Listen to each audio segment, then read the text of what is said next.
All right, hello and welcome everybody back to the stream. I'm your SimCFI and I hope everyone's doing fine. Thank you for stopping by today at 12 o'clock noon.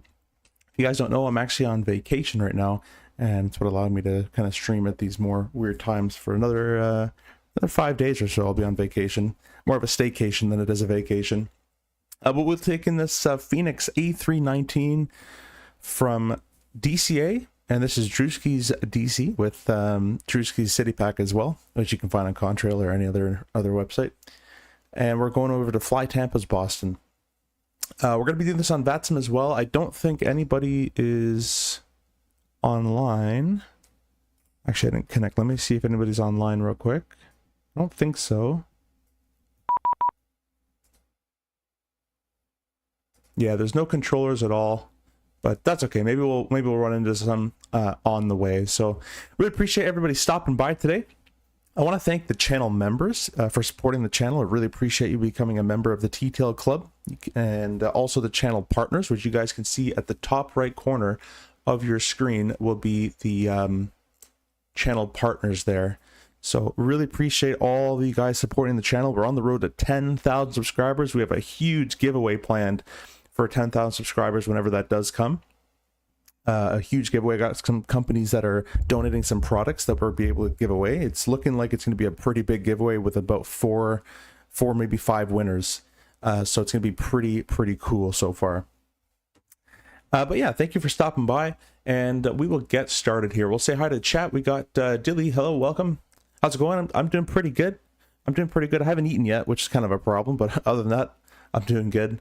David, welcome. Thanks for stopping in as well. We're streaming both vertically and on the horizontal stream as well. Lucky on the vertical stream saying hello. Thank you for stopping by. And we will get started here. So why don't we go ahead and jump in the flight deck. I probably forgot something, but whatever. The intro's the intro. There you go. We're here. We're doing it.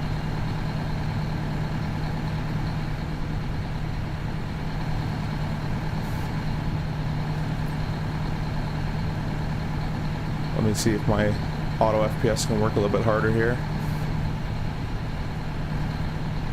It's running fine before the stream, so I think it's OBS that's killing my game. Alright, we'll get out of Drewski's scenery. Drewski's design scenery for me run pretty poorly on 24, so we're just going to get started, and hopefully by the time we take off and get out of this area, we shall be fine. I'm super excited. Finally, after like 2 weeks in customs, my Moza yoke is set to deliver Friday. I assume you got the yoke. Hey, well, that's awesome. I think you'll really enjoy it. It's a really cool yoke. I think you'll really enjoy the yoke. All right, well, I've already done this. I've already initialized my flight, and we've already started boarding with GSX. So they're already doing their things with cargo. We've just gotten catered. So that's good. Catering is on board. So why don't we get the rest of this stuff kind of figured on out. We'll jump down here to the FMS, and I'll turn the cameras on. Today, guys, we're using basically a full Winwing setup. We are using the Winwing MCDU. You can't see it, but the Winwing EFIS and FCU up there, up at the top. I guess I can do this. There it is. And then the PU Air Korea PLTA, which is the Airbus light panel, and then down here we have the ProDesk Sim Airbus throttles right there. So huge setup, and then on the right hand side you'll see the Winwing Ursa Minor joystick, which is a fantastic joystick for this airplane. I've been really enjoying using it so far.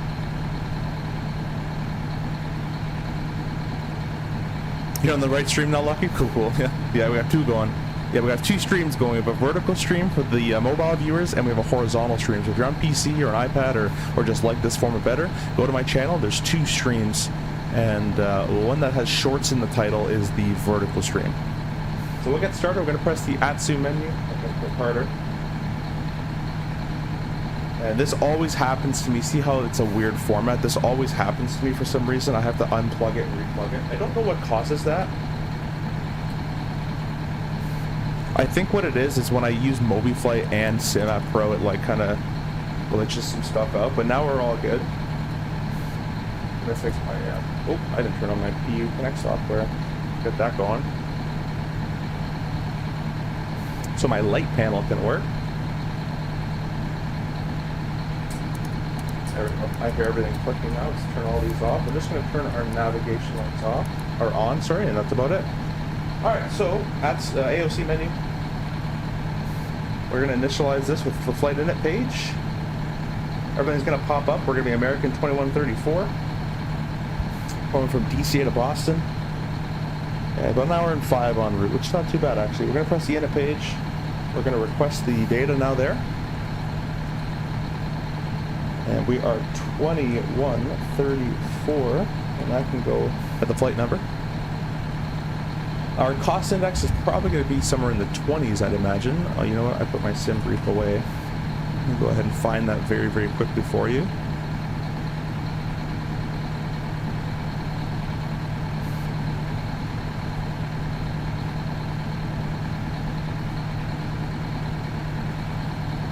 Hopefully everyone's doing well today. Thanks for stopping by, everybody. By the way, Wiston, welcome. Same for me. Are you talking about the performance? Are you saying the performance for you and Drewski's not good?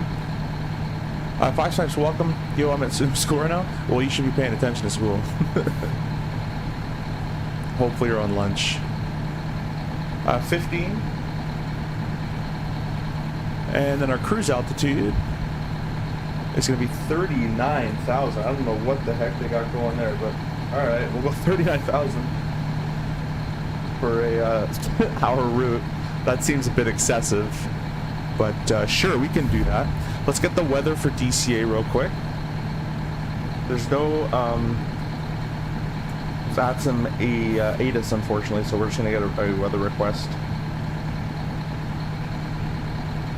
KDCA. It's kind of hard to type when I have a camera looking at, or in the way of my hand. I'll press send. That's going to send off a METAR request, which a METAR is on the hour report. Accept that preliminary.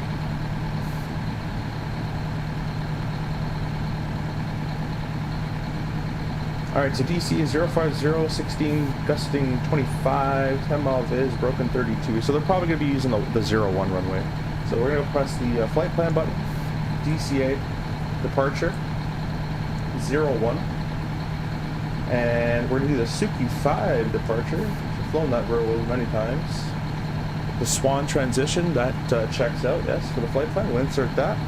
And then arriving wise, we'll flight plan, we're already there, Boston, arrival, next page. Probably going to be doing, we're doing the Roebuck 3. If you guys can see this pretty good, I'll adjust the camera a little bit there. There we go.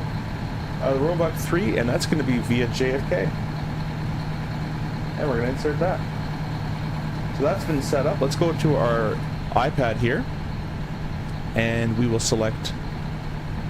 Let's get some departure numbers running here. So runway 01, it is dry. We'll sync that load sheet there. We're going to sync the weather.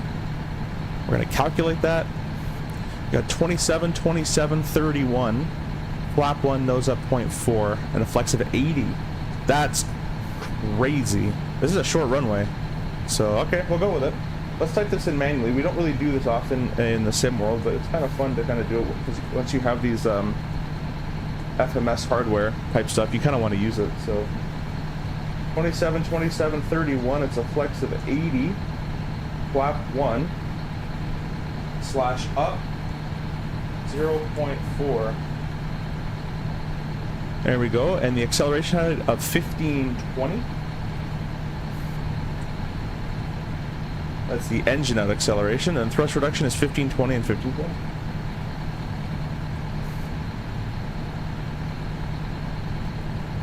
There we go. That's all entered in and perfect and set to go. Next, we'll in a page, next page. We have, let's put this in here, Fenix. Alrighty, our zero fuel weight is going to be 97.3. Let's just make sure that matches with the flight plan. It's kind of close. Nope. I think this is our current zero fuel weight, so they're still loading us. I would imagine. Oh no, it says everything's loaded. How much? Yeah, the fuel's been good. Yeah, on SimBrief they got us at 101,000 pounds here.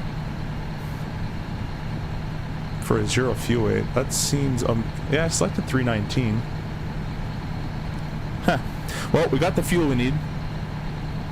Oh, that's why we haven't boarded any people yet. So that'll probably change. We'll put an estimated 0 fuel weight in here for the time being.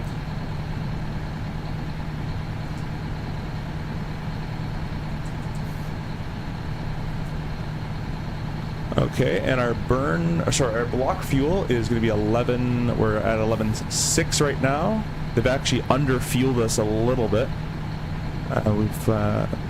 Yeah, we're at 11.589, supposed to be 11.6. What's our min ramp? It is 11.640 as well. So we'll technically have to take on a little bit more fuel.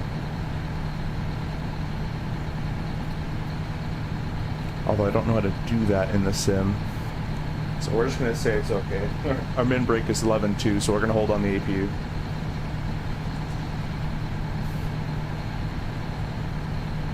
And the 0 weight CG will be wrong because I don't have the actual loaded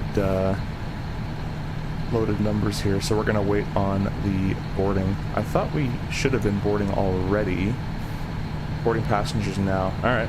So they're going to start doing that now, I guess. We'll get the rest of this kind of set up, and then we'll come back to the init page there. We'll have a look at the overhead panel. Let me check your comments here in a second. You guys have been going nuts in the comments here. Sorry about that. I've been missing out on you guys. Lucky says I was just on Whiting, I guess Winwing, and have the Boeing combo ready to go with MCDU. Should I get 100%, man? Send it. Winwing equals full send every time. Winston says no MCDU. I don't know, man. The MCDU is pretty good. But if you want a whole Boeing panel, then you should get the FMC that they sell. The 737 FMC. More Ritter, hey, welcome. We're doing the Airbus space program, yeah, exactly. Pushing buttons, living life. What issue you having with scenery? It's very performance heavy. It's like it requires a lot of juice to go while you're streaming. I'm in medium settings, except for some clouds and some textures resolution, and I'm pushing with a 4080. And without streaming, I'm getting like 60s, 70s, and with streaming, I'm getting like low 60s. With other sceneries and I think the Fenix has something to blame with that too. The Fenix has been running a little worse for me. Like the Max runs beautifully in this sim, but the Fenix has been a bit hard for me. Fix 80, Passengers, Yeah, I know packs aren't loaded. Cargo and fuel is? Yeah, fuel, they under-fueled us. We should be 11.640. They gave us 11.589, which is not correct. And that's actually our min ramp, so technically we want to get a bit more. But our min brake is 11.2, so we got to be up in the air by 11.2. Contingency-wise, though, contingency of 1340, and that's an extra 14 minutes of gas, and the remarks has nothing in the flight plan about what the contingency is for, whereas in real life they would say contingency used for blah blah blah blah blah, ATC en route, whatever. So we can use some of that contingency fuel and be just okay. Anyways, overhead panel wise, everything up here is looking okay as well. All our fuel pumps are selected off. The external power is still on. If you guys know how to get rid of this guy, please let me know how, because he's like super annoying. That's all looking good. We'll go ahead and throw the, not that one, the no smoking on. Actually, the fueling's been completed, so we can go ahead and throw the seatbelt signs on as well. Why not? And that is it for that. You can see all these laggy transitions take place. That was not too bad, but lags over there. So other airports and other planes don't do that for me, but anyways. Let's get our altimeter setting all set with the B button, and it'll set 3018. That's perfect for us. On the Suki 5, we're going up to 5,000 feet. So we'll set up 5,000 feet there. I personally like to have my constraints on, so I can see the waypoint constraints. And yeah, we're going to go ahead and sync uncage our standby artificial horizon. And we're going to get loaded up with people.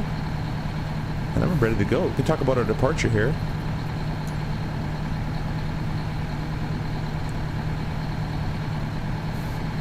I'll get that loading off screen there.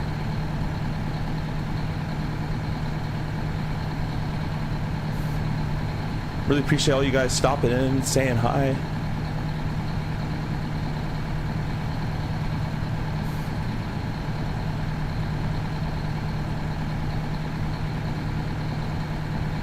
Import my route from SimBrief. Alright, here we go. Bring it on over to the side here, you guys can see it. So we're doing the Suki 5 departure off runway 01.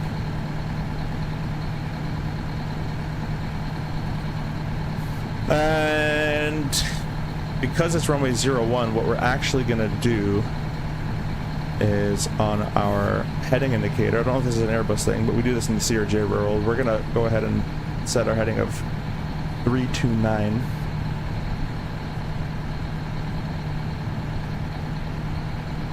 And that way, after takeoff, we turn left and stay over the river.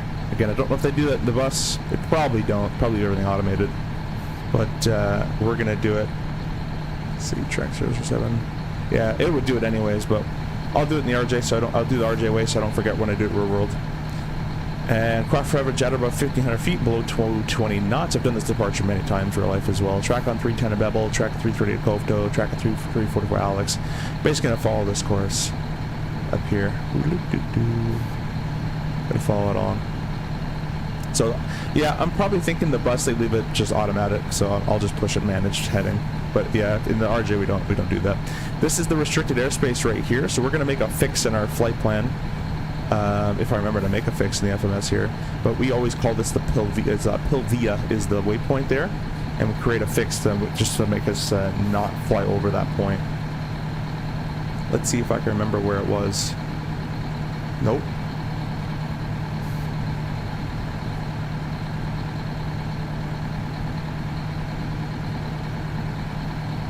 Pilvia. And I'll put a 1 mile radius on that, and that will appear right there. And that's our restricted airspace. You do not want to go into that. Then you're in White House territory, and you want to stay left of that at all times. And so that's why in the RJ land we initially bug heading of 329, but they probably leave it automatic for this for the bus. Everything's automatic in the Airbus. You don't have to work at all. Anyways, we take that left-hand turn, and we're gonna fly out up towards Swan, Suki, and then Swan. Up to 5,000 feet. There is a climb gradient required, I believe, from a 1 standard or lower. Minimum climb gradient of 825 per nautical mile. It's quite actually excessive. That's only the 600 feet though. So 825 per nautical mile. If we're doing a ground speed of 200, it's almost 3,000 feet per minute. So you gotta tell yourself, if you guys lose an engine on this departure, you ain't getting that. You ain't getting near that. And then we're just parked at the Charlie gates over there. We're gonna push face south, probably do Kilo Juliet all the way down, short of 4 at Juliet, and then continue all the way down to 1. And that's about it. That's gonna be our plan. We're gonna put that away for the time being, and we'll bring it up later on. Glad I got aboard. Yeah, AJ, thank you. I'm glad you got aboard as well. Ron, why not hi? Did I miss your hi? Sorry about that, Ron. Well, thank you for stopping in. Matthew, you can get the takeoff CG and weights from the ACARS load sheet, FYI. Yeah, those load sheets though are usually preliminary. So in real life, we get a preliminary load sheet, and then we get an actual load sheet, or a load final is what we call it. So there's no point in entering that data because it's going to get changed, at least in real life. You can enter an estimated weight, but it's not correct, so you're going to have to go back and change it. So we'll wait till everybody's loaded up, and then we're going to get a load final. You can see people are boarding up now.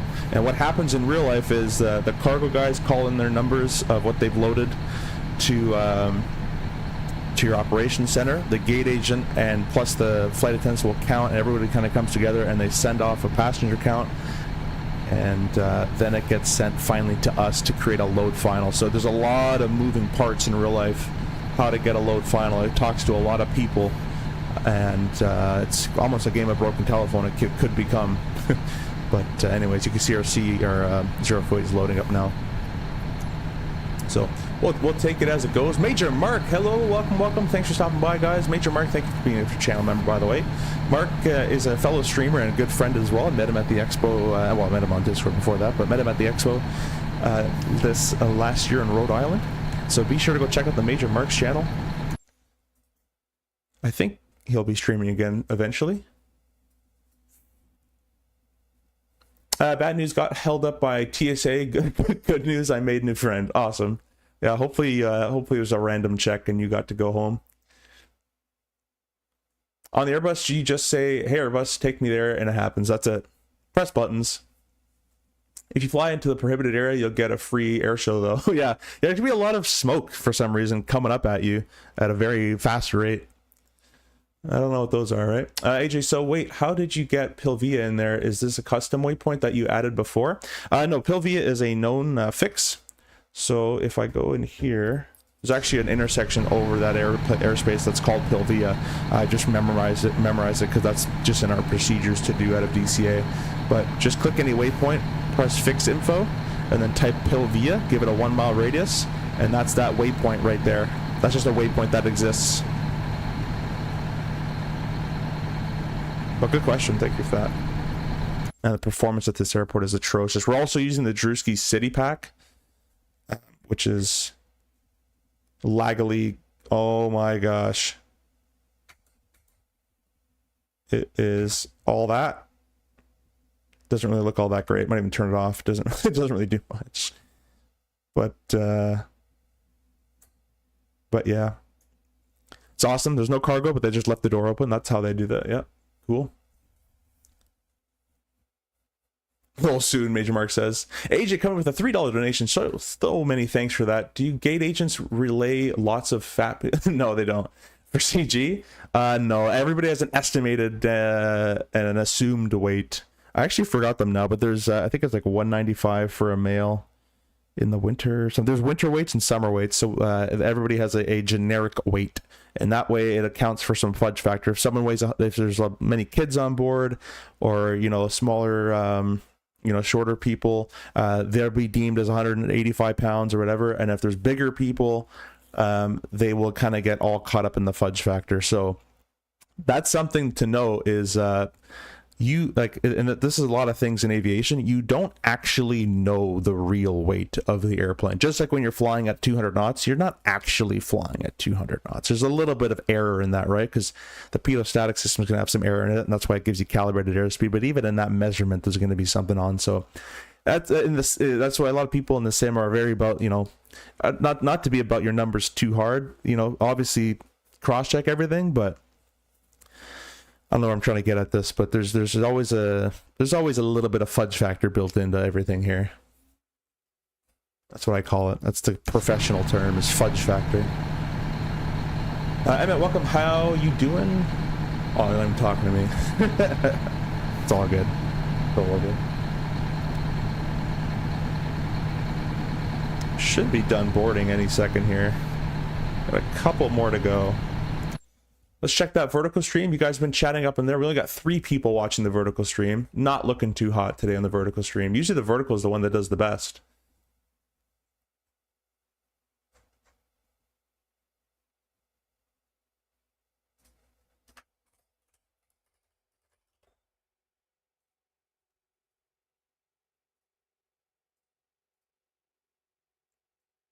Really hoping ATC will come online.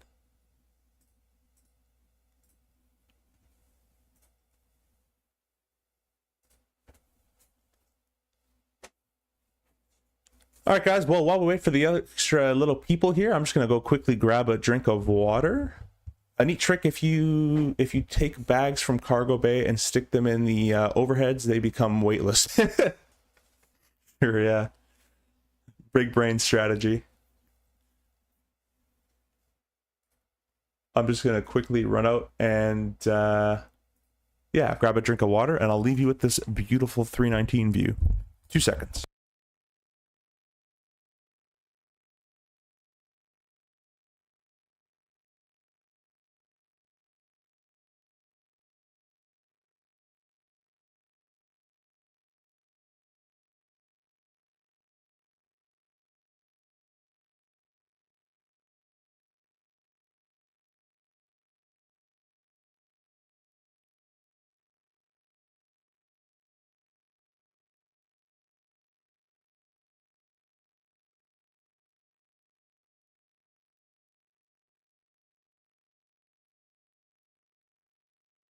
All right, I'm back. Hopefully you guys are enjoying the stream in a higher quality. I've increased my bitrate from, I think it was at 6,000 to about 13,000 or so.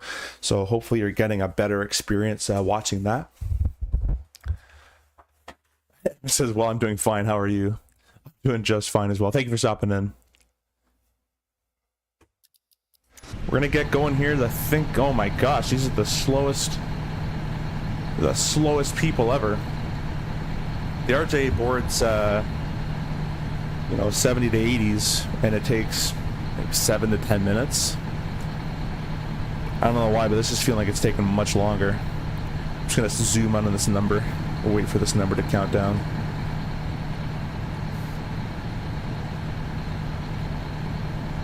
This is the visual experience you come here for. Oh. Yeah, I learned about summer winter weights. Also, vacation tourist runs, the weight can change to 90 people to and from based on the assumed tourist souvenir filling up suitcases. Yeah, exactly. So a lot of assumed things in all that kind of department.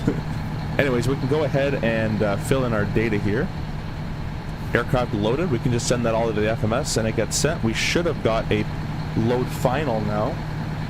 They aren't able to give us a load final until everything's loaded. So if they did give us one, there it is. See, load sheet right at the top. That's our final load sheet. 90 plus 2. Here's a trivia question for you guys. Here's a trivia question for you. Ready? What does 90, what does the plus 2 mean? There's 90 people on board. Why is this plus 2? Why don't we just say 92? Wouldn't that make sense? Why does it say plus 2? There's trivia for you. We're gonna accept that. We're gonna accept that load sheet, and we're all good to go. I'm just gonna open this so we don't get a company message later. So no need to accept all these. All right, in at page, next page. It's all been loaded in. Everything's looking good there. Awesome. So we're gonna go to the overhead panel because everyone is sweating like crazy. We're gonna start their APU up. That was some Europilot that was mentioning that. Makes sense. Yeah. There's always got to take, you know, depending on where you're going into account as well. Depending on how the usual, how much things people bring usually on those routes. So the APU master's been turned on. You can see it throws up that synoptic page. We can press the start button. I'll go outside and give you guys some sounds here.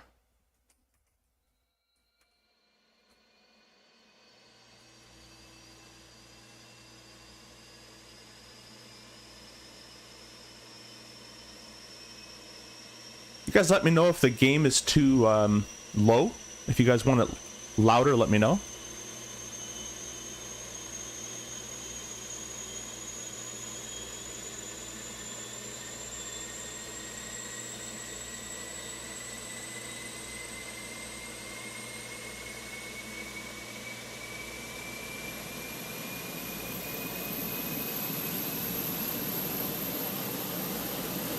That guy's getting towed onto the gate there.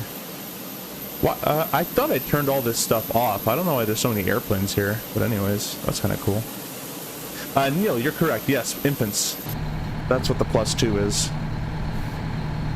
So anytime you see plus 2, plus 5, or whatever, that's how many infants are on board. And an infant is under 2 years of age, and they must sit on the lap of their parent or guardian or whatever. Throw the APU bleed on so we can start getting some complaints. We're going to go ahead and throw all the fuel pumps on as well. Alrighty, let's go make sure every door is closed as we laggily transition to our cockpit view. I don't know why this game runs so poorly for me now. Mainly in the Fenix. The Max is beautifully, it runs amazing. So it might be the new Fenix update that I downloaded kind of ruined it a little bit. But anyways, we're going to go ground services, and the ground power can be disconnected. Clonk.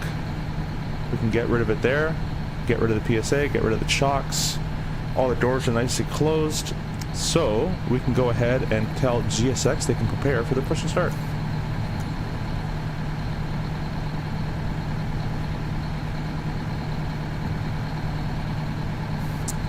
See if I need to do, you need disable static aircraft, maybe that will help your frame rate. Yeah, I thought I did. Like if I go in here, let me know if this is where it is.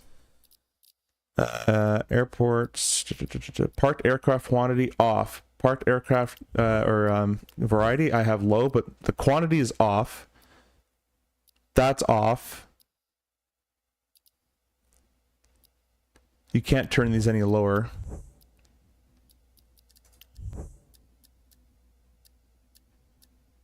So I don't know why they're appearing. It's probably because of the scenery. But yeah, so, oh, we are, okay. We are inside the gate.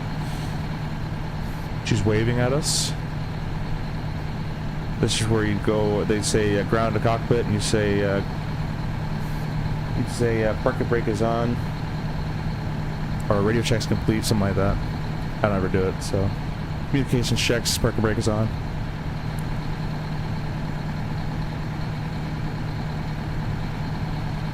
No, not the MS-4, the scenery itself. How do you access the Drewski scenery?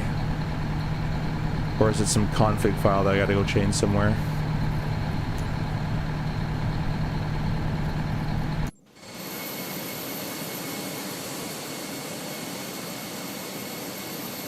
We're so important, we have 2 tugs.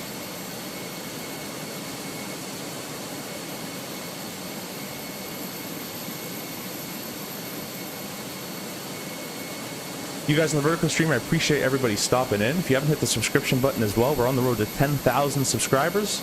Once we hit 10,000, we're going to be having a massive giveaway. So be sure to be there for that stream when it happens.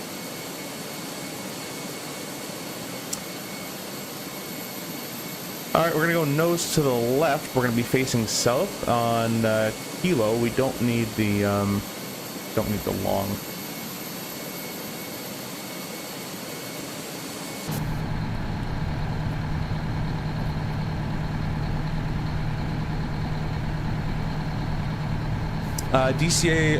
AAL static plane at the gate. I hate that plane.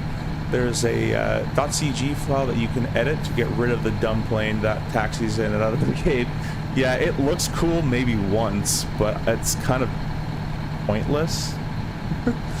Nice 319. You should go to Orlando. That's where I'm headed. Oh, okay, cool. Raid, welcome. How was your layover? You know, what I haven't done was get on the CTAF frequency, so let's go ahead and do that. Hey, DCA. And it's 19.1.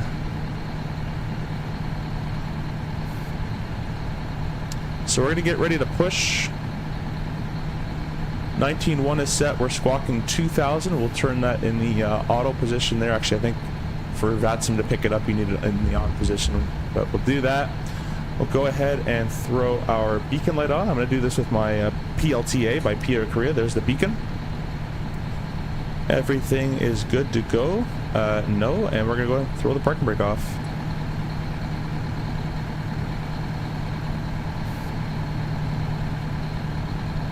Maybe.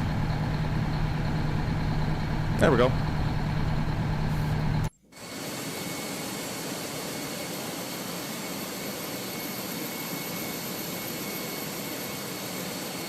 And then I don't know about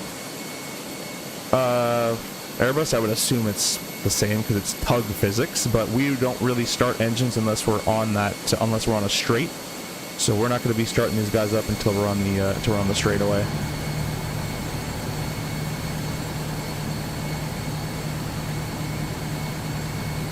Have a seat and hit the like button on your way in. Yeah, exactly. Yeah, Raid is a 319 2021 FO, so he's been helping me with this. He's actually going to be coming over and going to test drive the Winwing Ursa Minor as well. Unless you're deadheading. You're deadheading right now, Raid? Because you're going to watch the entire thing, I'm sure. What's good? Going back now for a short one. Oh, okay. Sweet. There you're back. That's not too bad. Hopefully the hotel is nice and there's restaurants close by, and I'm sure there is.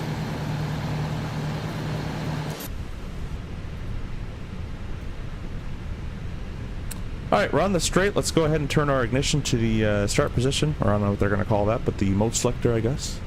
And I believe Airbus is start number 1, so we're going to start number 1. And I have a ProDessim engine start lever, so my mouse isn't going to do this, but I'm going to lift and bring over the gate. Oh, go back and set the parking brake. Alright, yeah. Should probably bind that.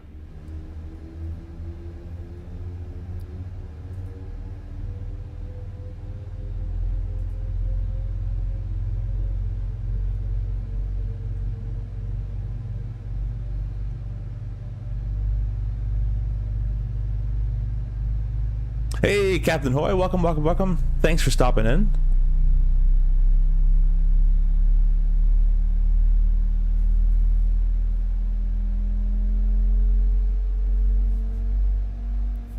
Hope you're doing well.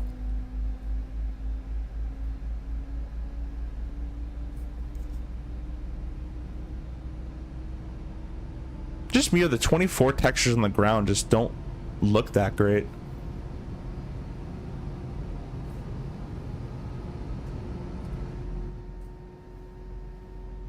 We're going to start number 2. Let me go make sure my sounds are all the way up, because I don't think you guys are hearing this too well. Nah, everything's 100%.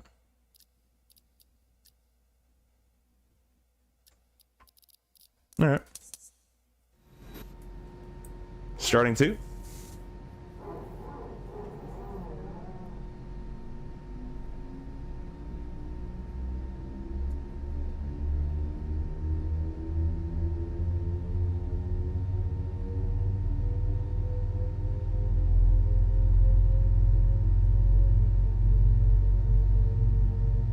Steve-O, not really. The sim still runs like hot garbage. It runs fine when I'm not streaming, and it also runs fine out of... This scenery tanks it even if I'm not streaming, because there's a city pack along with this. So we're still working out some stuff. Happy to watch whenever I can. I always learn a thing or two with these streams. Yeah, I appreciate that. Thank you for stopping in. Thank you for saying the kind words. Hopefully the rest of your day goes well. Out of curiosity, why does number 1 get started first on the bus brake system on that side? That'd be a raid question. Raid's the 319 or an Airbus guy. I would assume it has something to do with the parking brake or the hydraulic system in some regard.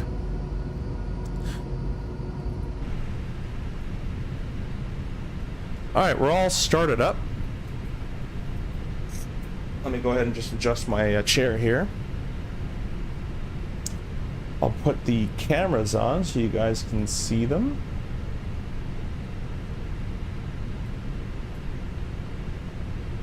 Let me adjust it over there so you guys see a bit better. Awesome. I've ordered 2 more cameras, by the way, and more mounts, so I'll be able to have multiple, like I'm gonna have like 5 cameras going on. We'll go to the top here and we're gonna select the AP bleed off. The AP master switch can come off. There's no one here to clear us to taxi, so we're just going to select our taxi light to the on position. And then coming on down to the center pedestal here, we can go ahead and turn our mode selector back to the norm position. We can select our flap to the 1 position. And then lastly, or second lastly, we'll put auto brakes to max. And we are going to set up our trim, which was, I believe, 0.4. Nose up. Yes, it was. 0.4. Nose up. 0.4. We're all set there. Predictive wind shear can go to auto. I think I missed that. I think it should have been auto anyways. And we're all ready to go. Let's do a quick flight control check. This is the, by the way, guys, the Ursa minor joystick from Winwing. An incredible joystick for the price. It even has haptic feedback in the very limited right now. I don't know if it's going to be getting worked on or not, but when the gear comes up and down when it's traveling, you'll get a vibration, and when the airplane touches down, you get a vibration as well. So it's pretty cool. We're going to go full left. Oh, that's because I have curvature. Yeah, the reason it doesn't reach the max is because I have curvature. Although it should reach, no? Even with curvature, it should reach the maximum, I thought. That has to be... Is that a... you know what? I have a theory. I'm going to bring the flaps up. I wonder if the flaps limits the aileron. Our flaps are 0, and it looks like they're set. No? Oh, that's weird. Okay. I think I have to do some curvature adjustment, but anyways, we'll leave it on flap 1. We'll reselect that. And we'll say that's all good. We're going to do our anti-skid off. We're going to check our rudder. Again, don't know if they would... That just logically makes sense to me to check the rudder with the... oh, you know what it is? I know what it is. They don't do that. They have the little... this thing, the little disconnect there, pedal disconnect. That's probably what they do to check the rudder. But... I forgot about that. Anyways, we'll turn the auto brake back on because the anti-skid tripped that. We're going to arm our spoilers. And we're ready to go. Turn our parking brake off. We can do our TO config test. And all we're doing is waiting on the cabin. This airplane's quite light. It's already moving on its own thrust. We're at taxi Kilo, then left turn Juliet, short of 4, then crossing 4, and on Juliet, short of 1.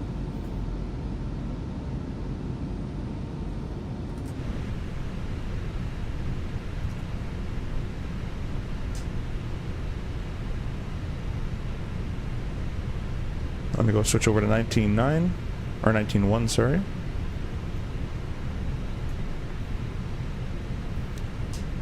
Reagan traffic, American 2134, taxing Kilo, Juliet, short of 4. Alright, Juliet's this left turn coming on up here.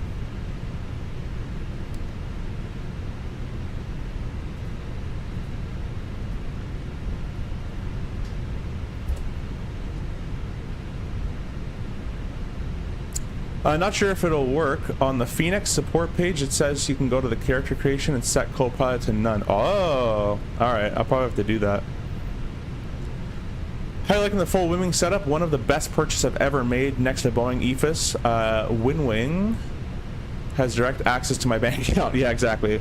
Winwing is awesome. I cannot tell you guys more good things about Winwing. I've had an incredible partnership with them. I have purchased their rudder pedals before I was partnered with them, and I also purchased their FCU before I was partnered with them. And from my purchase experience and my partnership experience, it's all been 5-star for me. Even when I purchased stuff as well, before I was even big on YouTube and stuff. Well, I'm not big now, but more invested in my time, I should say, that I actually put into it. So, can't say good things about, or enough good things about Winwing. And P-Ware Korea is another one that they're on the rise. They make this panel here, this little lighting panel. They're on the rise to become really good. Well, they are really good too, but more people are starting to discover them, is what I'm trying to say. And their FCU, their FMS, their CDU V2 is amazing. The fact that you can hot swap the faceplates and all that is a really cool feature. Does your active sky stop putting weather in? Mine works, and after half an hour or so it just clears to clear skies when it should be cloudy. I don't have that. No, I think it keeps putting them in there. Yesterday I think it did it. We'll have to try today. Hydraulic system, especially if you're planning to do single engine taxi. Also, it's safety. Oh, we're gonna cross number 4 here. For walkers, they will know that number 1 starting first. I mean, the walker thing is irrelevant because other airplanes start number 2 first, so I don't really understand that point. Reagan traffic, American 2134, crossing 4 at Juliet. Reagan. Grabbed a Winwing Orion 2 after my last throttle, finally kicked the bucket, thoroughly happy with it. Yeah, no, it's all their stuff, even their DCS stuff, which is a little higher price, I think, because it's a smaller market. Even that stuff I've heard is very good. Would keep watching, but gotta work. See ya. Have a good flight, my friend.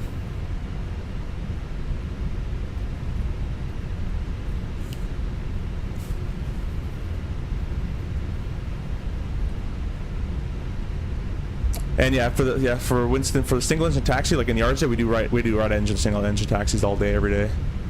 So it has to be probably for the hydraulic more than anything, because the walkers you can change, you can change. They adapt to whatever procedure you need.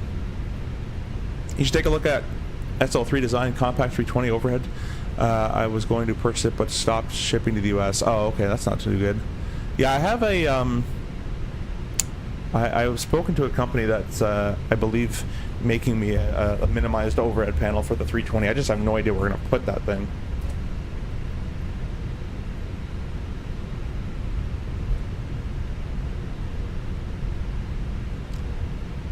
I'm gonna have to find a place to put my Winwing force feedback yoke when it comes out. Dude, that thing looks so awesome.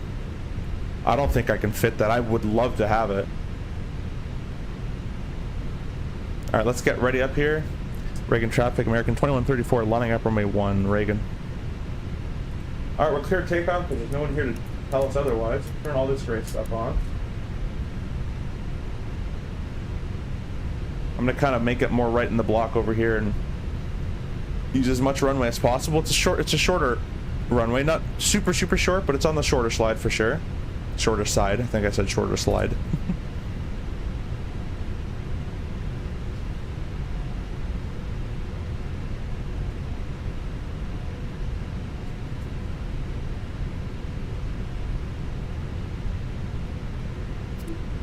Yep.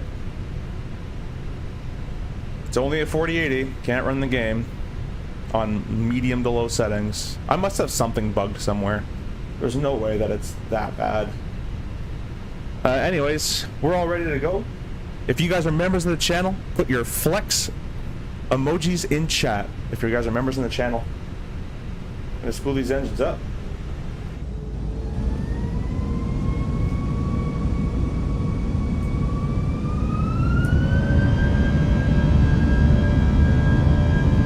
Amazing IAE sounds there. But the Manflex SRS runway is blue. The wind hit from the right hand side there. I don't know if they put crosswind corrections in the Airbus or not. They might. I'm gonna do it and hopefully it's correct. I think once we leave the Drewski design scenery, my FPS will climb rapidly. V1 rotate.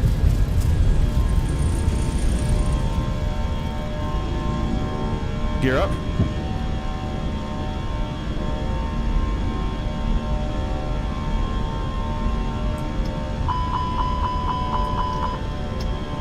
Okay, that was weird. I turn right, or sorry, I turn left over the river. Let's not turn right.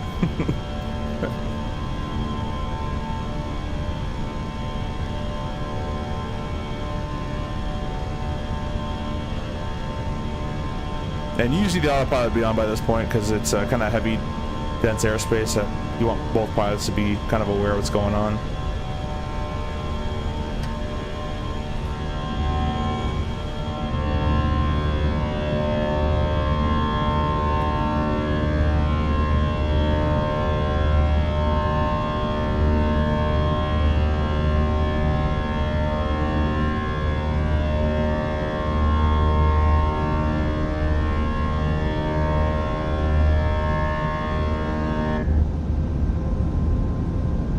What a drastic difference. I don't know if it'd be that different, but anyways, autopilot's engaged, flaps are up, gear is up. I always forget to turn the TCAS on. The RJ TCAS is automatic, so I always forget to do that, and I always forget to start my clock as well, which is also automatic in the RJ. We can disarm our spoilers, get our taxi and turn off lights off. And we're on the way out. But I'm gonna hand fly this. I wanted to put on autopilot so you guys can see the departure a little bit out of the wing. But I'm gonna hand fly this a little bit. The Winwing flies so beautifully. It'd be a shame not to hand fly a little bit more.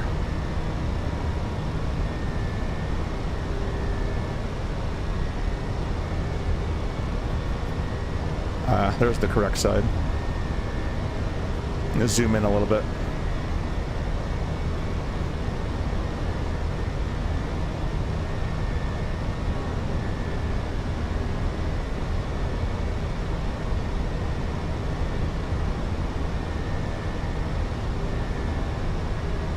Mark, thanks for flexing there.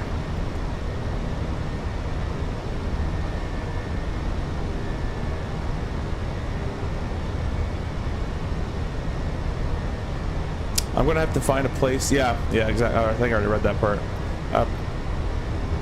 Probably need to get a sim chair set up. Yeah, for that yoke, you might need to. And their rudder pedals are basically the only ones that I know of that are gonna be compatible with it.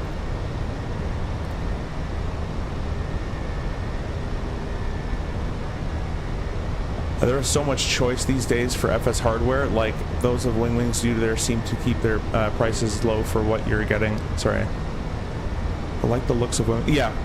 No, Winwing is awesome. Their price is reasonable. It used to be crazy low. It's a bit more expensive now, probably because of the tariffs and things. But it used to be a little bit more expensive, or a little bit cheaper. Now it's a little bit more expensive, but it's still 100% worth it. Before, back in the day, to get an FCU or a full autopilot panel with EFIS and an FMS and all that kind of stuff, you'd be upwards of like $15,000, maybe $2,000 to get just those two things. Now with PUR Korea, you can get rudder pedals, a stick, lighting panel, FCU, EFIS, FMS, all for like maybe $4,000, $3,000. for everything almost. And they come out with a throttle, maybe less actually. What am I talking about? 400 for the FCU, 500 for the rudders, you're about 9. 100 bucks for the FMS, you're at $1,000. Sticks about 100 bucks, you're at 11. You can get everything for like 11, 1200 bucks after tax, maybe 13 with tax and shipping. Absolute steal, in my opinion.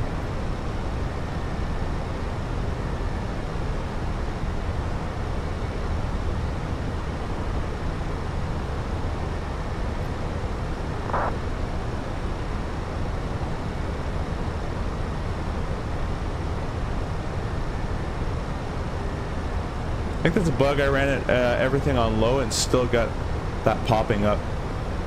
Yeah, I don't know, man. That I wish they got rid of that pop-up window. I wish you can tell the game I don't want to see it. I know it's lagging. I'm aware. We get through this little layer here, and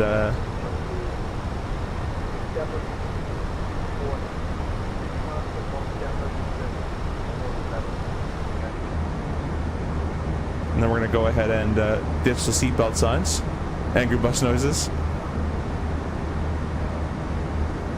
Well, looking at your stream, I was always wondering why my phone was wasn't started searching was in my hand all along. Well, looking at your stream, I was wondering. Oh, I see. You're like, where the hell is my dang phone? Oh yeah, I'm watching this stream. All right, we're clear. Let's go ahead and do our seatbelts to the off position. Everyone can get up. And we're way through 10. I should have turned those lights off. Too busy talking. Our pressurization is check. We can still breathe, and the belts are off it. Cool. Everything's going to plan. We'll go ahead and turn our cameras off.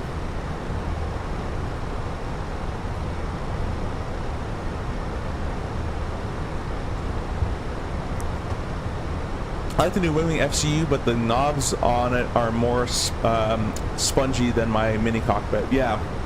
Hey, there's obviously going to be a price to performance for what you get.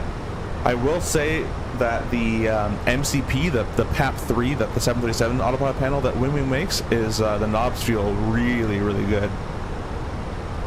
But yeah, I agree. The Winwing ones on the FCU, they're a bit more springy, but again, you're getting an FCU for like 150 bucks. It's like, yeah, it's a ridiculous price.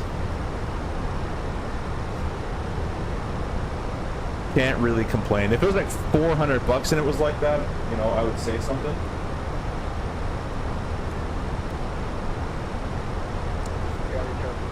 I think COVID and FS 2020 coming out at the time did a ton for flight simming genre and the peripheral market by extension. Yeah, I think the flight sim being able to become to be used on Xbox is a big thing. Now, I don't agree.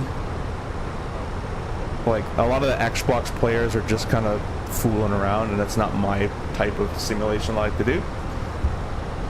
But it does bring a lot more people into the market, and then they may decide to get a bit more serious and not just fly in 3D cockpit mode or 3D, you know, mode.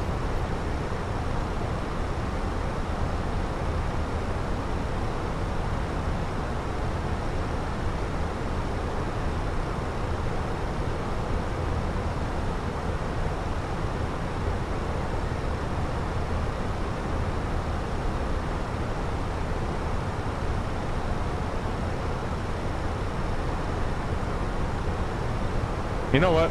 I'm gonna do something crazy, and you guys are gonna laugh at me, but everything's running like trash on medium, and it was running fine in my settings video where I had higher settings, so I'm just gonna go ultra and everything. I just want to see what happens. I'm just curious right now. I shouldn't be doing this. Don't do this at home. We're gonna leave these two on high because I don't really care about them. That's fine. That changed itself. I didn't have that high, but we're gonna turn it back high. High. I was running this like no problem a couple updates ago, and then all of a sudden it went to trash.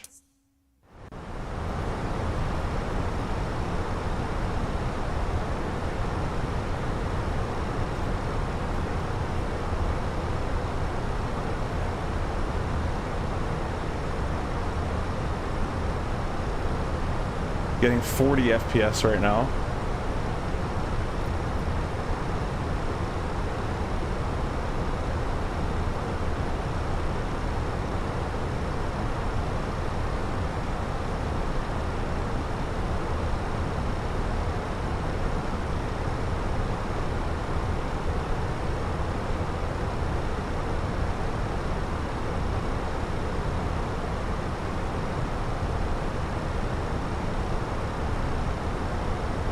40 is not great. 40 used to be like amazing back in the FSX days.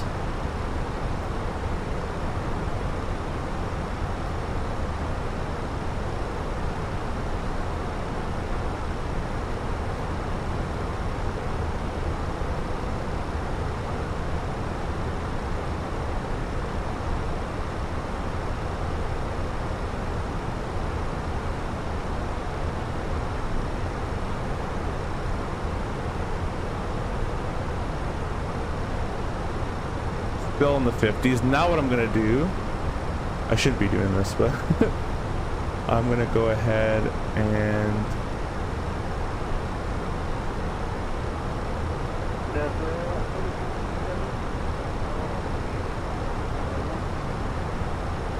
that doesn't work.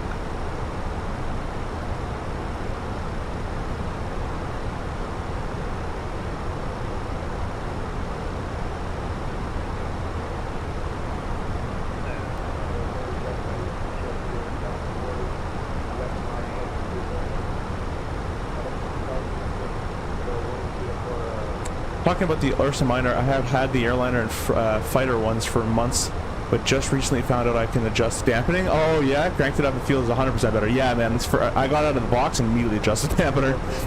Yeah, it's much better when you increase it. Did the new sim update overwrite whatever DLSS version was installed? I'm not sure, but I use DLSS Swapper, and that's how I get the newest of new DLSS's.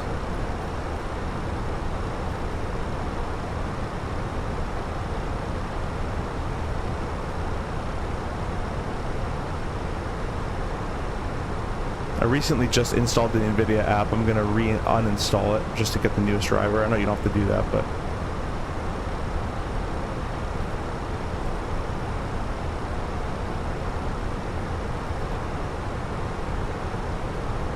you guys aren't going to believe this, but I went from 45 to 60 when I just uninstalled that app. Now we're back to 50 though, so.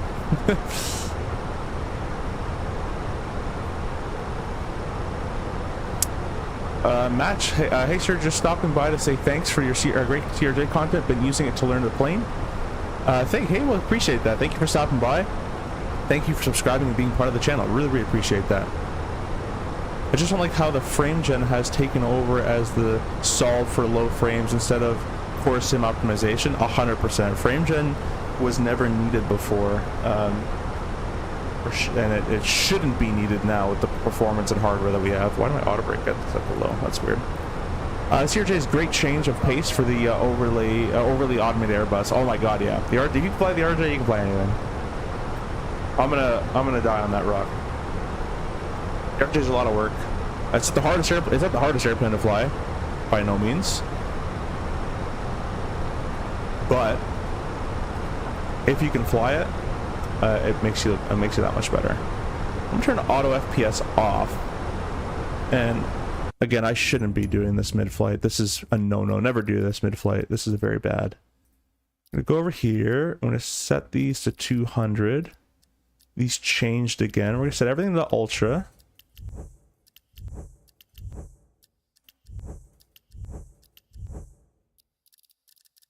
That's whatever, and we're gonna turn dynamic settings back on with 70 as the target.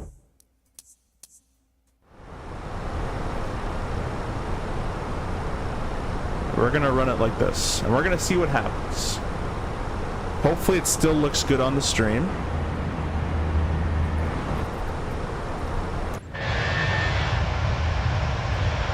Still looks good down there. Much smoother. So we're gonna do this for a little bit and test this out. I know CST runs this. CST Gaming runs these, I believe, this setting. FSS E-Jet without VNAV is also interesting, even though I can't wait for the VNAV custom FMS. Yeah, that's a big talking point. I know that VNAV has been desired for many years. So they really should get on that, because people are gonna, I mean, people are already pissed, but people are gonna start getting more pissed, I think. Do you guys ever single engine taxi the RJ? Oh yeah. If the taxi is gonna be like a pretty, if you got a lot of traffic in front, or you think it's gonna be quite a long taxi just in distance wise, for sure we'll start up. We don't single engine on the left, but we single engine taxi on the right engine. And all that you have to do that changes in your after start is leave your APU running, because you're gonna need that when you start your other engine up. Plus, for whatever reason, let's say your engine happened to have a problem on that single engine taxi, your APU is already there to pick up the slack with electric and air conditioning. So we leave that APU on. Then we the other thing is we leave the left engine fuel pump off until we're ready to start it. Once we're ready to start it, fuel pump on, make sure it turns on, APU is still running, start the engine, and you're good to go.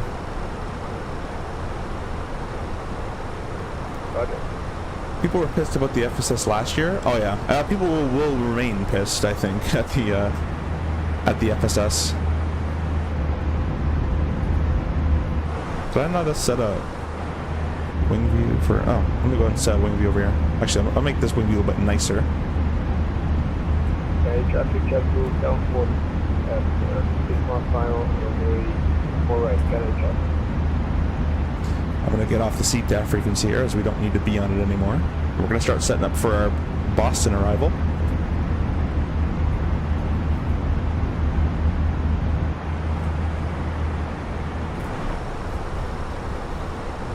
Alrighty, let's start going down here. Boston is most likely offline. Yes, they are.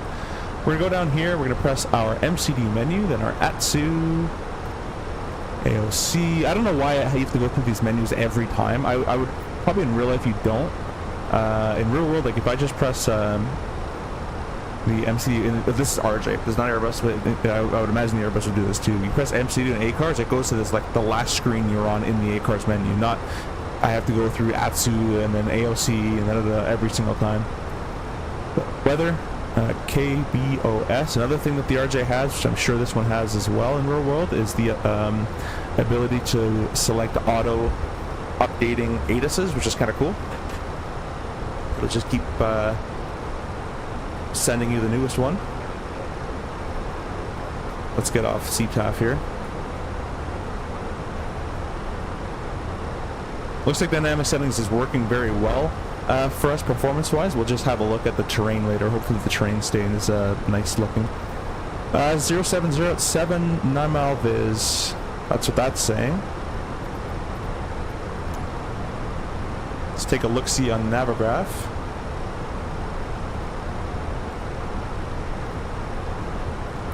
Boston, weather, ATIS, they're using 22 left for arrivals. Charts, approach, 22 left.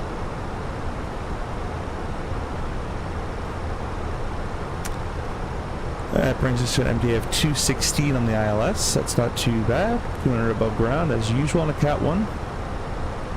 We have Pappies on the right, so that's looking pretty good. And we're doing the Roebuck 3 via 22 left. Alright, let's start getting this loaded up. I'm going to put this on the side. And go over here. I'm going to use my Winwing MCDU, but you're going to see the actions come out on screen there. Press flight plan, Boston, arrival, ILS 22 left. And we're already doing the Roebuck 3 via the JFK transition. We're going to go ahead and insert that. Performance. And next phase, next phase, next phase. Alright, now what I like to do is I have to have the weather up on this side. See? ATSU, AOC, receive messages. I was already looking at it. Well, in fairness, I wasn't on the right, so we'll give it to them. Anyways, I like to have the weather up on this side, and then I can just fill in the data on that side as I go here. So we have 0707.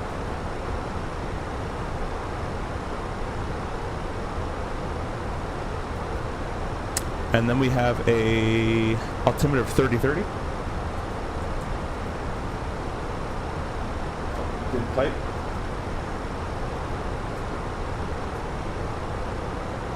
Then we got a temperature of 19. Starting to get colder. ILS MDA of 21.6. 216. That brings us to an approach speed of 123. That's quite slow. And a VLS of 118. That's kind of ridiculous, actually, that they can fly that slow. The RJ can go that slow too. I don't know about 118, but we do about 120. I think 120 or 121 is our slowest weight card on the 900. But this is a bigger airplane, so it's very impressive that they can fly that slow. That's all been set up. We'll take a look at this. We're gonna make it, but we'll do it anyways for the lawyers, as we say. 22 left, 6. We'll request the METAR medium auto brake, and let's get our performance in it. Next page, our 0 fuel weight was 113.2. Our plan there is 5.1. So 13, 14, 15, 16, 17, 18. 118.3 is our landing weight estimated.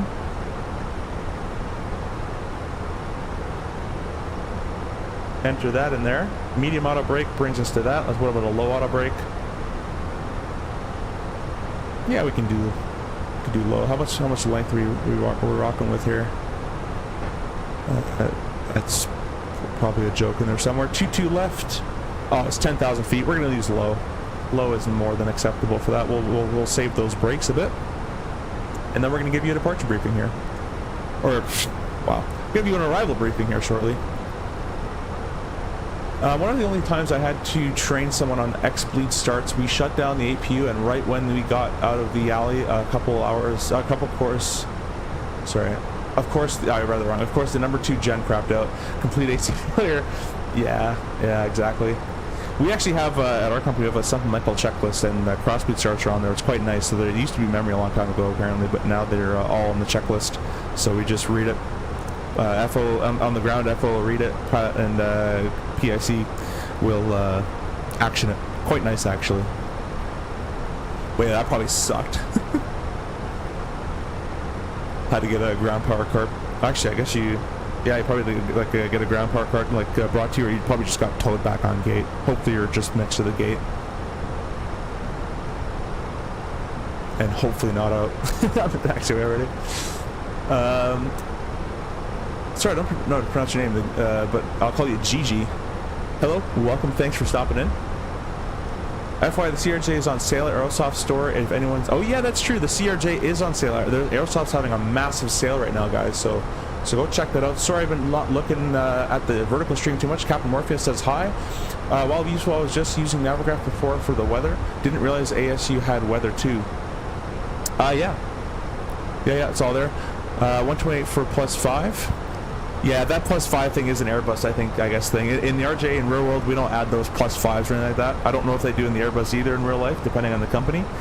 For the CRJ, we only add additives if there's a gust of wind. So if we had 10 knots gusting 5, or let's say 10 knots gusting, that doesn't make sense, 10 knots gusting 20, that means it's a 10 knot gust, and we would apply half of that gust to our speed, which is 5 knots in that case. I think the ASU guys, Airbus guys, always add that +5 and all that kind of stuff. I'm not sure how that works. For the automated airplanes, it probably is a thing, so we could do 128 +5. It'll bring us, it's only 5 knots, so it won't make a huge difference. We'll play it by ear. Captain Morpheus, though, thanks for stopping by. Appreciate you. We're running 2 streams as well, Morpheus, so if you want to see the horizontal stream, that's also on my channel. I got 2 going at once here. If you're on a computer, you might enjoy it a little bit better. But yeah, we'll give you guys an arrival briefing here. We'll do a full IFR briefing, just because I haven't been to Boston. Actually, in real life, I've never been to Boston. I've jump seated there, but that was to get to Rhode Island for the Flight FS Expo, but I've never actually flown into Boston real world. So I'll give you a full IFR brief real quick. Before we do that, I'm just going to make sure all these points match in our departure, or sorry, I keep saying departure, in our arrival. So we're starting this arrival from the JFK VOR, which is right there. Let's bring that up to the top because we know it's there. Then we got news, FEX at 29, it says 230 at FEX, 230 is there. Rouge below 23, above 21, Winiwng above 17, Banky above 16, Roebuck 260, below 19, above 12. Let's bring that down here. 260, that has that nicely set there. We got Ruby above 11. And then we take the, we continue on straight on to Judy. And Karan 250 below 12, above 11, it has at 12. Prattle above, below 10, above 8. Caleb at 250 at 8,000. And then we go, let's bring this up.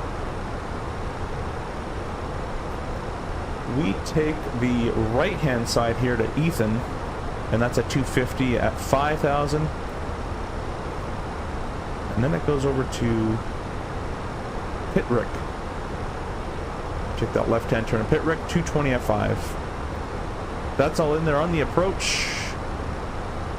Sorry, then we go to Tally at 5 at 210, which is kind of weird. I guess I set you up for the downwind. I'll probably set my, I'll have to get myself my own vectors, obviously. We bring up the approach. We got Noli at 4. We got Wayne at 3. The Faf Cross Vocus at 1700. Runway 22 left for the ref at 125. 128. We're going to do 128 plus 5. And the missed approach is 420 feet to Winnie. Hold on a right hand turn. So I'll give you guys the full approach briefing now that we make sure that our FMS is all plugged in correctly. We're going to descend via the Rubak 3. I don't know why my mouse is doing that. Whoop. We're going to descend via the Rubak 3. There's no one here to give us ATC, so I'll just do our own descent planning and initiate that whenever we want. And then we're going to be flying the Vidya backed up by the ILS runway 22 left, page 11-3. And the other guy would say check. Hopefully they have the right page up. It's effective the June 13th. Look is 110.3. Final approach course 215. The bypass check of OCAS 1700 with the MDA of 216 set left and right. MSA high sector is 2,500 feet. That's based in the Boston BOR. Misapproach runway heading 3,000 outbound to Boston BOR. Radial at 219 to Winnie. Holding at Winnie. We're not going to do that. We're going to in VATSIM we're going to fly straight ahead. Then we're just going to fly a visual straight. I'll just heading myself around at 3,000 feet. And it looks like if we did have to go into the hold, it'll be a parallel entry for that guy to get into that. Pappy's on the right, 3-degree slope. MALSF type lighting, looks like that. Who knows what that means? And we'll go to the airport chart. 22 left, we're going to be exiting. If we can make Charlie, or we can make Papa. If we can't make any of those, something's gone wrong. But we got Kilo and Mike 1, and at the very end we got Bravo down there. We shouldn't need that.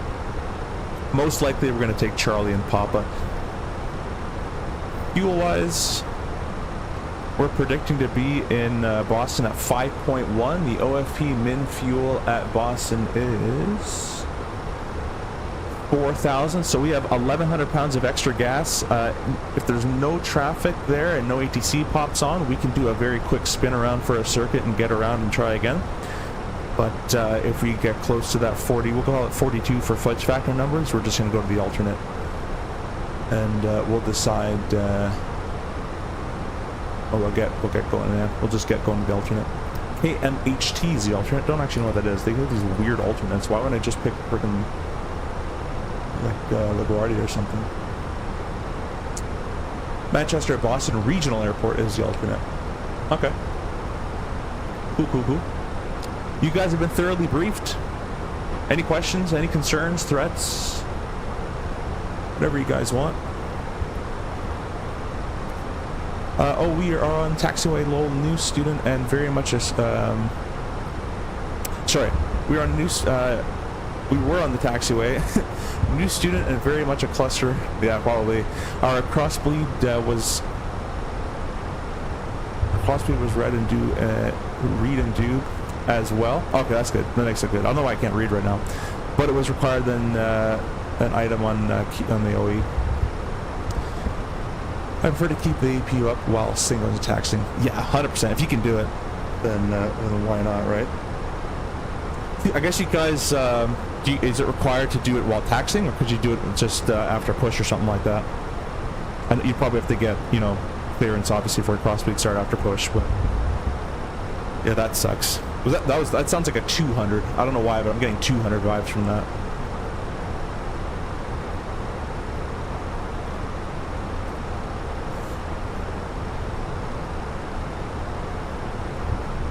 Alright, well, we're going to set 5,000 in our FCU here.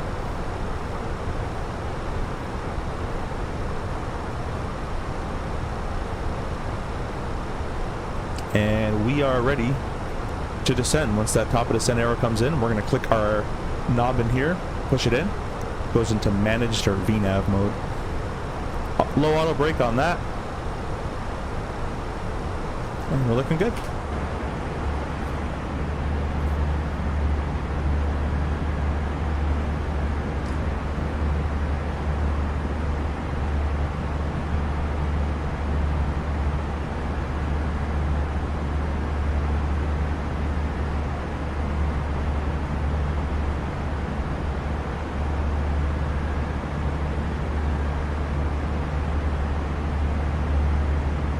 Could do either, but the alleyway and MSP was too congested. Normally did it on the way on 17 after turning on Taxi Whiskey.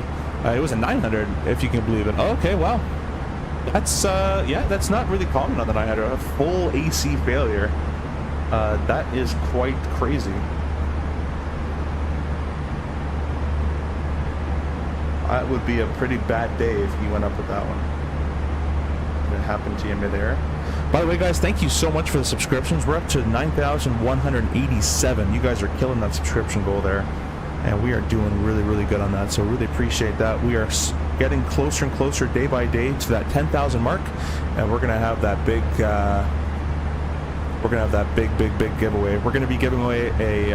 I'm not gonna say what it is, but we're gonna be giving away 4 gift cards to 2 different companies, 2 each, which they've donated to the channel for me to give away. And we're going to be giving away an airplane on stream as well. So we're going to be giving away a lot of stuff. 5 winners on our 10,000 giveaway stream.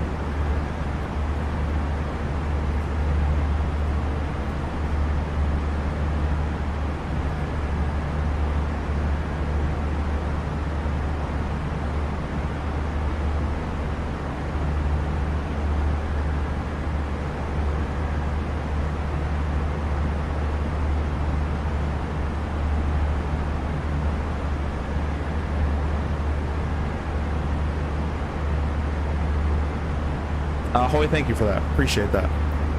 You guys are what makes it possible. I wouldn't have nearly the setup that I do without you guys here. Using the discount codes in the description and just getting, being able to be partnered affiliated with all these companies. It doesn't happen without viewership and partnership and support. So I really appreciate all that. Hopefully you guys enjoy the videos and the content. We have, oh, I just missed a top descent, didn't I? PD reached. Uh-oh, what are we gonna do? Well, we'll just do an RJ trick. We're just gonna go negative 3,000. Hopefully that's enough to catch it up, and we can use some boards if needed here as well.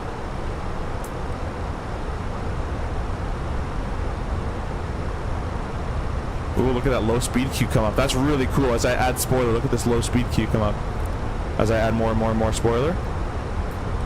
It's getting you in a coffin corner. That's pretty cool, actually. I like that. Okay, there's no ATC here, so even if we're a little past the marks,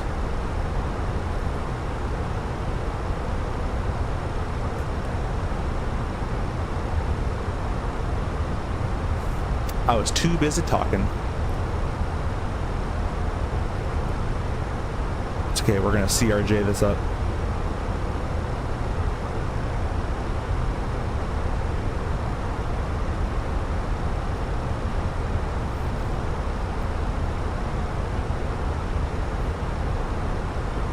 As we get into thicker and thicker air, you're going to notice this high speed is going to be getting higher and higher and higher away from us, which is good.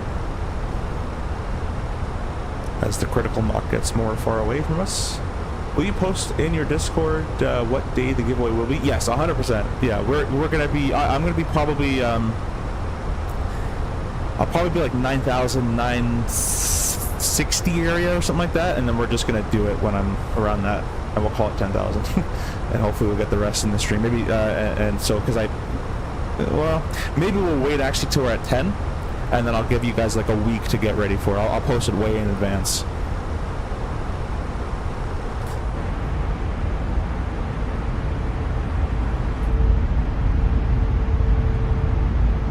Don't worry, that'll be coming out with a lot of advance warning.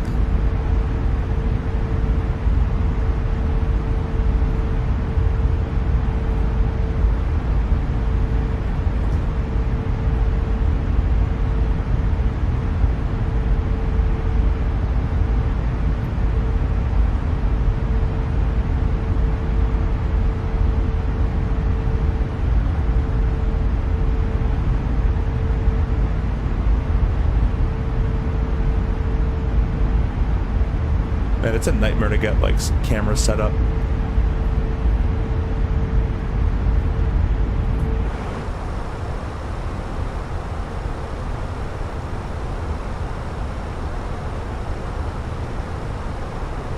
Let's see where 230 would put us.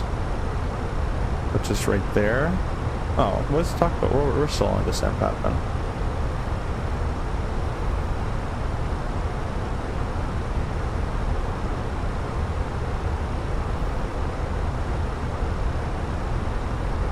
Yeah, it's like 1,000 a minute gets us over there.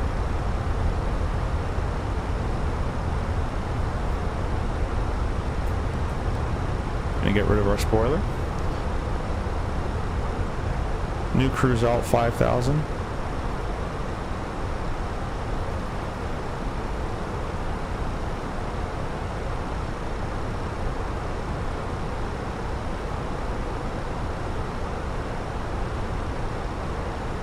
It's weird that my managed descent won't come back up. I don't know what I broke.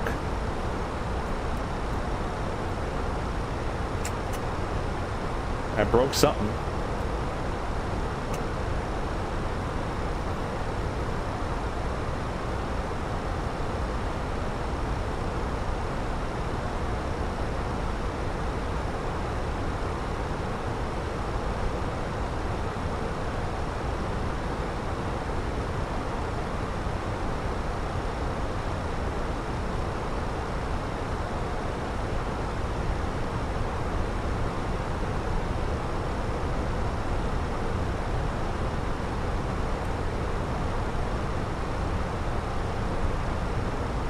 Okay, we'll just see our jet all the way down.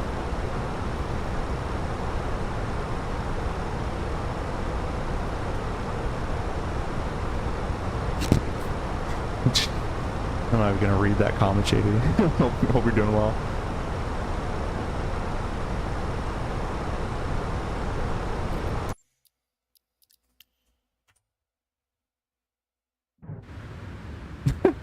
Forgot I left my camera over there.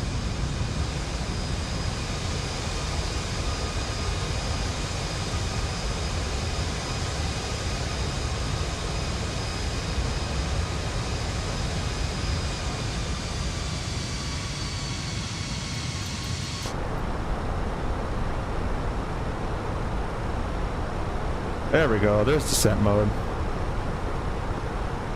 Should have get somewhere in the window.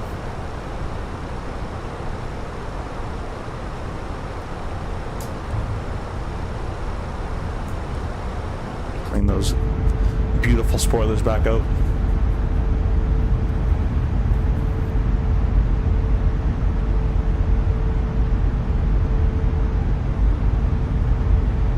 Hopefully everybody's enjoying their Tuesday afternoon. We will be doing the return flight from Boston back to DC. Hopefully it won't lag too much. I've turned on dynamic settings, so it should be pretty good. If you guys are on TikTok as well, I also have a TikTok channel that you guys can go check out. I post semi-regularly on it. But it's just YourSimCFI on TikTok.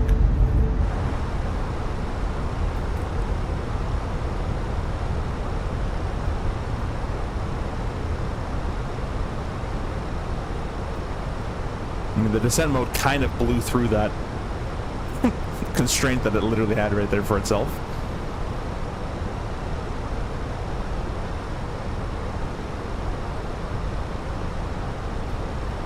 It's gonna pass Fenix and it's gonna keep on going on down.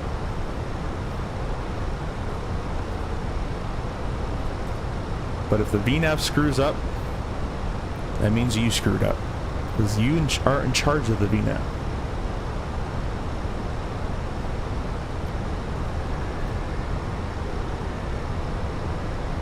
Some interesting things that the VNAV is doing today. I might just hand fly it the whole way down, call it a day.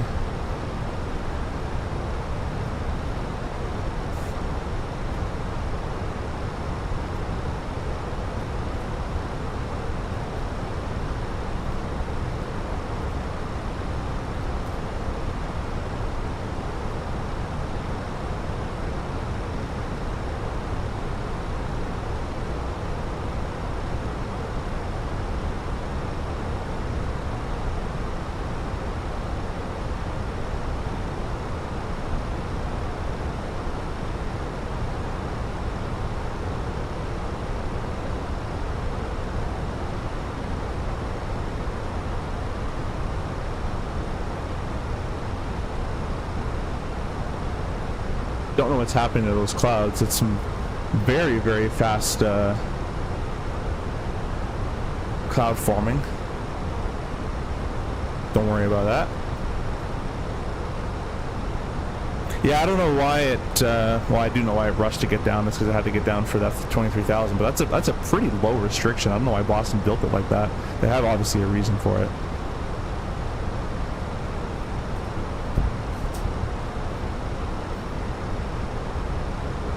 No, Sneaky, we're not using Beta 4. Beta 4 has a lot of problems, I've been told, in terms of airplanes. Like, the airplanes don't work all that well on it. Fenix and all that kind of stuff. But I heard the performance is really good on it, though.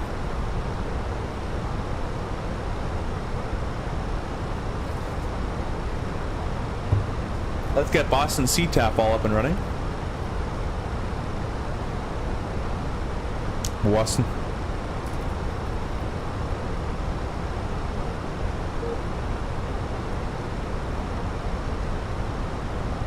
$28.8. All right.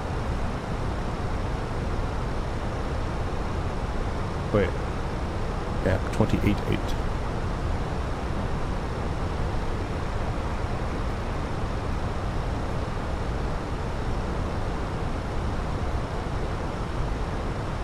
I have no idea what this VNAV is doing. We're gonna fly this thing manually, because it has the literal path right there. It has above 21, below 23, and it's just going right below it. We're gonna climb up to 22,000 feet. We're gonna take control of this VNAV. We're gonna CRJ this airplane because I can't outthink my CRJ brain.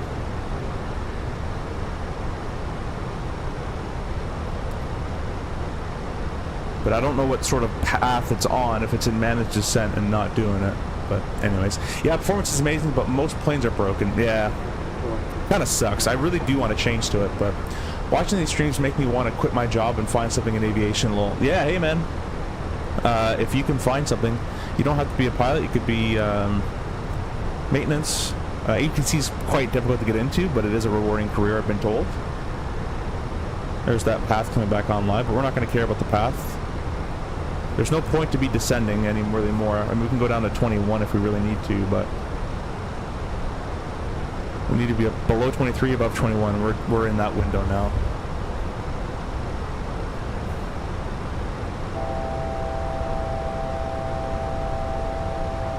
It's gonna yell at me because I'm climbing and my altitude selector set to 21. So now that we're kind of back up here and we fixed the VNAV function, we're going to go ahead and keep on going down. Let's see if I hit descent now. Managed. Let's see if the VNAV can know what it has to do. It has 210 in there, so it shouldn't go below 210. There it is. Look, there's the constraint coming up. It's starting to level off. All right, good. You're working again. Cool. I was looking for at a dispatcher, not sure how viable that is though. I'm currently in IT. Yeah, man, dispatcher's a good gig. They make actually pretty decent money depending on the airline you go for. I don't think it's super difficult to get into. I'm not too sure, but I believe there's a couple exams, and you might need prior experience doing something else in some other dispatching. Maybe on the side you can go to a flight school or something. I'm not too sure.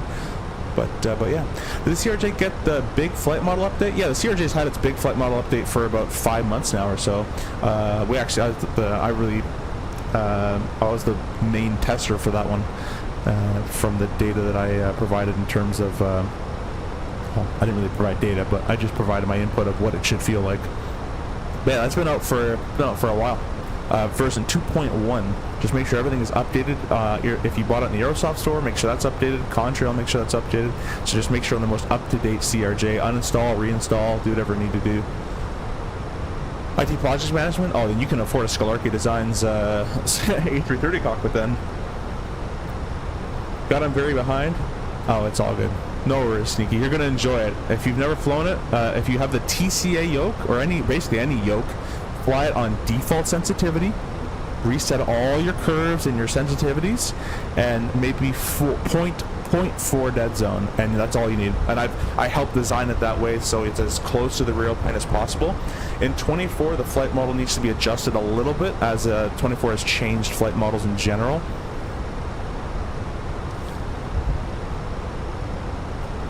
Alright, we got 5,000 set in the altitude selector. It has VNAV to 8, so that's all good. Let's see if it can rethink its brain here.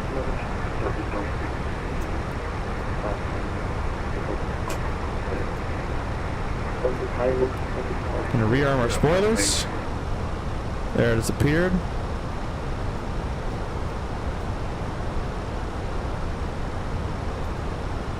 Where are we here? All in. Boston traffic, American 2134, approaching waypoint all in, descending via the Roebuck 3. We're planning 22 left, expecting 22 left in 22 minutes.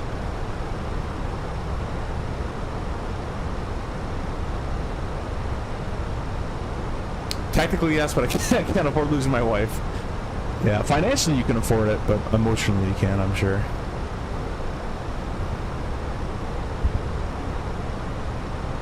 It's all good. Yeah, man. If you do it for the passion, you'll enjoy it. If you do it for the money, you won't enjoy it. Aviation, depending on what country you're in, is it's very misunderstood that pilots and everybody in aviation makes a ton of money. The U.S., the pilot pay has gone up significantly, but everywhere else in the world, well, like, you know, it takes quite a long time to get into the cash. Delta 706, descending via the Roebuck 3, approaching Ruiz, expecting runway 22 left in about 3 minutes. Got some weird flickering going on. I think I know what that actually is.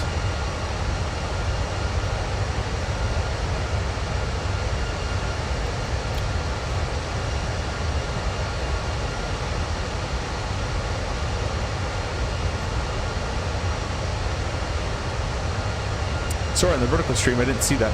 Aviation Go, welcome, thank you for stopping by. Where are you flying to? We're going to Boston.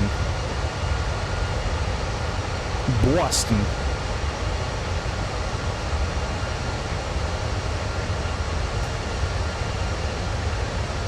I think that got rid of the flickering. Alright.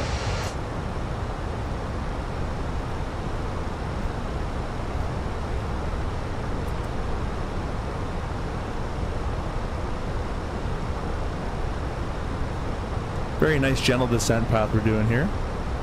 Outer tank fuel cross feed, alright. I think that's what that means.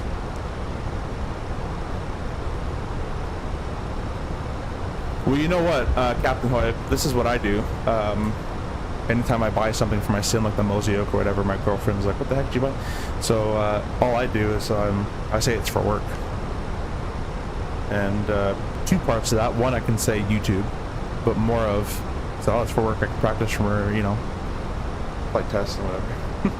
So I kind of get away with buying sim stuff like that. Buying a full Scholarity sim, can't really say that's for work too much, but if you're a dispatcher, maybe, because I bought this for work, so I know what the pilots go through, and makes you a better dispatcher. You can spin that, boy. I believe in you.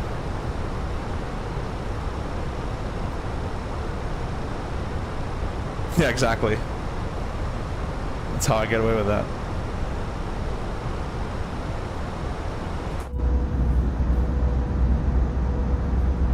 By the way, guys, we're streaming on 2 streams. We have a horizontal and a vertical stream. Be sure to hit that like button as well. We have a lot of people watching with not a lot of likes. So if you guys can hit that like button, we'd really appreciate that, and subscribe and do all that great stuff.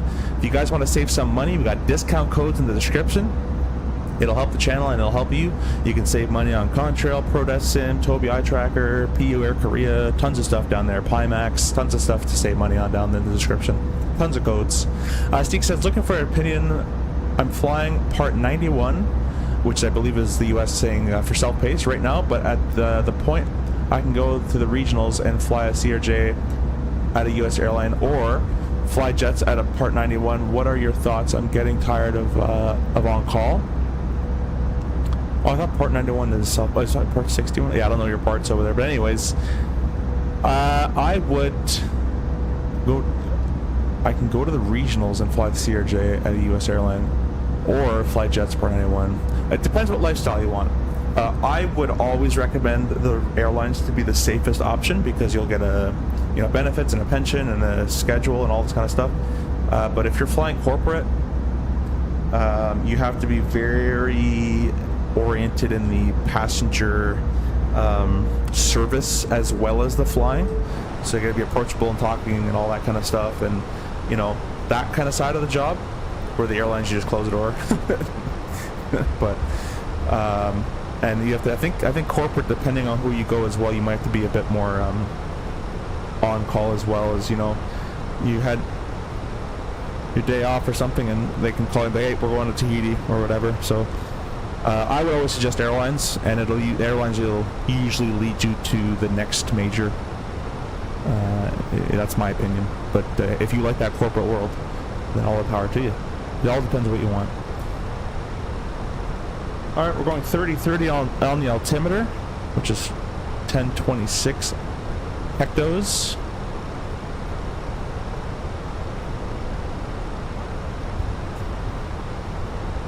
I can say 50% on my car insurance, yeah. With Geico.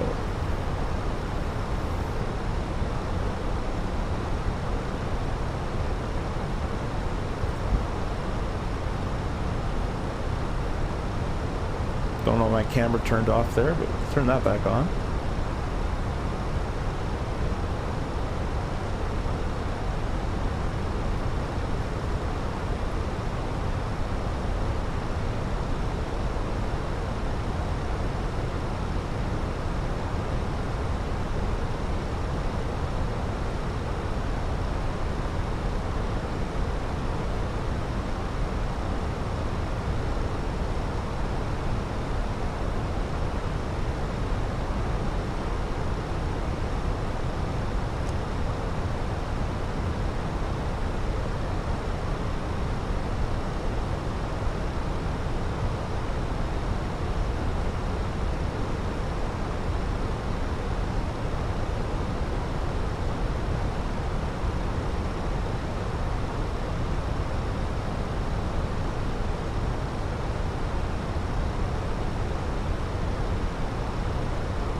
I'm quickly going to turn on my air fryer. That way I can have some lunch when I'm on the ground.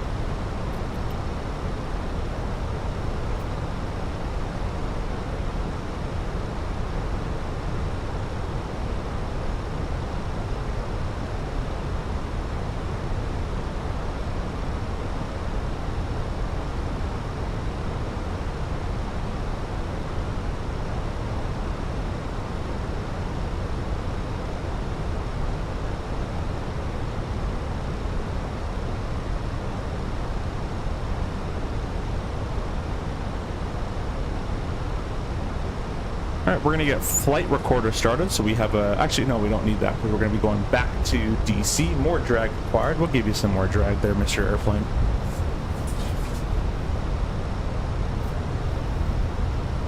Looking into 2024, loads to the start screen, then locks up. What gives?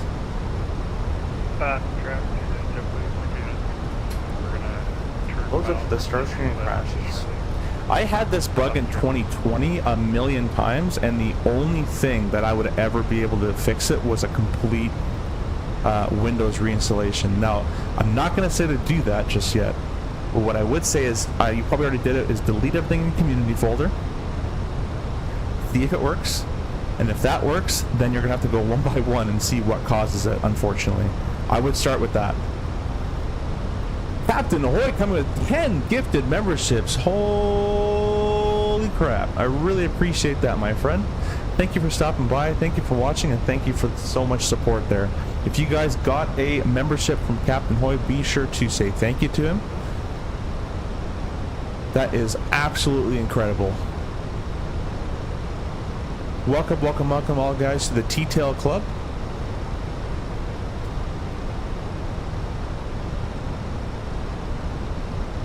Also, guys, by the way, we have new merch on the store as well with a bunch of Yurstim CFI branded things. I actually purchased my own water bottle because I needed a water bottle, so I purchased a water bottle. And so that's all available if you guys would like anything for the expo coming up. But that is insanely generous. Thank you so much, Captain Hoy, for that. This butter and or smash of a landing will be dedicated to you. Everybody say thank you to AJ. Or not AJ, what I'm talking about. Thank you. I appreciate being here as well, AJ, but I meant to say, everybody say thank you to Captain Hoy. Ahoy. Sorry, I've been saying Hoy. Captain Ahoy. What'd you call me? I called you an Ahoy. Sorry. No pressure? The pressure's always on in aviation. Your first landing ever in the real jet is with people on board, and that's where you're like, you have a slight momentary, oh shit, there's some people on this airplane, isn't there? Kind of thought to yourself at about 400 feet. Autopilot disconnect. Yeah, you always got people recording your landings, all sorts. You get to a point where it's going to be, either just look for a safe landing. If it's smooth, great. If it's a little firm, great. Center line, stop before the end. Nothing broken. No one sues. No one going from management calls. You're all good. What is the CFI check ride like in Canada? It's very different than the ones you guys in the States, but we have to present they're called PGIs, you might call them the same thing, a preliminary ground instruction. So I was given to present stalls and spins, like the harder ones, of course. And then we go up and do, basically the examiner acts as a student for most of it, pretty much all of it. And they're going to want you to see you demonstrate, I think I forget what it is, 2 or 3 exercises. And so through the whole flight, you're pretending to be an instructor, basically.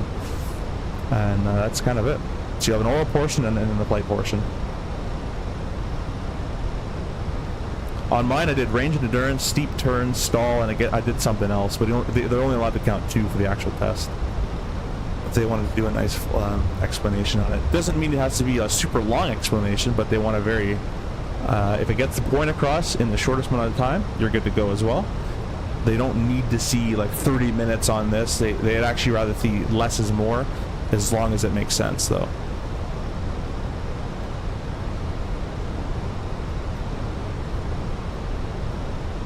Alright, I'm gonna cut the corner here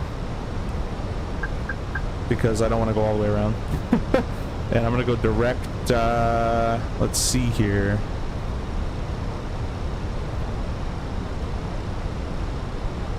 That's the approach. We're not gonna go direct that. We'll go direct to Tally. That looks good. We'll execute that. Oh, we're already in heading mode, so we should be able to execute it. There we go. We're back in nav, and we're back in managed descent.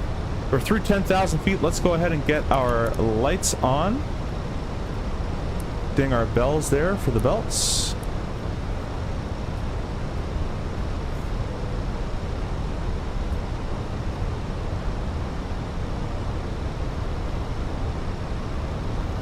This camel hook never stays put.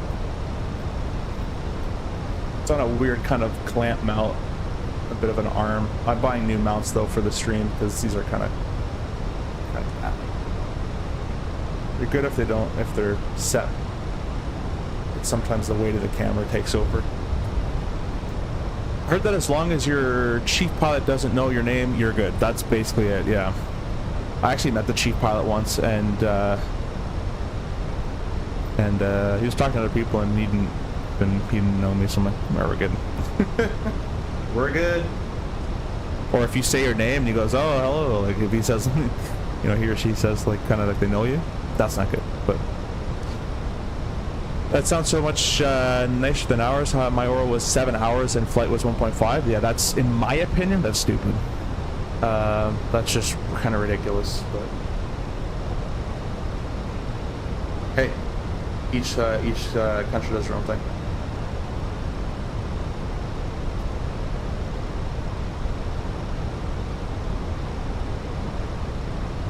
Lots of traffic, Jet 59, 5 miles from Shane West. The point we get across is, and even as a captain, I've been told this is kind of the same mentality as what I've been told as well from other guys, that yes, there's a lot of information and you know kind of a lot of it, but there is just too much to know, and that's the same as an instructor. So as long as you know where to get it and your answer isn't fake and you say, hey, I don't know that one quite yet, let me go look this up and I'll come back to you, or let's find it together, that's all you need to do. So a 7-hour ground to me is quite pointless. I mean, they ask, nothing's like, it shouldn't be memory item stuff, right? So I guess I kind of get where they're coming from, that they want to know that you'd, I guess, do like a full flight plan course, teach it. I'm not sure, but I really don't know what that'd be used for. As long as you know where the information is, it's kind of all that all you really need. I'm going to continue on down to 3,000 feet. I'm going to put our landing symbology on.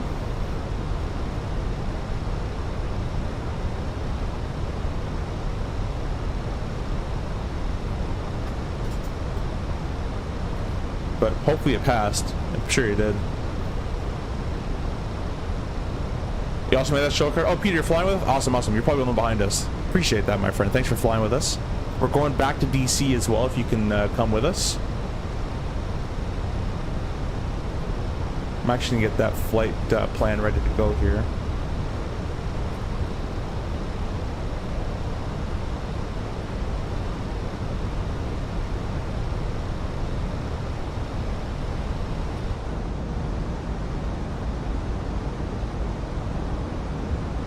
We're going to be upgrading... Oh, wait a minute. Did I do the wrong... Oh, I think I did the wrong call sign. Oh, no, I didn't. Wait a minute. Yeah, I did do the wrong call sign. I did Boston to DC's call sign in this flight. So I meant to do 2134 for the flight from Boston back to DC. So we're going to keep the exact same call sign, and we're going to go back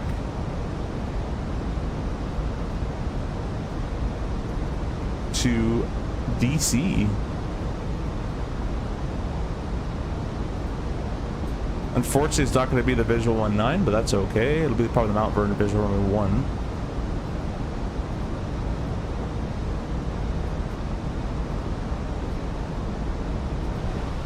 Yeah, if I passed it with not fun, my double A was like 1.2 oral and 1.5 flight. Stupid shit. Yeah, see, that's more acceptable, in my opinion.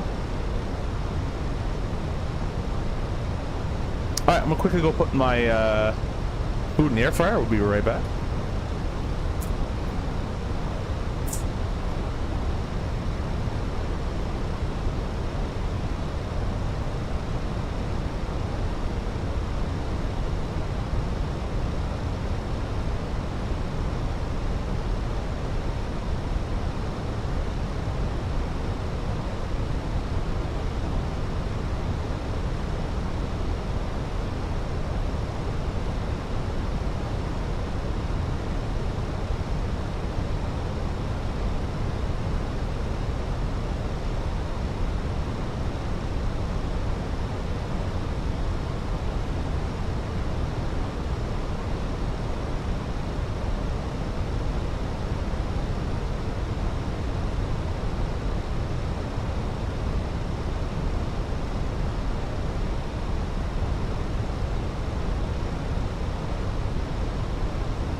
Alright, I am back. We're going to be in open descent mode now.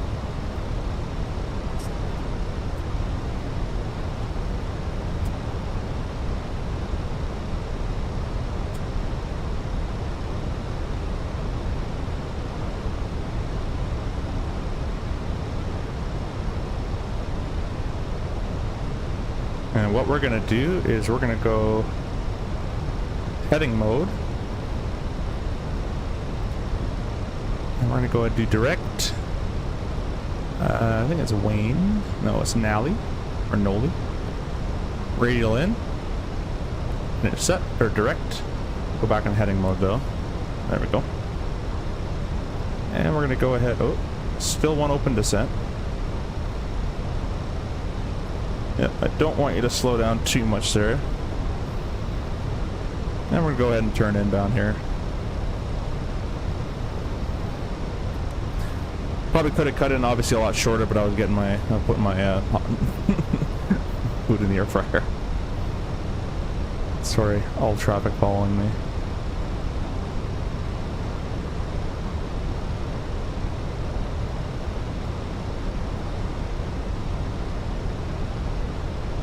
Yeah, we could probably go direct Wayne at this point. That'll be pretty good for us. It's not working. Wayne. Wayne. There we go. Intercept. There you go. Open descent nav. Awesome. Alt star down to 4,000 feet.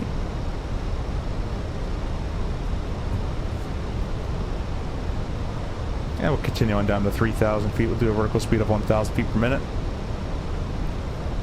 We're gonna slow. Actually, we'll keep it fast. Someone's behind us, so we're gonna keep it going quick here until we're about to. Once we level off there, we'll start bringing it back. No one here to clear us the land. We're just gonna go our nav lights and everything on. I'm gonna move this camera down. 65, we're gonna be taking up from way to the right. Boston traffic, call 65. Oh, I might not be able to get that view in.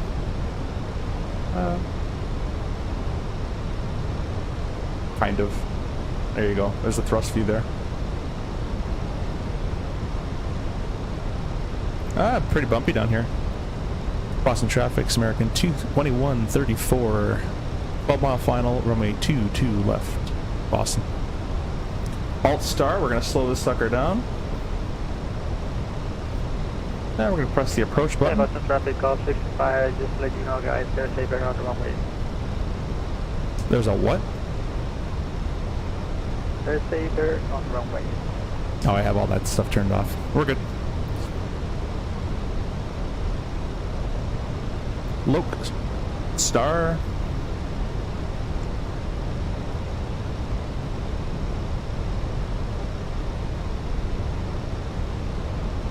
And you get our flap set here. Glide slope star. We go gear down.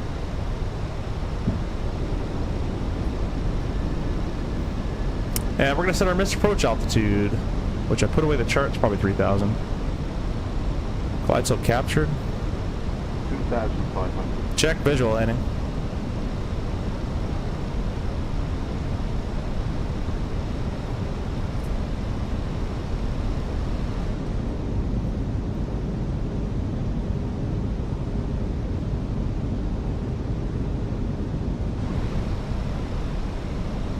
Flap 2.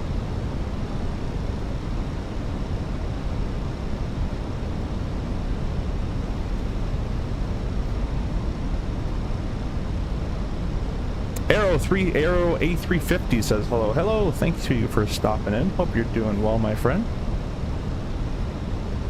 If I have it, I'm going to start G's for a feet per minute. I always forget to do that, but we'll set our next flap 3.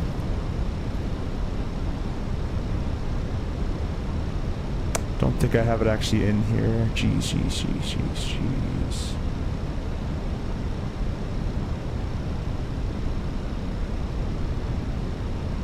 No.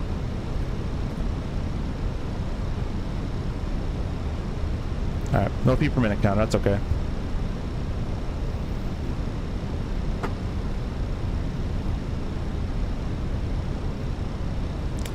Do you like the Moza yoke? I love the Moza yoke. That's actually one of the products that I purchased with my own money, and it was really, really cool. Why does my spoiler keep disarming? Alright, we're gonna turn Mobi flight off.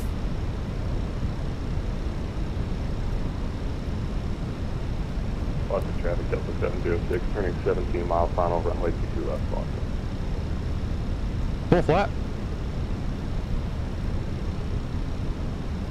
And Boston traffic, American 2134, short final 22 left, Boston. Clock bullets, gear down, lights on, everybody's been advised. Clear to land. I noticed the ignition auto arms itself, that's kind of cool. Now let's hand fly this thing a little bit. Autopilot disengaged. Now the 319 is known to be a bit of a smasher. My buddy says it floats rear world quite a bit, and I did a couple landings with it to try. So what we're gonna do is start our flare a little bit below, maybe 25-ish feet, somewhere around there. Hands should be rested here technically, but I don't want to ruin the climb detent there. So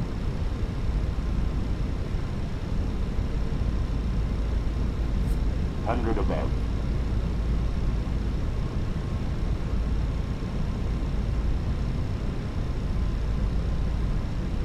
Minima. we already called landing a million miles ago. Glide slow. I don't know if I trust the Pappies or the glide slope, to be honest. Glide slow. As those 1,000 footers are right there. 50, 40, 30, 20, retard. Drive. Yeah, it hit. It hits hard. Should have flared a little bit more. Super, super laggy on the touchdown as usual. Reverse to deploy. Don't know why it gets this laggy, man. I don't understand why it gets this laggy. Manual braking. Retard. Retard. Yeah, there's my throttles aren't the most need a tiller. My throttles aren't the most accurate in their positions. 10 mile final, 22 left. Yeah, I really need to get a tiller. That'd be very nice, just so I can brake and turn off at the same time.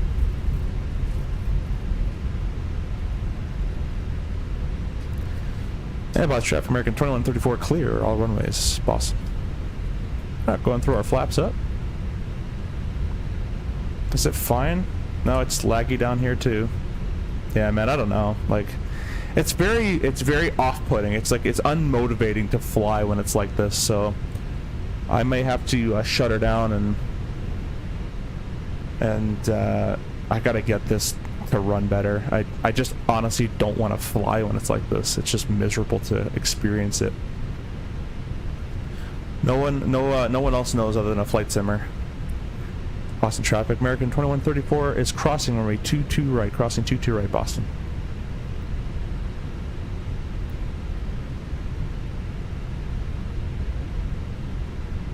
It was not as yesterday.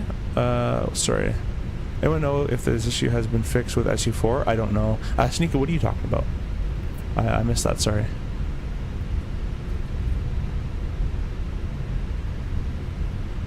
Yeah, hopefully it's not hopefully it's not a computer problem. That's what I'm hoping for.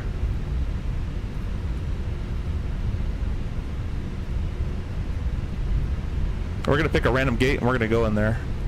Going through our lights can come to the off position. Yeah, I really want to get a tiller, really, really badly. I've been speaking with Blackbird. There's a possibility of that being sent over. Boston traffic, 706, 5 mile final, 22 left.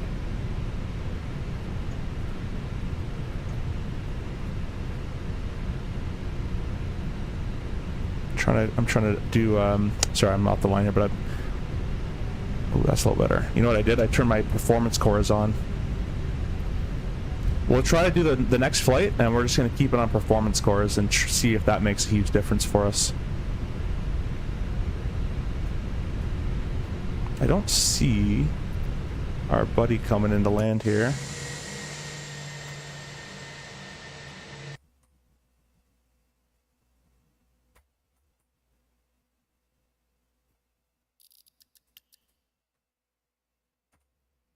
Ah, damn. All right.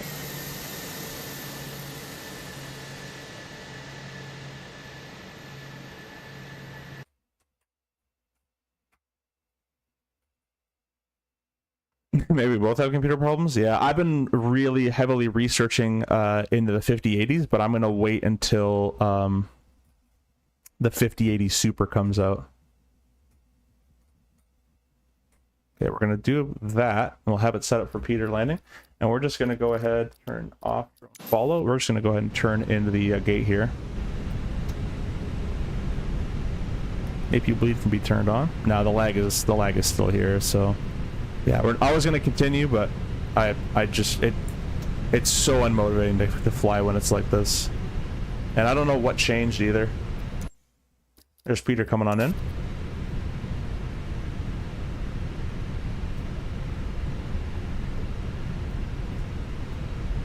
Just gonna do the quickest parking job ever.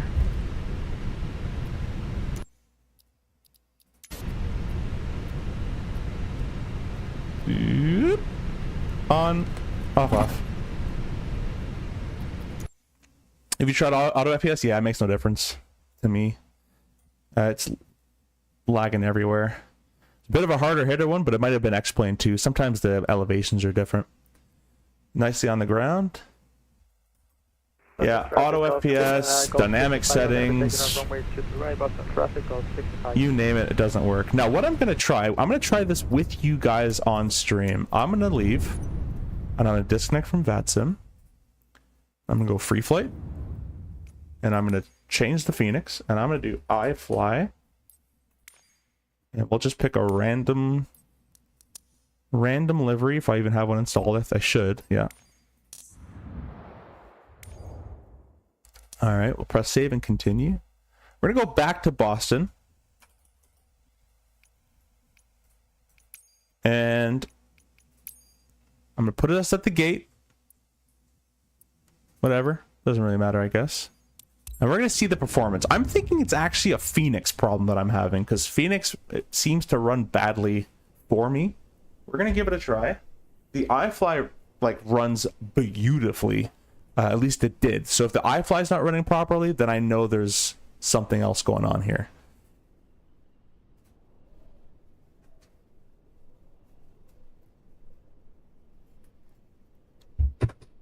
I just want 50 frames, no lag. That's all I want. I don't want more. Just 50 frames and no lag. We're already starting off with a beautiful message.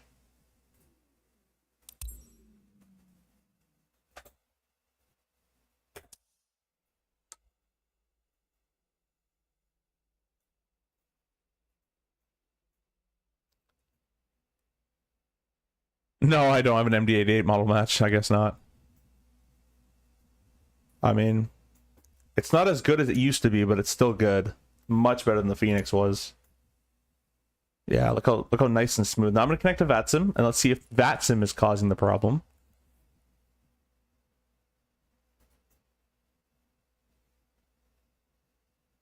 Turn some screens on just so I can say they're on.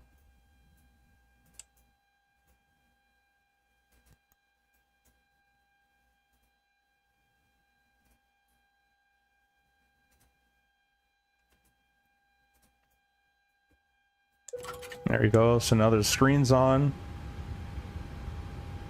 It's still smooth. So I think I'm having a Fenix problem.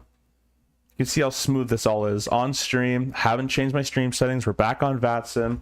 I'm gonna, Active Sky is still running as well. Rex, did I even have Rex turned on? Oh, did I not have Rex that entire flight? That's why it looks so ugly. Let's turn Rex on.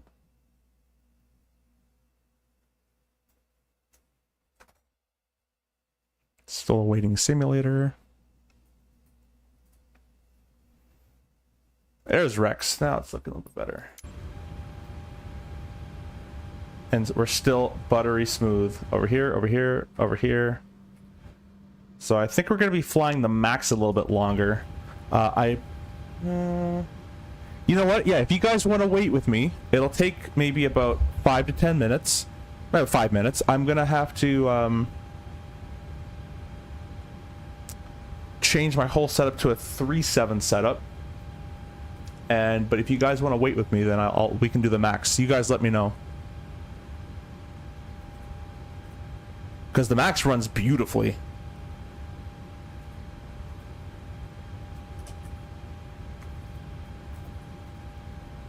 It's kind of shame, but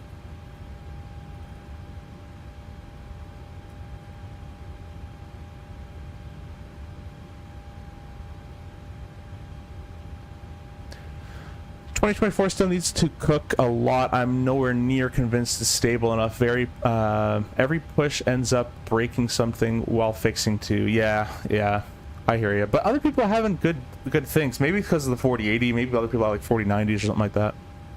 For me, I have the opposite. Fenix runs smoother than iFly, but landing is 50-50 if I lag or not. Huh. Yeah, it was something, honestly, with the last Fenix update that corrupted it. Like, it just doesn't want to work.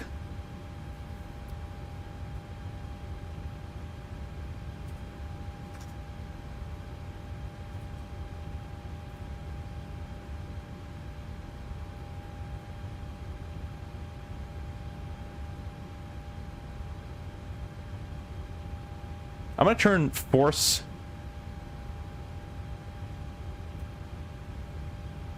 I'm gonna use force.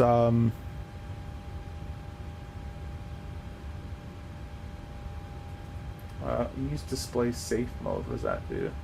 Trying to look at the Fenix settings here. Only use asked by support staff. Display safe mode can help with serious performance degradation issues or graphical glitches. Not recommended. Only use when asked by support staff. Okay, you know what? I'm gonna try to use it. I've applied it. I wasn't asked by a Fenix staff member, but this is my last test, and if it's not good, we're gonna continue on in the 737. Or do you guys want the citation or RJ? I can do CRJ. Once I'm set up for a Boeing setup, I can do CRJ. I can do here. I can make another poll because you guys want to continue on. 7 of you guys voted for yes.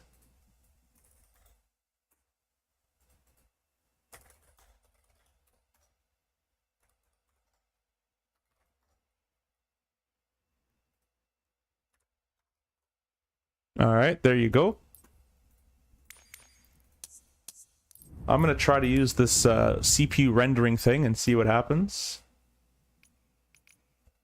ABOS.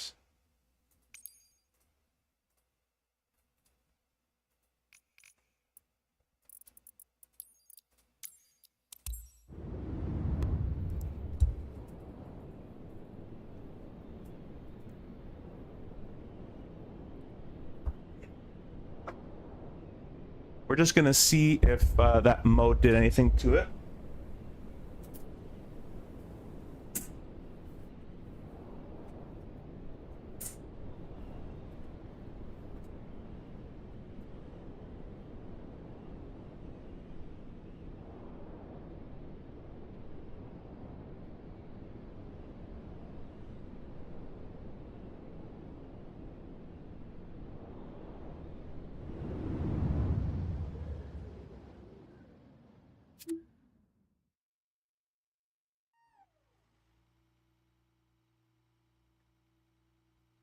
Kind of curious to see what this did.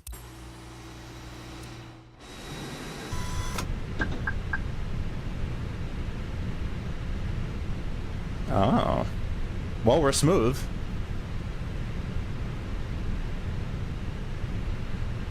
Not as smooth as the Max, but it's definitely smoother than what it was.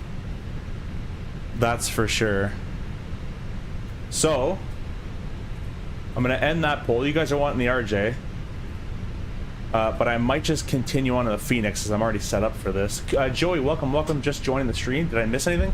No, Joey. We had a very laggy landing, and I've set some. Tried the Max. The Max runs amazingly, and I've asked you guys if you want me to switch over to what planes. The Fenixes. I turned this mode on in the Fenix installer called Use Display Safe Mode. And I applied the CPU rendering to it, and now it's working a lot better.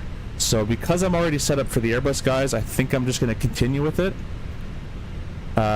because we're already kind of set up for it, and it's a kind of a pain to get my setup into a Boeing setup. I got to take my autopilot off, change the PLT, change the ProDesk sim, change the FMS, change Actually, I have to restart the entire computer for the FMS, change my stick, put the yoke on.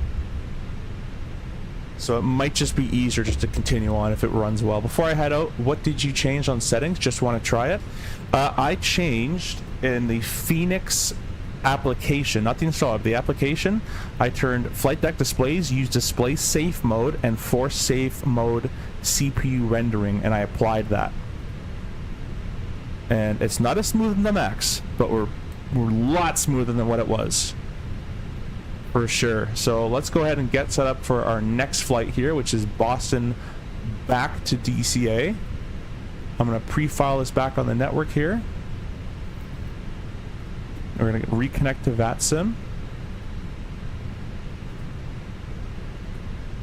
I don't like when my thumbnail doesn't match the airplane either. Actually, I should have to leave VATSIM, refile it. We're going to be the exact same call sign because I used the wrong call sign on the way here.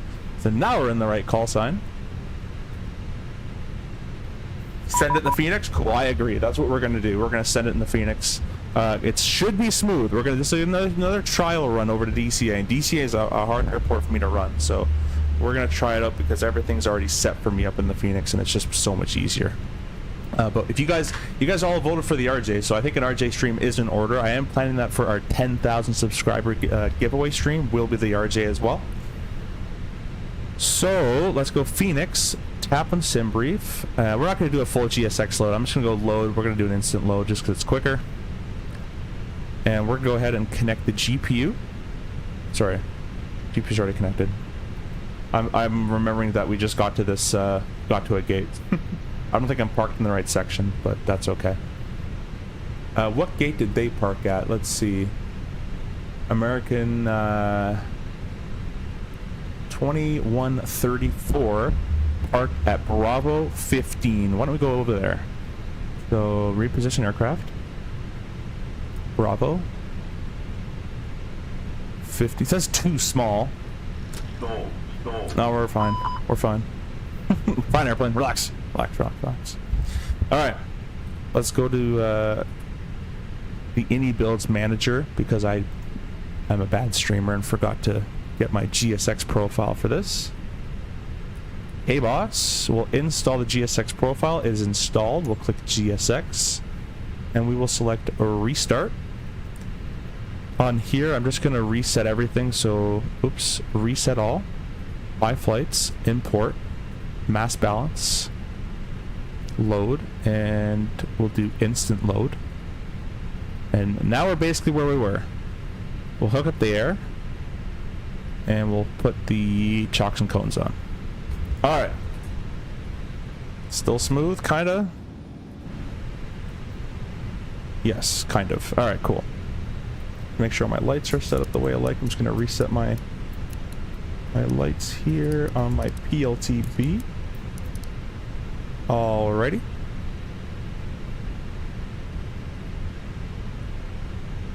Let's see, let's put this camera on.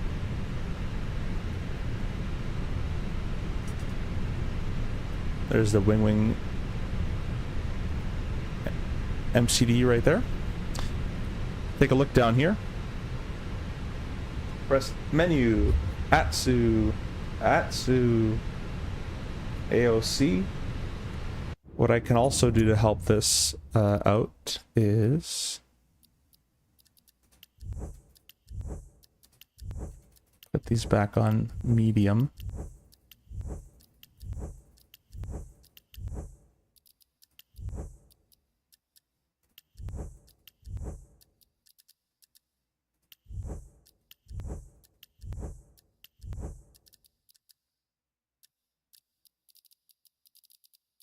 That should help it out.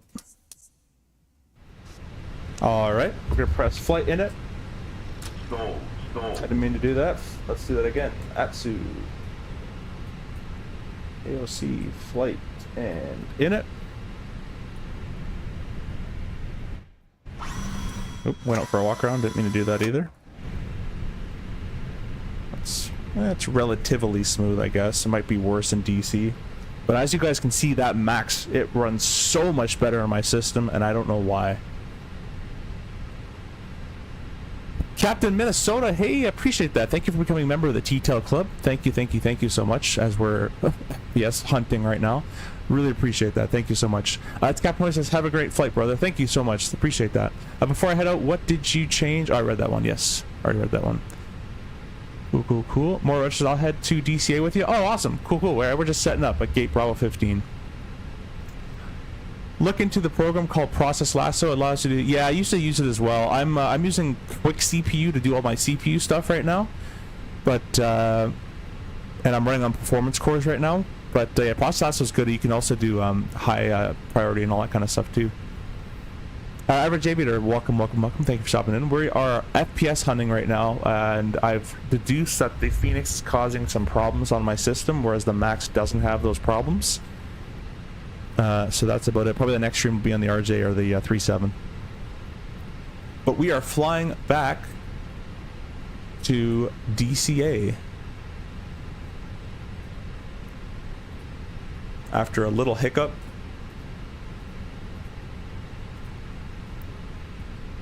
Alrighty, so our cost index today, put that camera back on. Oh, it is perfect. It's 10. And a cruise altitude of 380, I believe, on the flight plan. 380. Pretty high.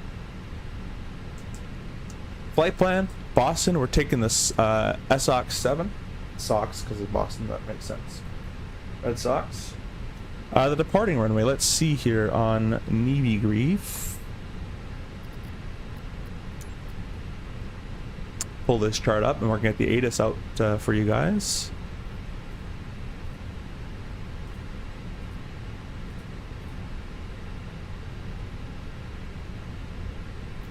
Right, Boston, weather, ATIS, they're departing 22, right? That's easy, we'll do that. The weather's the same as we came in with it. Go ahead and minimize that for the time being. We'll put that on the side. So we're going to be taking 22 right on the SOX 7. And that's going to be via the SOX transition, which is not there, so perfect. DCA arrival, we're going to be arriving DCA via the DL3. DLE3. I've never done that one before. Next page. DLE3. And it's via Laughlin. The Laughlin. We'll insert that. Press our in it. Next page, we're already loaded up with our weight and balance. So we'll go over here. And we can just press send to MCDU.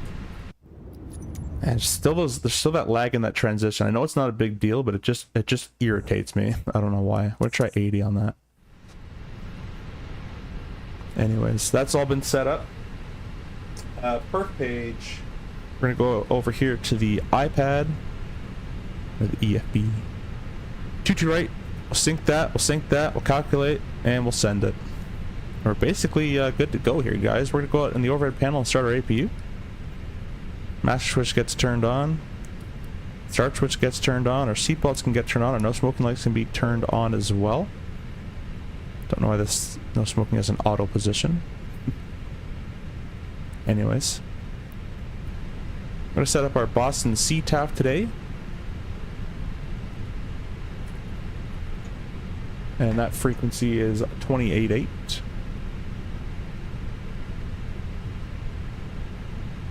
Can't wait till Winwing releases the radio panel. It'd be so much nicer to do that. Alright, 28.8 is loaded in. And that's all good to go for us. APU is nicely starting.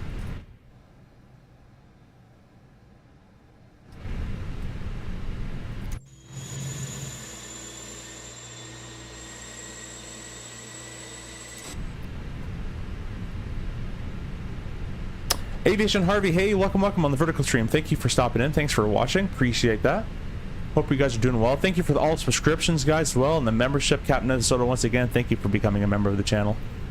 I feel in the Phoenix gives me issues every now and then as well. Okay, so it's not just me. Yeah, the Max runs like perfectly, even on stream. And streaming does take a toll on your system, But even on stream, it runs really, really well. Off stream, I'm getting really good performance in it too. But after the last Fenix update, my frames have just tanked. And I don't know why. We're going up to 5,000 feet via the SID, I believe. I'm just going to check that to make sure. I'll give you guys a bit of a briefing on the departure, and then we're going to get going out of here up to 5,000. So we're taking over 22 right.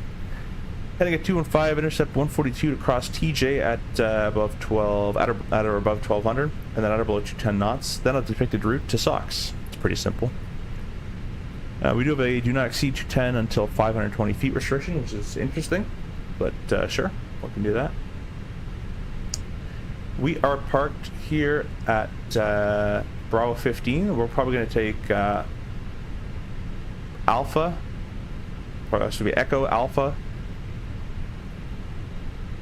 November, cross 15 right, cross 15 left, if that's even, why is that even there? And that's probably for Cessnas, I guess. And then cross 22 right. Oh no, we're gonna take 22 right. Never mind, we're departing 22 right. We just landed 22 left. So yeah, Alpha, Echo Alpha November, crossing 15 right, 15 left. That's gonna be basically the way we're gonna go.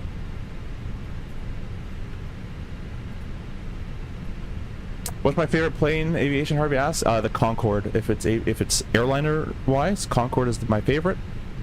And my favorite military, it's probably the F-14.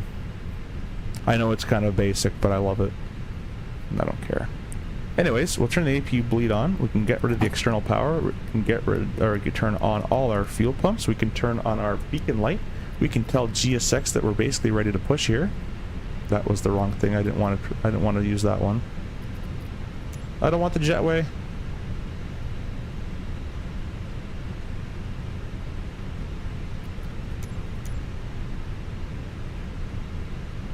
You can put it back.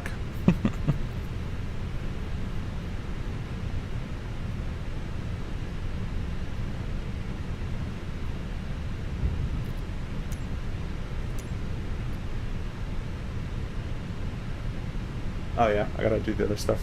Let's go over here. Fenix ground services. Let's get rid of the doors. Everything else is disconnected and off from the airplane, so we're good on that. The parking brake is set. The winch can go on. Our transponder can go on. We're squawking 2 grand, and we should be good to go. There's GSX pulling away. I'll move this camera up to the lighting slash autopilot panel.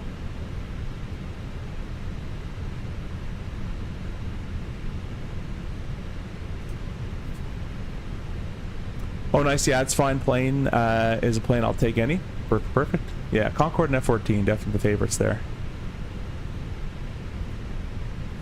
I'm gonna go get my my food real quick and I'll come back. They're gonna be hooking up our airplane to the tug here.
Alright, sorry about everyone's ears right there. Just getting my food. We're gonna turn, let's see, I'm gonna go inside. We're facing east, so yeah, southeast on Bravo 15, spot Bravo 15, spot Bravo 14, 13. Yeah, we'll do Bravo 14, makes more sense. Push back a little bit more. Go ahead and release our park brake.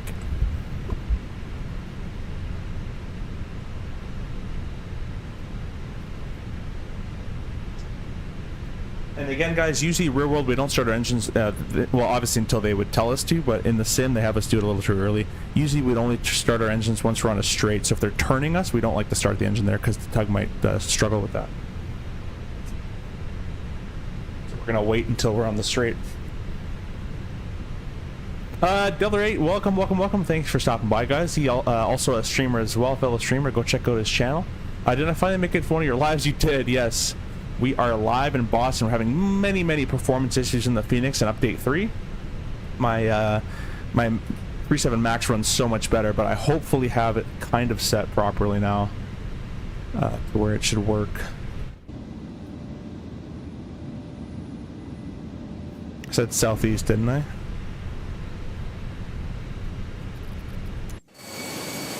I said face southeast, didn't I? Or did I say northeast? Oh, I guess I must have clicked northeast. That's okay. We'll just take the left-hand turn. We'll go out, go out the other way. I swear I pressed it. Let me go back to my own stream and see what I clicked here.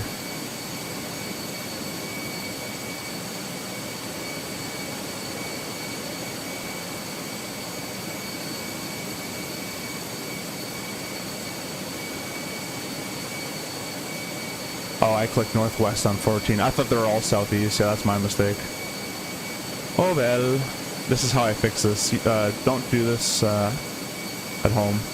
Stop pushback. GSX. Restart. Slew mode. Why can't I move? Get rid of that. Let me move. Oh, it's not gonna let me cheat? Why is it not letting me cheat? There we go. Alright. Back to normal. As everything kind of aligns. We're going to go ignition to start. Parking brake is on. I'm going to start number 1.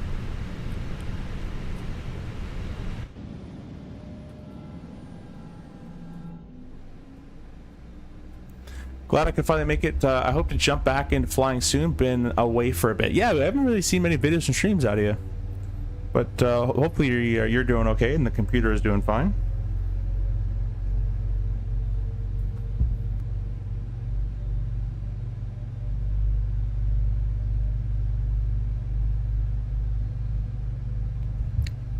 On the vertical stream, Frank says hi. Hey Frank, welcome.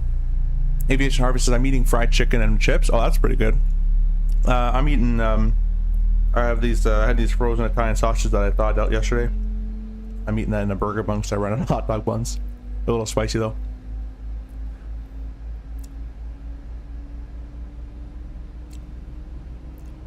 Maybe it says shout out your sim CFI. Thank you guys for all stopping in on the vertical stream. Thanks for subscribing and liking and all that great stuff. Really appreciate that, guys. We're on the way to 10,000 subscribers. At 10,000, we'll be giving away an airplane and 4 gift cards to 2 different shops. Big giveaway coming up at 10,000 subs. All right, we're gonna start number 2.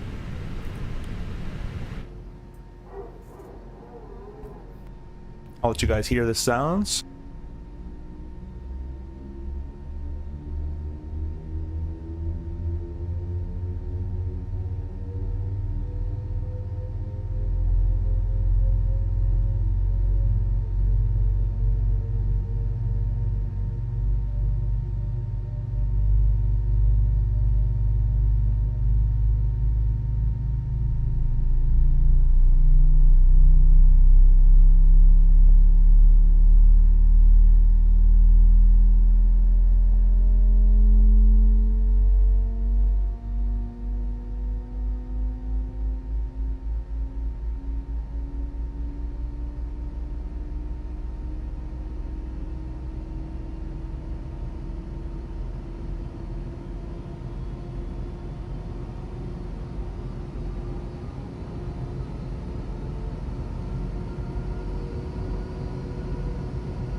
All right.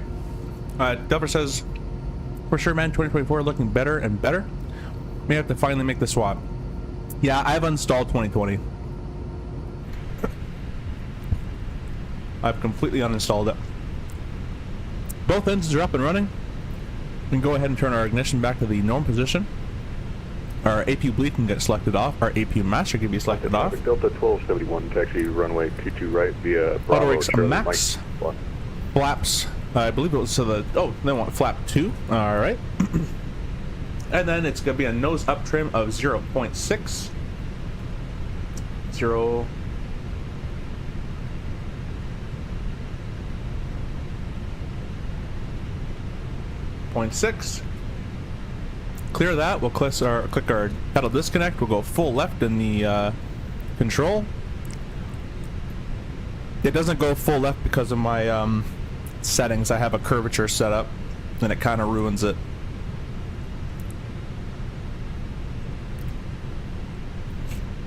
All right. I can unclick the pedal disconnect. Flaps are 2 set and indicating, and we're all good to go. Parking brake released.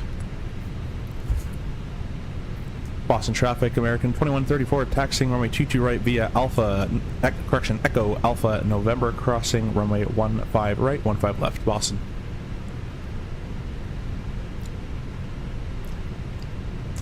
Frank, you're new here. Well, I really appreciate you stopping by. Make sure to hit the subscription button and press the like button as well. If you guys... right on Wait for this guy to stop talking here. If you guys don't know who I am, your Sim CFI basically means I'm your simulator instructor. If you have any questions on Microsoft, I'll be able to help as much as I can, or I can ask some of my friends who know more about it than I do. And in saying that, I also was a real-world flight instructor before, and now fly for a regional airline on the CRJ 900. Well, that's a little bit about me. Got a whole channel dedicated basically to the RJ, but I do fly other airplanes, like as you can see here on stream sometimes. The next stream we'll be doing is probably going to be in the 727 or the RJ, or maybe the Max. So this thing is going. I have basically idle thrust set, and it just wants to go.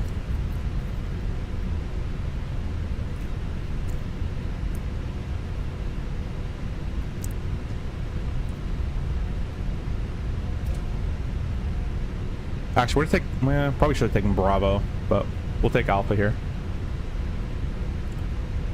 Delta 1271, crossing 15 right on Mike. Yeah, I really need to get a tiller, because it's basically impossible to brake and taxi at the same time for me. It's quite annoying, actually. So Blackbird was in contact with me. I hope that they will be sending me a tiller one of these days to review and showcase for you guys and use on stream.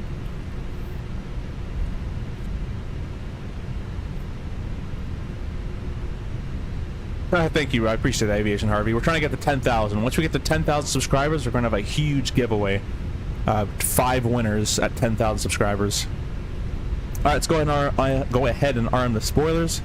We'll do our takeoff config test as normal, and we're just waiting on the on the back. 1271, crossing 15 left on Mike.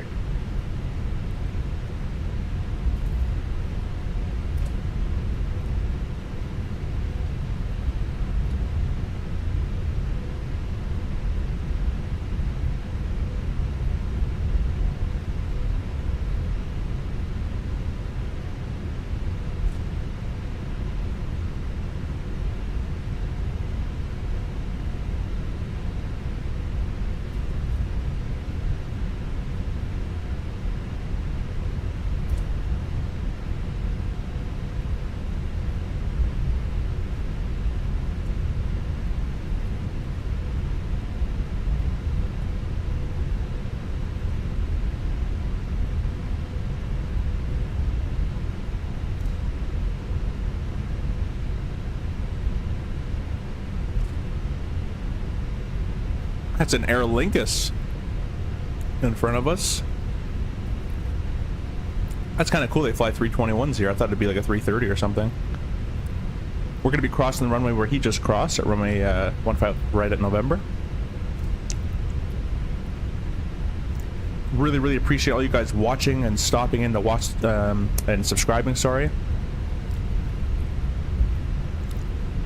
Usually I have a subscriber count going, but mine's kind of broken today.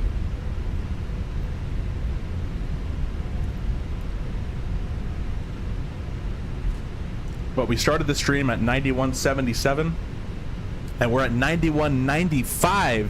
You guys are killing the subscription count. We're 5 subscribers away from 9,200, which will put us 800 away from our 10,000 goal by the end of the month. We're gonna give way to the citation here. Turn off my taxi light. Turn my cameras on while we wait for this guy. I'm gonna flash my lights at him here. Guess he's holding for me. I'm gonna get going. Put my taxi light back on.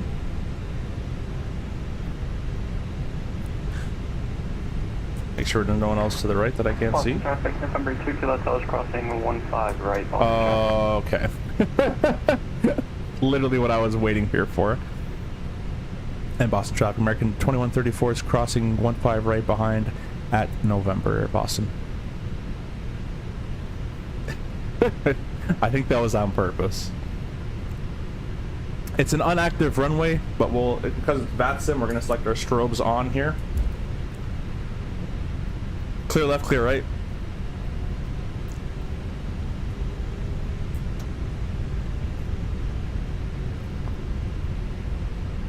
Dub on the vertical stream. My goodness, this literally looks real. Hey, I appreciate that. I've been having a lot of settings problems earlier today, so it might look a little laggy, but hopefully it will be good.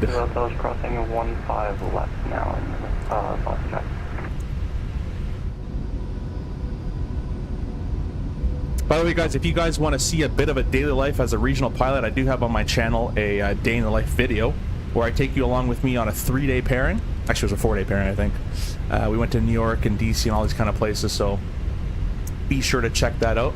Boston traffic, American 2134 crossing 15 left, November. November to cross 22 right for 22 left departure, Boston traffic. Alright, that probably cut me off, but anyways. Dub, though, thank you for subscribing and thank you for being here. Really appreciate you. Hope to see you in the near future in the next lives as well. We're at 91.96. We're 4 away from 200 on our subscription goal. Airline gets feel free to cross. We're going to hold here. Alright, thank you. Shamrock 132 crossing 22 right. I'm departing 22 right. I don't know why they're departing 22 left. ATIS says 22 right, but anyways.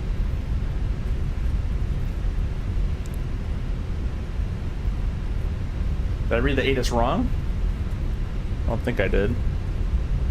But whatever. I'm playing 22 right. I'm going to take it now.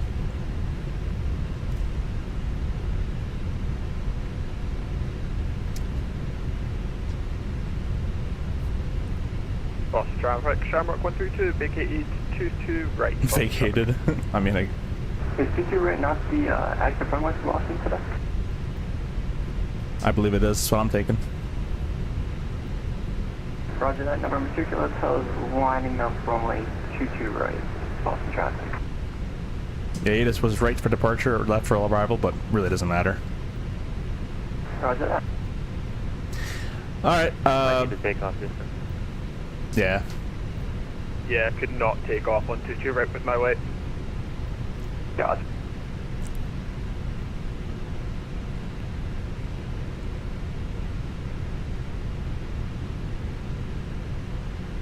Can I have a shout out for the subs? Anthony Harvey, I appreciate it, my friend. Thank you for subscribing. Boston traffic, Shamrock 132, lining up Slam on the runway brakes there. 22 left, Boston traffic. How long is this run? There's no. He can make this. There's no way. Boston traffic, American 2134, lining up runway 22 right. All right, let's get our strobes on. Already, we're on. Those on. Turn off down. We're waiting on the landing lights.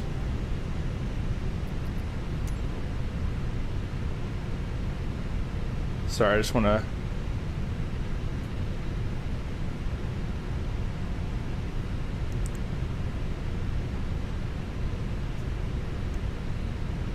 $7,800 feet? Nah, 321 can make that, man. It's something you go behind company will hold short. side here. Check things. Boston traffic. Shamrock 132 taking off runway 22 left. Boston traffic. We'll give the Shamrock a bit of time as I get more lined up here.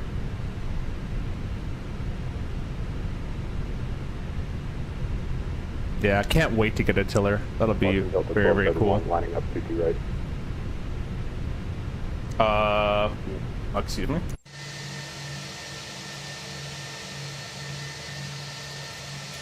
Yeah, we're just holding a 22 right for the Shamrock departure.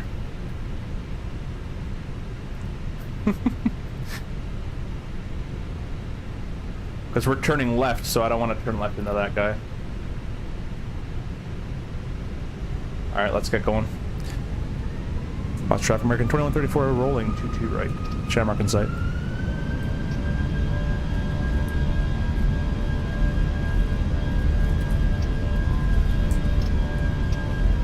Huh. I guess my flex didn't take. Oh, I guess we're not flexing actually. Man MCT SRS climb. Shouldn't say runway. Anyways. I'm over it. Landing lights on. 80 was checked. Boston traffic. Shamrock 132 vacated 22 left. Left hand turn on to departure. Double traffic. Boston traffic. You didn't really vacate. You took off, but you want to rotate. Weird wording there. Sorry, I'm a stickler. I was an instructor. It's part of my brain. Anyways, gear up. Oh, I see why Fenix said not to put the screens in CP rendering mode. They're pretty laggy. Hopefully the entire airplane's not that laggy.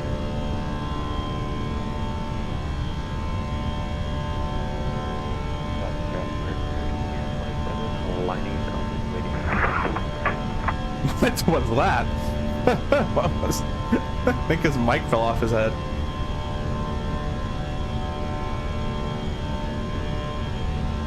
This Winwing Ursa minor joystick, man, flies so well. Climb thrust, or thrust climb.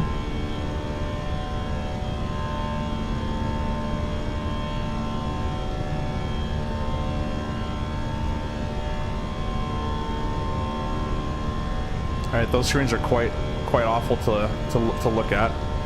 I might change the Fenix software in a second here. I'm gonna put the autopilot on. We'll flap one.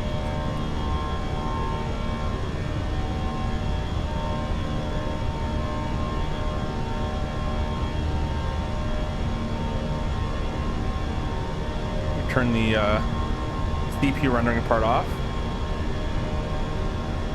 Flaps 0.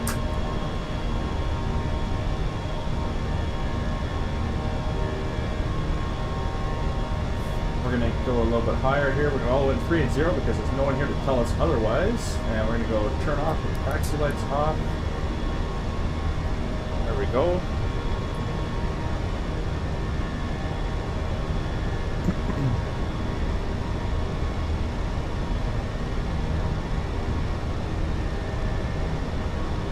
How many feet are we cruising at? We're gonna be going up to 38,000 feet, all the way up. And I usually, as usual, forget my decals, throw that on, turn off our disarm our spoiler there as well. There's the Shamrock just ahead of us. Pretty good little spacing we got going on. We're a bit of a rocket ship, so we gotta watch out that we don't come up behind them there. Crack-a-lackin'. Hey, welcome. Beautiful departure, and the engines sound great. Yeah, they sound awesome, don't they? Awesome sounds. Thank you for subscribing and commenting, Crack-a-lackin'. Appreciate you. By the way, guys, on your stream and your video cameras, you have the Winwing Ursa Minor joystick. Absolutely fantastic joystick for even for the price. It doesn't feel cheap in any way. It's really good with you can do on-the-fly dampening adjustments and all sorts of stuff. Really good joystick. Then you have the PLT-A, which is the lighting panel from PU Air Korea, which works for the Airbus. They also have a Boeing one they sent me as well. Below that, we have the Winwing FCU plus EFISes that you probably can't see, but it's on the side. And then below that down here is the Winwing MCDU, and then on this side is the ProDesk Sim A320 throttle set. So we're all Airbused out here tonight, guys, in our live stream. We're going to go ahead and turn the cameras off for the time being.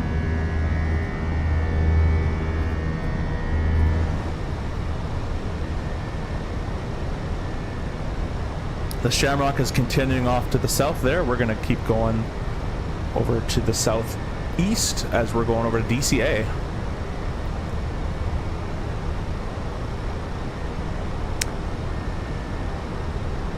Yeah, Shamrock being goofy.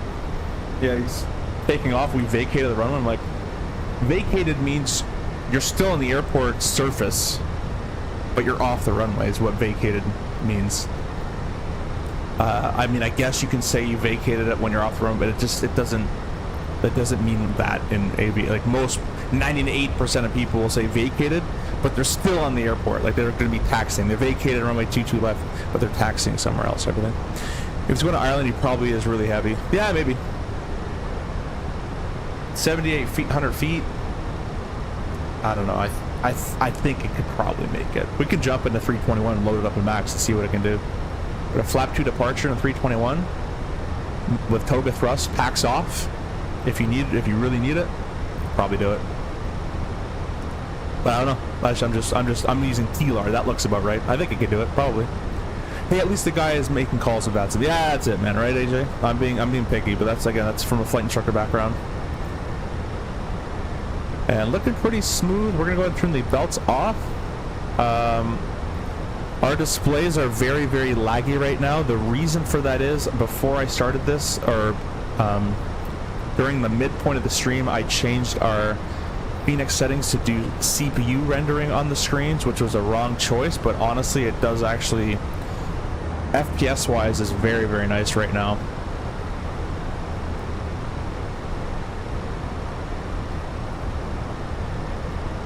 Of course, after all the one that perfected my CRJ flying. Hey, well, I appreciate that, Kraken Lagan. I hope that's going well for you. We're going to be CRJ streaming shortly again in the near future. And again, guys, I'll say we're going to be reaching, well, once we do reach 10,000 subscribers, and hopefully it does get at that point, we will be having a massive giveaway stream, and I will put out notices on when that happens. We just hit 9,200 subscribers, so we're 800 subscriptions away from a free airplane, which will be disclosed later on, of which I'm giving away, and 4 gift cards, 2 to one shop and 2 to another shop. Probably going to be about a $250, somewhere around there, giveaway.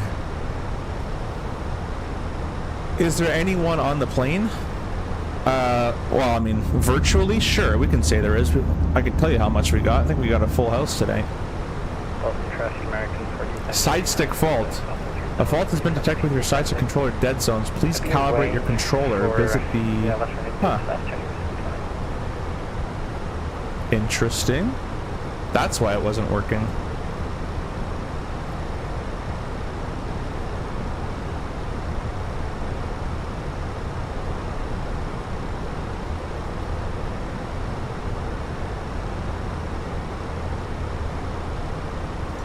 Interesting.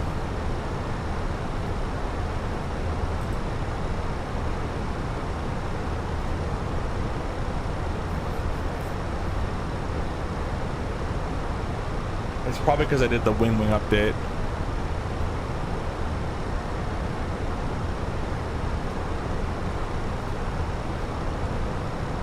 This is gonna screw up the sim, but I'm gonna do it. Oh, maybe it's not.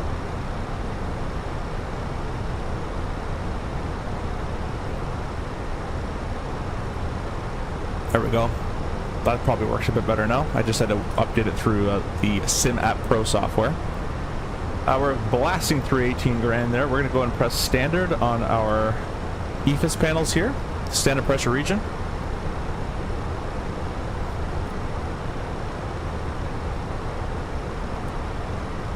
And we are climbing away. Gave me a good reason to revisit the CRJ. I usually just stick to Embraer. Can't wait for the E175 to come out, or E145, sorry. Yeah, I've heard that plane is coming out for a bit now. It looks pretty good. It looks like they're working on it, or they're doing a really in-depth job on it, so it'll be pretty cool to see. Yeah, the RJ is a lot of fun. The new flight model that I help with is ridiculously better, and maybe I'm being biased, but I think it's ridiculously better than what it used to be. And it needs a tiny bit of tweak in 24, not too crazy, just a little touch-ups in 24. but it's still so much better than what it used to be. Oh, I just closed Rex. Oops. Rex back here. He just wanted to use flex. Yeah, he just wanted to flex on us, flex on the haters. I'd like to chip in a free copy of X-Plane Zebo mod for the giveaway. All right, yeah, we can give that away. That'd actually be really funny. I forgot to start my chrono. Oops. Oh well. We're planning on runway 1 into DCA. By the way, guys, we're using Active Sky and Rex Atmos at the same time.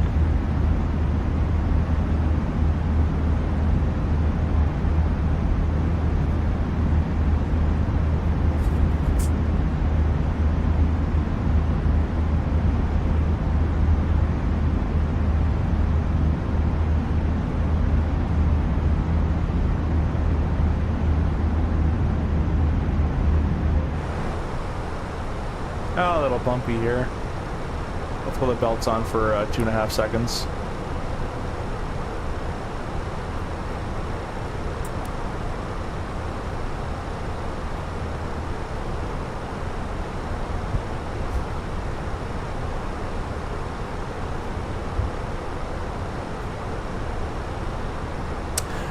No, Crackalack, and I worked on well, I volunteered to work, I didn't get paid. I worked on the CRJ flight model for Aerosoft with Hans. So they were on version 1 point something. I helped them with 2.0 to get. I did like a huge bug report and testing for them for about a year with other people as well.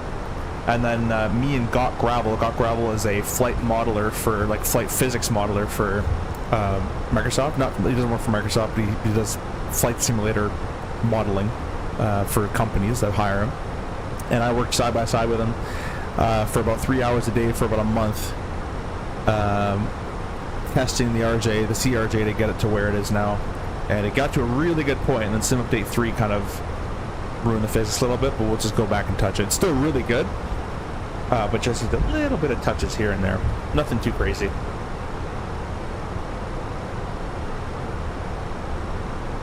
Yeah, I appreciate that. Yeah, it should fly a lot better now. Joey says, Rex Atmos worth it? 24 looks so much better than 2020 to me, and didn't know if it was worth it. As a content creator, I say it's worth it because it kind of just brightens up and sharpens up everything. It's up to you, honestly, to decide if it's worth it. Like, let me turn it off. Let me go outside and you guys can see if it's worth it to you. So this is with it on, and this is with it off.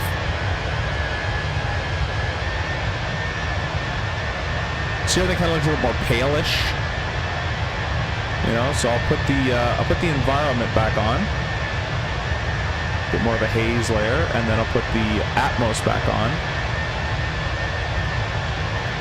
And you can set up your own profiles and do whatever you want. That's all I use from it. I don't use the weather part.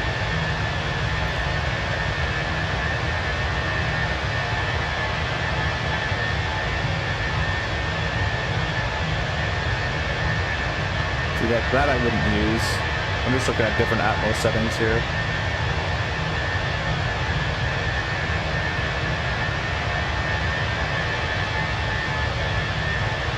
Actually, I liked I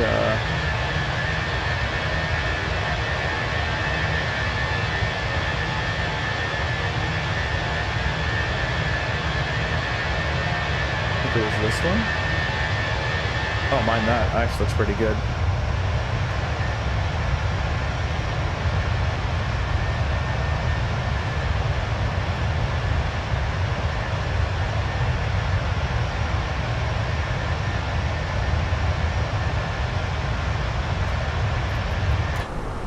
So up to you if it's worth it, but I think it's pretty cool. It's only 14 bucks, and as a content creator making videos, you can kind of make the sim look a little bit better here and there. That's kind of all I use it for. If you're just playing the sim, probably don't need it. I believe you have experience in the actual CRJ, right? Yes, I'm a current CRJ first officer, so I fly the CRJ for work, for a living. So I come home and I stream. And I obviously do other things, like friends and stuff. But and then when I go to work, I fly plane. And when I'm at home, I want to be flying a plane. Then when I'm flying a plane, I want to be home. That's kind of how that goes. A love-hate relationship with that.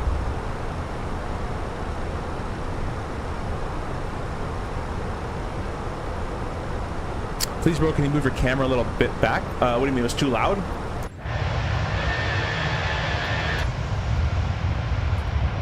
Was it too loud for you?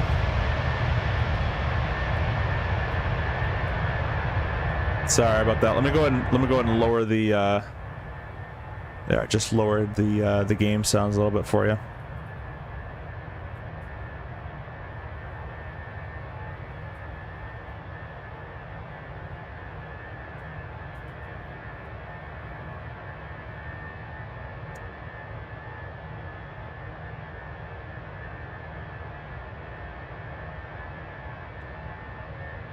Oh, that's too bad, Kraken. Are you able to get like a lower class medical to do like a private pilot license or a sport? Because I think if you can fly at all, it's 100% rewarding and still worth doing if you're able to get a PPL. I would look into that. And make sure a doctor told you that. Don't just have people say your eyes aren't good enough. Actually make sure an aviation doctor has actually denied you as well. A lot of people will claim that oh, your eyes aren't good enough or whatever, but go actually check. Thank you for subscriber guy. We picked up one more subscription there. Thank you for that. Appreciate you guys liking everything. No, I'm at the cockpit. Oh, sorry about that. Let me see. Yeah, the problem I'm having, Frank, is I'm on an ultra wide monitor to stream in the vertical format. My image has to be so far, like, not stretched, but it gets to a point where you can't really see it that well in the vertical, unfortunately. Unless I do with the cameras on, it's a little bit better for you. So I'll leave the cameras on the stream side there for you.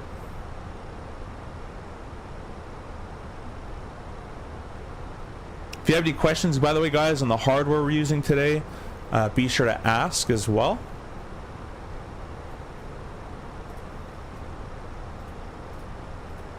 More Rotor says, what's the size of your monitor? It's a Samsung Odyssey G9, so it's a 49-inch ultra wide.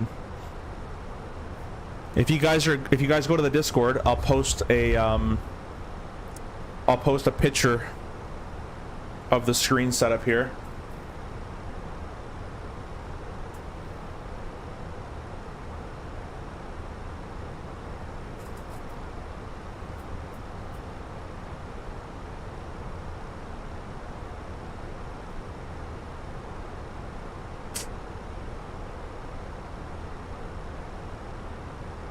So guys, there's a Discord link down in the description.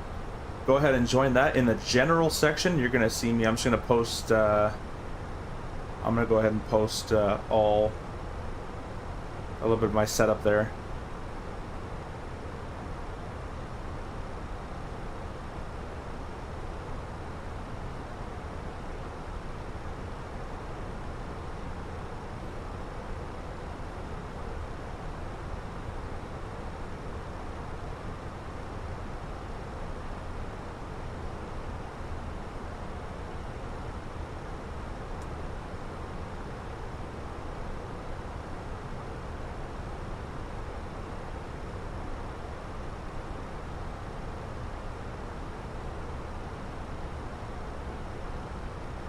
No, that Discord thing I don't think doesn't work. I'm not that advanced. I'm sorry, but it's in the description for you.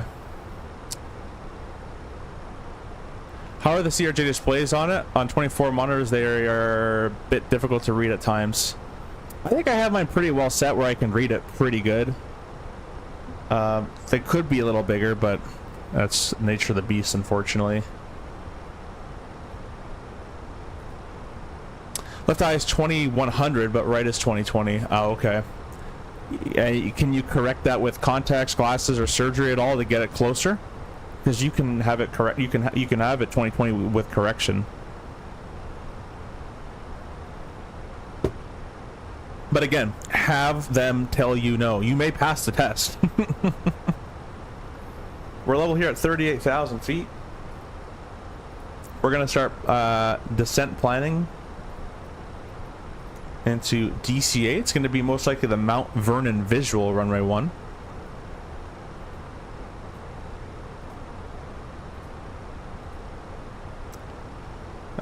DCA, weather, ATIS, runway 1 and 33, not using 33. Oh, look at that. We got some light rain, 6 mile viz, few 2,500 feet, overcast 45. Altimeters are 3015. Expect ILS 1. We will plan the ILS runway 1. Charts, approach, ILS 1. Go pin that on the side there. Down here. And we're going to select flight plan. DCA, arrival, ILS number 1. Oh, actually, wait a minute. Let's go back. DCA, arrival, ILS 1 via Laughlin. Yeah.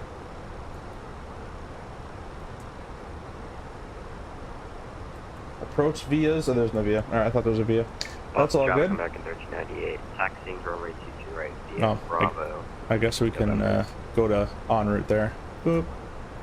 Let's get our weather set up over here. So MCDU menu, ATSU, AOC, weather.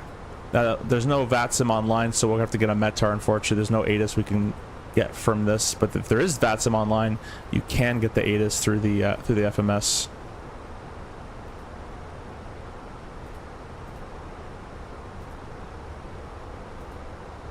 Alright, so some light wind out of the southeast, 6 mile viz with light rain.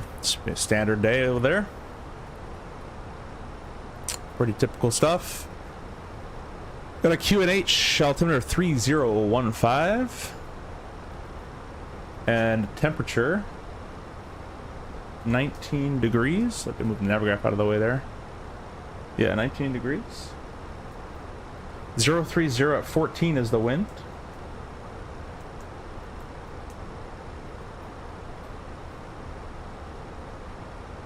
Sorry, I'm just moving my camera out of the way there. Alright, our barrel minimum is going to be 214 in the ILS Cat 1. And that all looks good. We'll do 126. And we shall be good to go on that regard. We'll press back to flight plan. Back over here, let's get over there. And we're going to press arrival DCA runway 1. We'll put RCC of 5. It's nowhere near an RCC of 5, but we'll say 5 as because there is a bit of rain going on down there. We got our landing weight. We're predicting 6.2. Our zero fuel weight was. Am I hitting something? There we go. Don't know why I was doing that. 13, 2, 13, 14, 15, 16, 17, 18, 19, 4 is the fuel, or is the expected weight. 119, we'll call it 0.5 for some extra fudge factor. Auto brakes medium. Auto brakes max. Idle reverse, max reverse. Auto thrust off gives a little bit more. Look how much more manual auto land will do. All right, manual land. Yeah, between medium and max, it doesn't really do much. So I don't know. Do they use max in real world? It seems max would be quite aggressive. So we'll probably do medium with max reverse, and I'll do manual braking probably after that point. Hey, welcome back, Aviation Harvey. Is the stream watchable later? Yes, it should be. Carl, thanks for subscribing. Thanks for commenting. Yes, it should be. In real life, is the river visual one of the more difficult approaches? No, I actually think the river visual is a super easy approach. It's start your approach from 10 miles, 3,000 feet, do 800 feet per minute, configured, and follow the river. That's all you gotta do. I think a much harder approach is the RNAV X into 31 in the LaGuardia. I think that one's actually a lot harder. And a lot of pilots I've spoken to actually agree with me. The river visual, the only time it can get difficult is if you have like a 35 knot wind pushing you off of it. So you're just gonna, your primary goal is to stay over the water as much as possible. And if you're not gonna stay over the water, be on the right hand side, not the left hand side. Speaking of river visuals, we're not gonna be doing it because we're doing the ILS 1 today, as that's the wind preferred. However, we can get our fix in there just in case they switch runways. We're gonna go to fix info. Pilvia is the fix we enter. That's the restricted airspace that we're not allowed to go into at DCA. But yeah, I actually think the revisual is quite a simple approach, actually. Alrighty then, a Discord member now. Hey, I appreciate that, Emmett. Thank you so much. Heba must be worse up at 380. I think I have 60 knots overtake on you at 30. Oh, do you? Eh? All right, well let's go down. Oh yeah. Actually, I'm not gonna go down. Yeah, we'll go down. We'll save some fuel going. We'll burn more fuel on the way down as well, which means we can have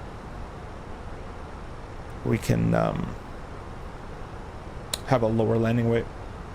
I'm just gonna do 32,000 negative 1,000 feet per minute. So we're gonna be 2,000 feet above you there, moderator. Thanks for flying along, by the way. If you have a difficult barrel mittens like category A, B, C, D, what do you use? If you have different, sorry. Well, you have to calculate for what airplane you're gonna be using it for. But let's say it was Cat D was 217 and Cat C was 214. You got to remember that all those categories are based off ground speed on the approach, not approach indicated speed. So if you have a 20 knot headwind on approach and you're approaching at 160 knots, your ground speed is going to be 140, and that'll actually put you in the Cat C category if I'm not mistaken. So when in doubt, always use the higher one because then you'll be covered. However, just remember that those categories for the approach minimum and anything else in IFR is based off ground speed, not off indicated airspeed. With saying that, with saying that though, we're gonna give you guys an approach briefing here. We're flying the DLE-3 via Lafnan. We'll have Blit at 11,000, DLE at 10,280. Then we'll go to Yuck at 10,000 as well. I don't know why they have two waypoints at the same altitude. Anyways, we're gonna take the left-hand turn, Triza below 8, high tech 7. And then Mitty will probably visually just we'll probably go from here and actually that leaves us quite high. We're probably going to descend steeper than this. That leaves us quite high actually. But anyways, that's the arrival plan so far. And we're going to be flying the visual. I'll brief you on the IFR in case the rain gets worse. I don't think it's supposed to, but just in case, we'll brief you on the IFR approach. So it's going to be ILS runway 1 into DCA, page 11-1, effective 23rd of February. Looks 1099, left and right. Final approach course at 007. Bad and cross, FAP cross is 1,600 feet. MDF 214 left and right. The MSA on the DCA VOR is 2,600 feet. Mitch approach is 420, then a left turn to 2,200 feet outbound. On the DCA DCA VOR radial of 325, Georgetown NB. And over to DCA and hold. So basically you're flying up to the VR and holding. It's very complicated to just say that. It looks like it's going to be it's kind of a weird way to get into it. It's going to be a parallel entry for that as well, if we needed to use it. Happy is going to be on the right hand side, ALSF type 2 lighting, 3-degree slope. And we're going to plan to exit runway 1, most likely near the end, obviously. Probably Sierra. We're going to plan Sierra, Juliet if we can't make that. And we're going to be staying short of 1533 at all times as well doing that. Lastly, our minimum fuel at DCA is 4,600. We have 62. So we have about 1,500 pounds of extra gas. If we go around, we can always come around and try again right away. And if that doesn't work out, then we're going to go ahead and go to the alternate, which is Philadelphia. Now, Dulles Airport is close as well, so if we have to go missed, we can re-choose our alternate to Dulles, which will give us a lot more tries into getting into DCA as well. That'll be the plan for that one.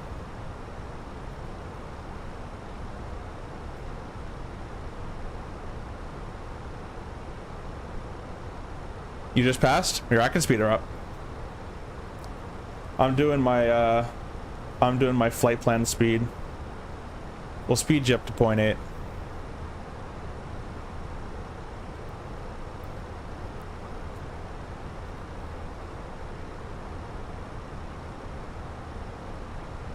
Are we expecting crosswinds?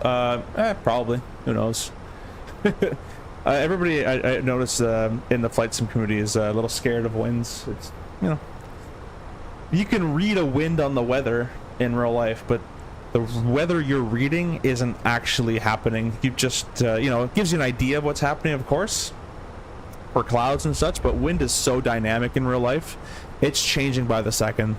So you have to just react to it. We're going to expect some winds. It might be a crosswind, it might be a headwind, it might go a little bit here to the left or to the right. It's going to be some birds. I hate that they put birds in ATISes. That pisses me off. I'm like, of course there's birds. We're flying on Earth. Like, you know what I mean? Not to say that was a bad question or anything. I'm just saying we're going to have, you know, you might have some winds. You might have a cloud that forms somewhere. Hey, just deal with it. That's why I brief you on the ILS approach. Then we're good all the way down to 200 feet. Are you having another flight after this? No, we just flew from DC to Boston. Now we're doing the return right now. We're doing the return from Boston back to DC. So we're not going to do a third flight after. I'm actually have a barbecue that I have to go get ready for after this.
Guys, I got suckered in. There's a game on, there's an ad on TikTok about a game called Mob Control, I think. It's super, super fun.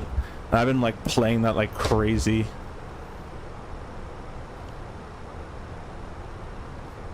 There's Mr. Moore Rudder just below us at 2,000 feet below. Don't think we can see him.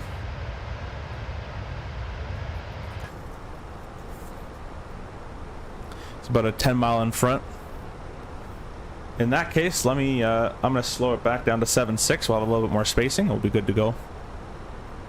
Here's an ETP. Here's a trivia question for you guys. What do you think ETP stands for, and what is it used for as well?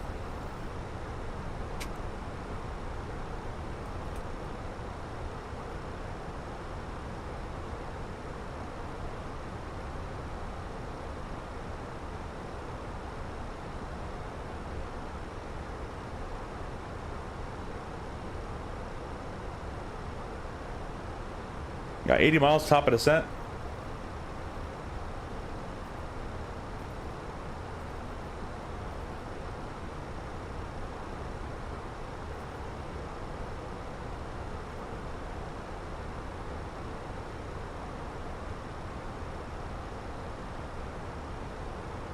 Perfect. Manage speed.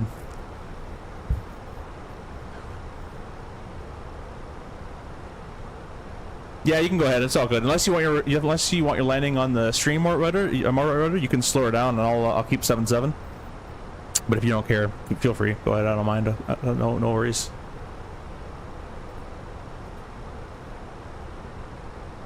That's all good, Frank. Yeah, I'm not trying to pick it. I'm not trying to. If it comes off harsh or mean, this is from an instructing background, so. I I kind of say it like it is and say it kind of a bit direct, but it's nothing against you. Keep the questions rolling. Don't hesitate to ask questions. But yeah, I find a lot of people in the sim world are very I'm not saying you, but your question, I'm just bringing your topic into a bigger talking point that I just noticed from simulations people that play. Electrical teller piston. Electrical teller piston. Not quite.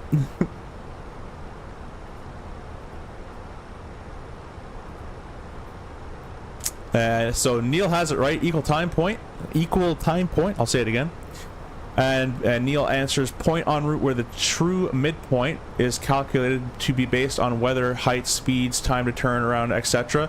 Not just distance between 2 points. That's correct. Yeah. So basically, if we had an engine failure behind that equal time point, it's actually faster to go back and turn around towards Boston because of the tailwind that we have currently, or towards an airport that's behind us. Doesn't have to be necessarily Boston, but something east of us, rather than continuing on going forward towards DCA or something along to the west. Once we're past that equal time point, now it's not fast. Now it's you're going to be slowing yourself down if you turn yourself all the way around back to Boston if you need to return. Now it's worth just going into DCA, or if it's really worth an immediate landing, then descending and something in front of you. So that's what that equal time you use for it. I do that enough already. Appear on streams.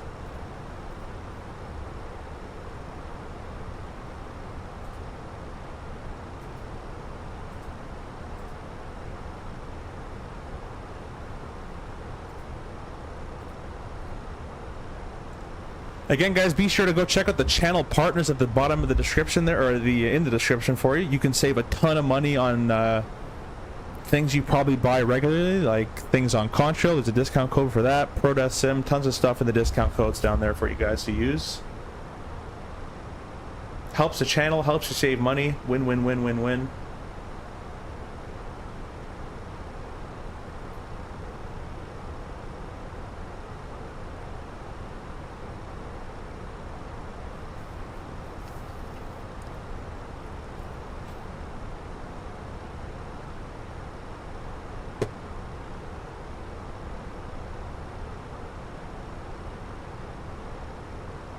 Holy cow, we were up to 9210 on the subscriptions. We went up like 40 subs this stream. Absolutely insane. Appreciate all you guys subscribing. Top of descent is right there, just past Canuck. We're going to set in our altitude selector 7,000 feet, and we'll leave that pre-selected. We'll say ATC gave us 7,000 when ready.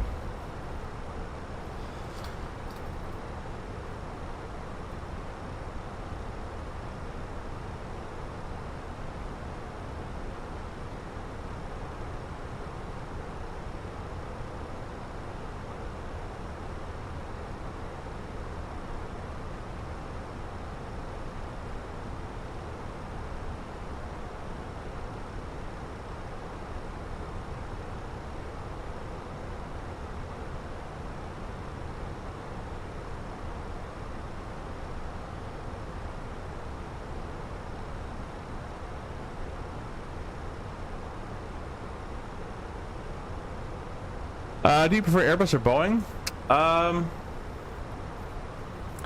I don't really care, to be honest. Like, if we're talking real life, they pay me to fly it, I'll fly it. I don't know how that works. As I said, I'm on the CRJ currently, so I'm not on either platform. I've never flown a Boeing in real world. I've never flown an Airbus in real life. The CRJ is kind of, except for the auto throttle portion, but it's kind of both mentalities kind of mixed in together. Like, we have detented throttles, but there's no auto throttle, and we have a yoke. So like, it's kind of a weird mix between the both in logic. Our gens are all auto switch and all that kind of stuff. Now, if you're talking in the sim, or if you're talking real life, what would I'd rather have? My order would probably be A350, 87, triple, 3. Oh, I hope Raidstorm isn't watching. I'm gonna say 320s, then Max, and that's how I'd go in order of that, just because I don't trust the way the Max was built, to be honest. That's what I would go with. The 350 is just a beautiful looking airplane though. But the long-haul Boeings and the long-haul Airbus, in my opinion, are basically identical in their functionalities. Just one has a yoke, one has a stick. They're all fly-by-wire. They all have automatic everything. They're all the same airplane. But when it comes to the 320 and 37, I think in real life a 37 would be a bit more fun. The only thing I don't like about the 37, if something fails, unlike the Airbus and the RJ, where we have an ICAS that tells us, hey, this is broken, you have to look up at a certain light and go to the right checklist and all that kind of stuff. What about 380? Frank, honestly, I cannot stand the 380. I think it looks like an oversized whale that went and ate too much at a party. I don't like it at all. The 747, in my opinion, is much nicer. Actually, I'd put 747 right at the top. If they gave me any airplane, I'd take a 47, but there's no 47s really any flying anymore, so that's why I excluded it. But the 47 would be right at the top, then a 350. But in 380 to me is just gross looking. I appreciate the and acknowledge the marvel of the technical marvel that it is, but I think it looks disgusting, and I wouldn't want to fly it. Again, if they paid me to fly it, whatever. But if it was my choice, I'd go 7.4 before I went 380. But that's just me.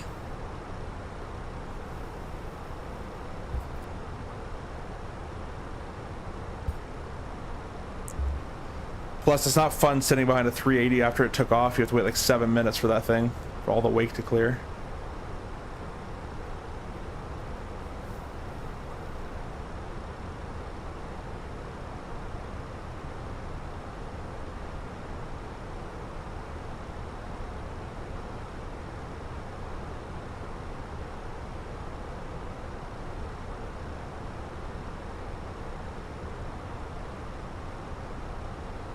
Thank you for the other subscription. Just picked up one more. Thank you so much for that, guys. We've got 30 of you guys watching the stream, and we on the vertical stream we have 29 viewers. We only have 22 likes. If you guys can do me a favor and hit your like button, please, and or double tap your mobile device, I really appreciate that.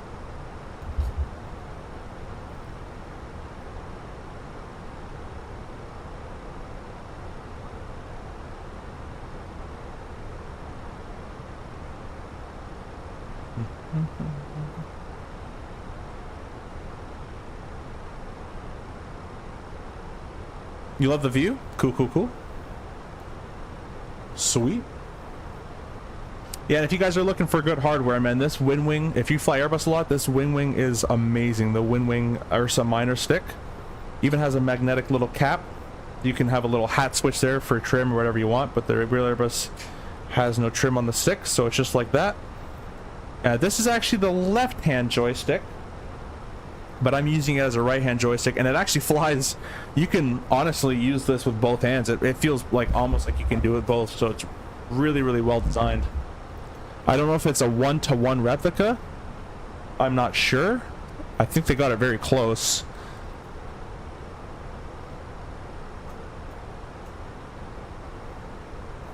Top of descent is coming on up shortly there. Man, after my own heart, plenty of 7.4s flying, just need to have the desire to fly cargo. Yeah, the 47 is just a beautiful looking airplane.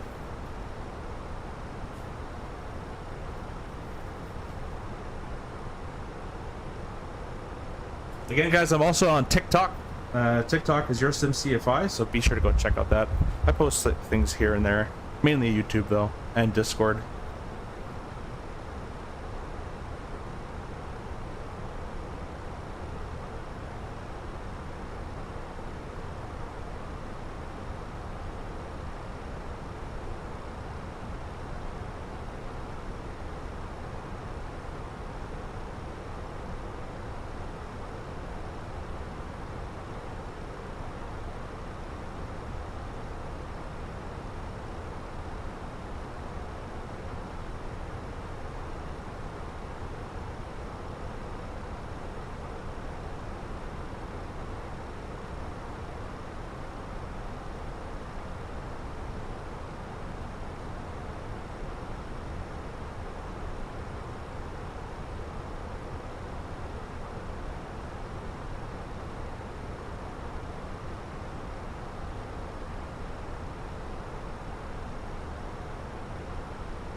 Does it use real time? Yes, it uses real time, and all the flights take real time as well. If you wanted to fly from, you know, Vancouver to Japan, it would take like 15 hours. So it'd all be real time. You can use time acceleration, which some airplanes do support, but yes, it's all real time.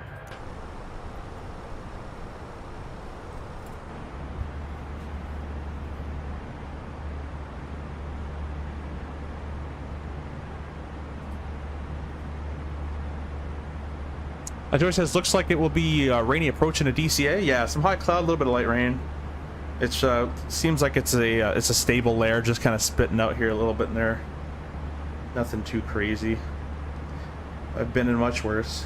It was actually my my first I think it was my first week flying the RJ. I think my 5th flight or something like that, and it was right down to mins. High wind, right down to mins. That was an eye-opener.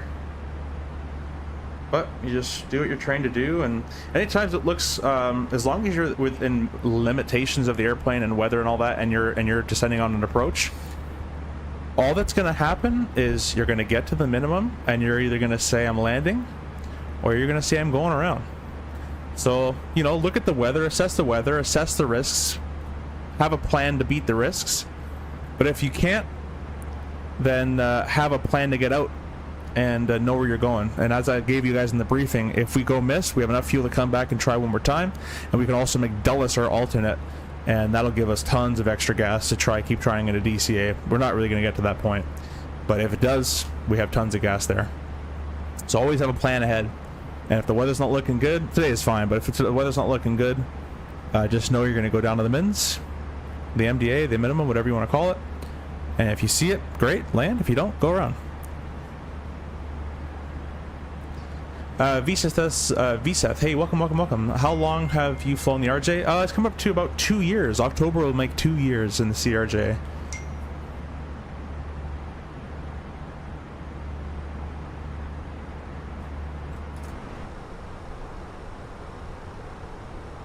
There's our descent point. Managed descent. I kind of missed that, but we'll it'll catch it here.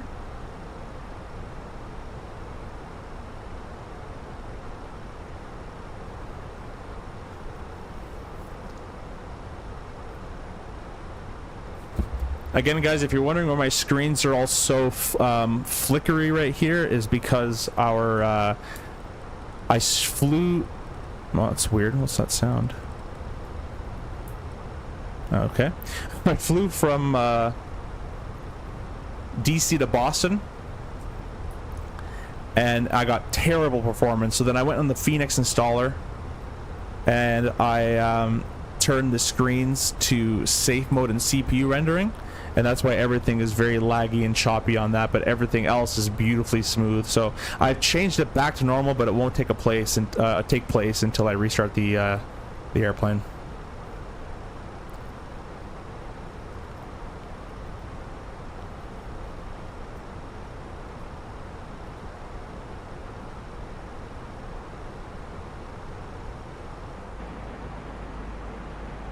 Alright, I'm gonna go get some more water. I'll be just right back.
All right, I'm back.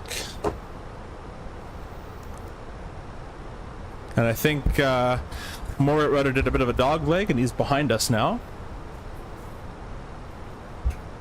Gonna go ahead and arm our spoilers.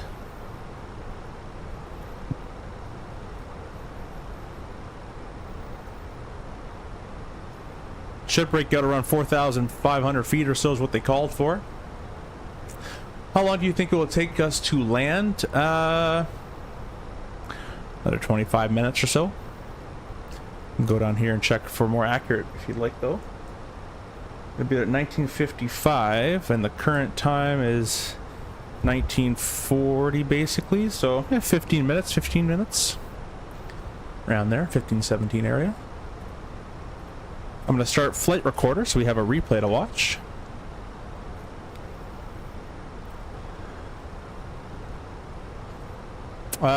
Joey says, yeah, DCS is so heavy on FPS, it uses a lot of VRAM on my stream. Or, sorry, my system. Yeah, it destroys my when I stream. Even when I'm not even streaming it, it's just terrible. I don't know why. What did I press? Alt 1, okay. Alt 2 cross check. Oh, that's, yeah, because I have a different altimeter setting. Let's see, 3015 is what I got set. Yeah. 3015. And come on, you. 3015 on the FO side. Perfect. And that equals 1021. We'll set this to 1021.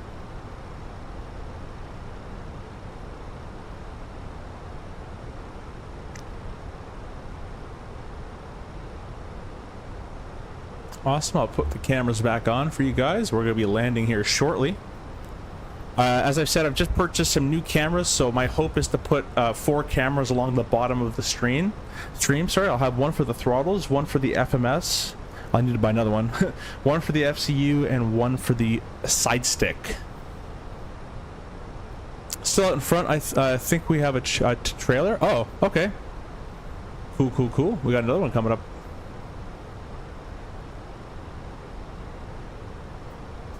I'm gonna get DCA's CTAF frequency up, which is 19.1 from memory, but we'll check it in a second here. Yeah, absolutely can't wait till Winwing releases their radio panel.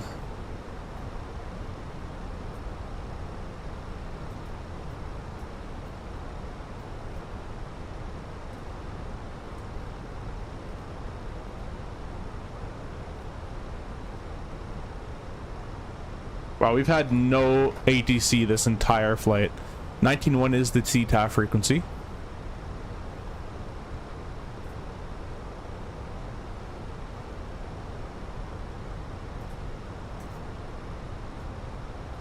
Really appreciate all you guys stopping in and staying with me through the stream as well. It's been a bit of a longer stream than I usually do, so I appreciate all you guys sticking with me here and liking and subscribing and do all that kind of stuff.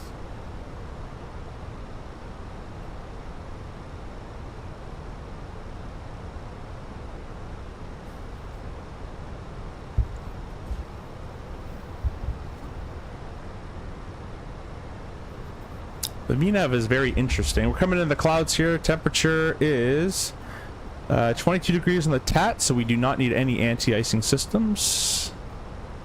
Everything's looking good.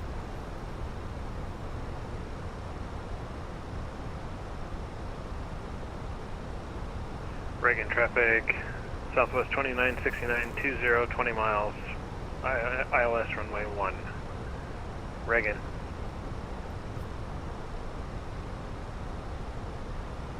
I think that's more right rudder in front of us there talking. I'm on my phone just playing Mob Control on my phone. If you don't have it, it's a really addicting game on the App Store.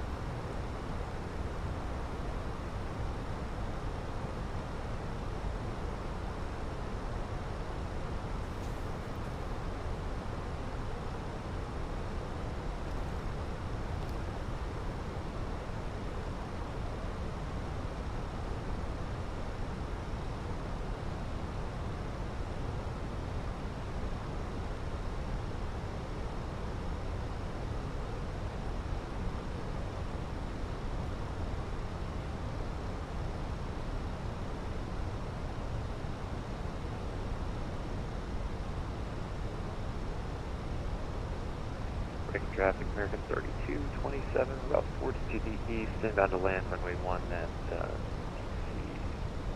Breaking.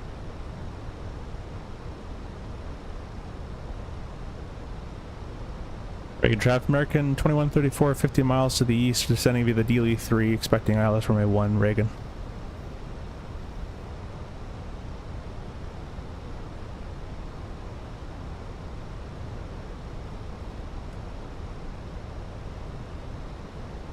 Alright, so it's going to meet all these restrictions. And it's going to do 10,280, which it's not doing at all. So we're going to manually tell it to do it. I don't know why this airplane, it always struggles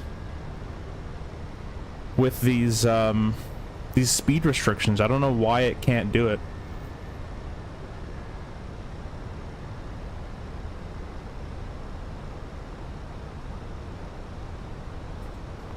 It's on the chart. Do it. Breaking traffic, Delta 1271, about 2 miles outside of Yuck on the DLE-3, plan to land runway 1 in about 10 minutes, Reagan. Oh, that's you. Okay. All right, I heard you there. So we have you're in front. You got someone behind you, I think, and then there's me, and there's someone behind me. Got a lot of people flying with us today. Really, really appreciate all that, all the support, guys.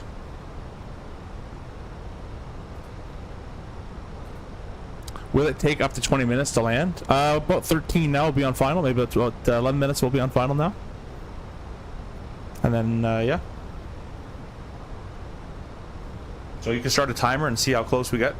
Should stop around 13 minutes or so. Tired about actually about 11 minutes.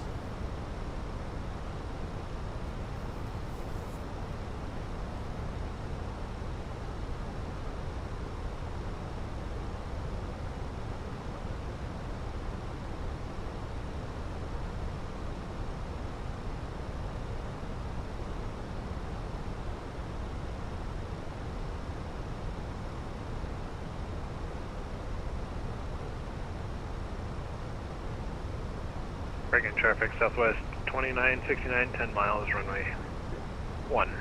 We'll go back to manage speed. And we don't need it because it's pretty stable, but I'll put the oh, it says weather radar in op. Really? I thought it worked. Yeah. In op. All right.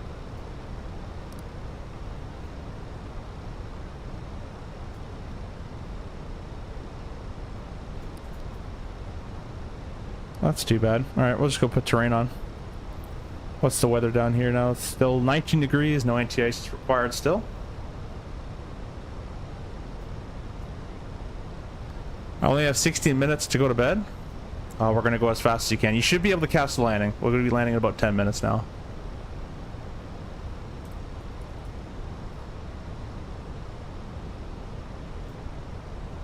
Well, I don't know why that got so laggy going through those clouds.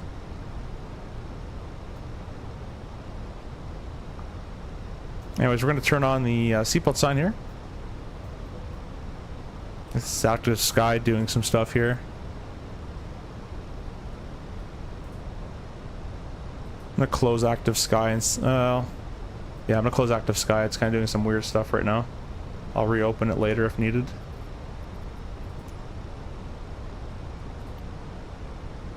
That's what live weather has it as.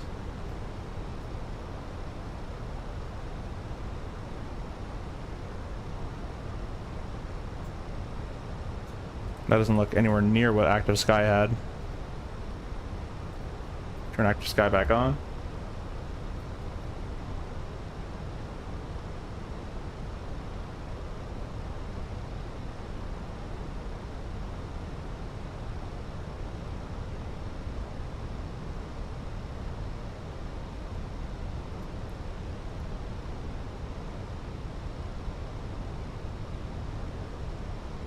There's live weather with active sky again.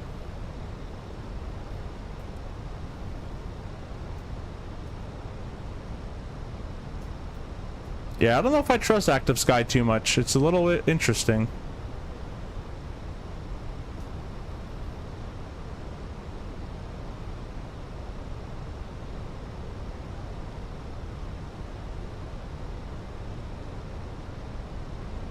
Breaking traffic, Delta 1271. 31, turning right base, runway 1, Reagan.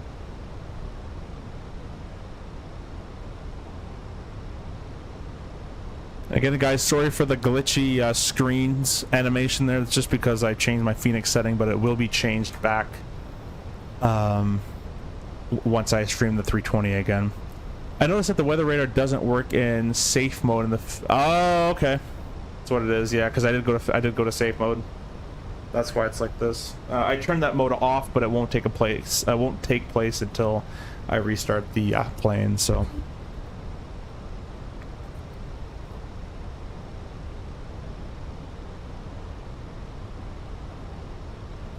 Okay, we're gonna go vertical speed. We're gonna go down to 3,000 feet.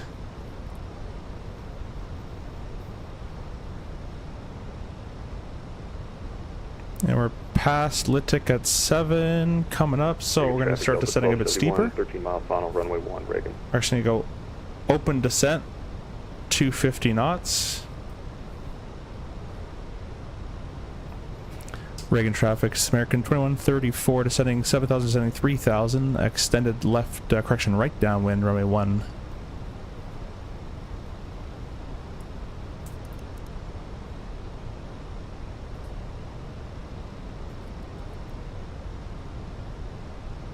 Forgot the auto brakes there. Go and throw those on.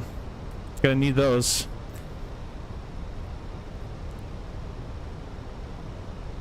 Okay, we're gonna put out full boards and we're descend 250 right now.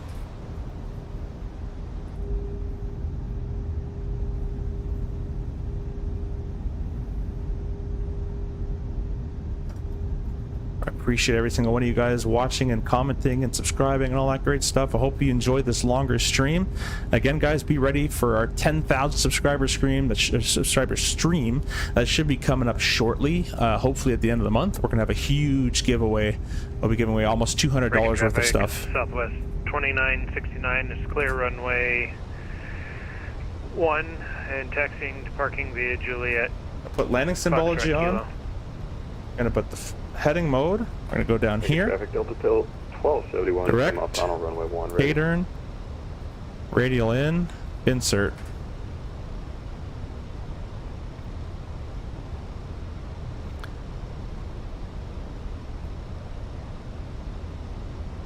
It's so hard to see these screens when they're that laggy. It's kind of annoying, actually. Reagan traffic, American 2134, turning 15-mile right base, runway 1, Reagan. Correction, 24-mile right base.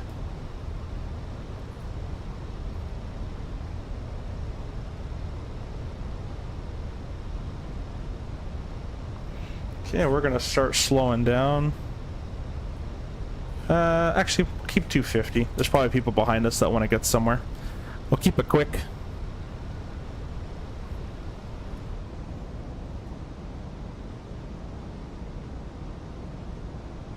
Appreciate all you guys liking. We got 45 of you guys watching in the vertical stream. If you guys can double tap your screen to press the like button, I would really highly appreciate that so much, as every like gets us closer and helps with the YouTube's algorithm.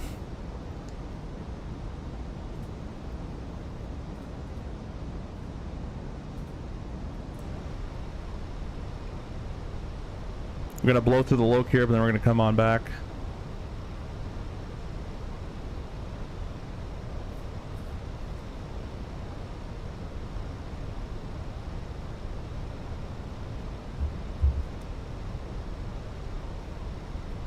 Reagan traffic Delta 1271, 5-mile final, runway 1, Reagan.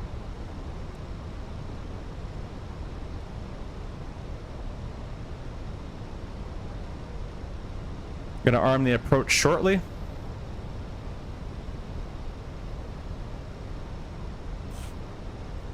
We're gonna start slowing down as well.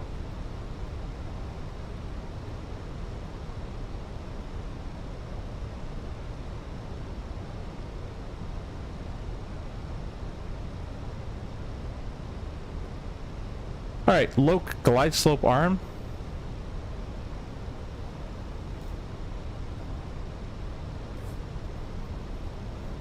It's even harder to vector myself around when I have those laggy ass screens. That's, again, I have these laggy screens because I chose safe mode on the Fenix app. I shouldn't have done that, but honestly the airplane's running beautifully with these in safe mode now. But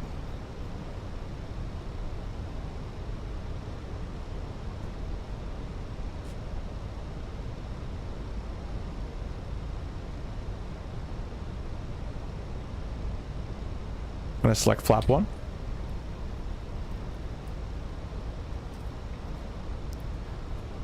Reagan traffic, it's American 2134, 12-mile final, runway 1, Reagan. Reagan traffic, Delta 1271 short final, runway 1, Reagan. Localizer alive. Loc star. Glide slope alive.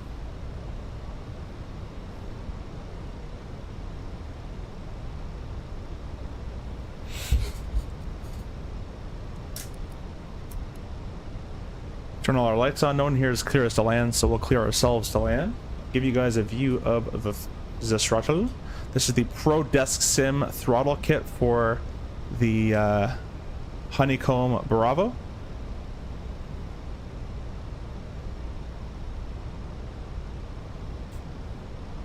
Gear down.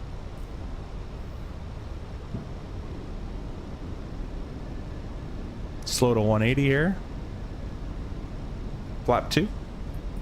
Glide slope captured. 2,200 feet for the missed approach is set.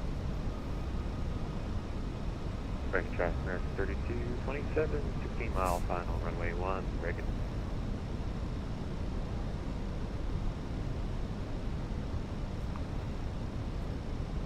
Temperature, no icing required. Don't really see Traffic, much Delta rain. 1271 clear of runway 1 at November 1, taxi, park gate, Kilo. Okay, manage speed. Landing gear is down, flight spoilers armed. Seatbelts and our cabin signs are on as well. Everybody is notified. Flap 3, holding at flap 3.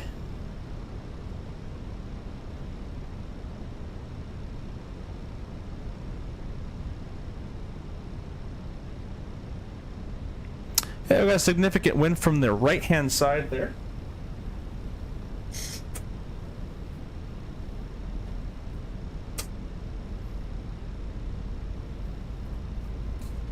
Flap full.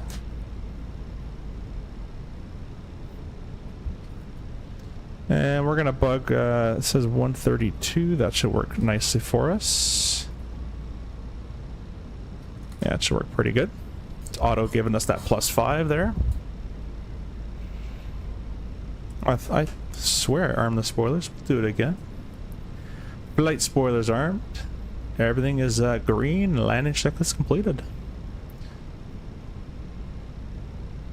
Breaking traffic, American 3227. Crossing 12 Baden mile now. final, That runway bridge 1, that Reagan. crosses the Potomac, I believe, is just over here.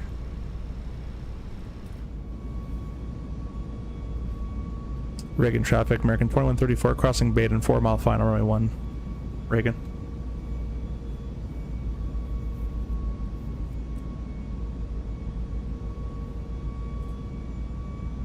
Yeah, Frank, we're on approach. Gears down, flap full.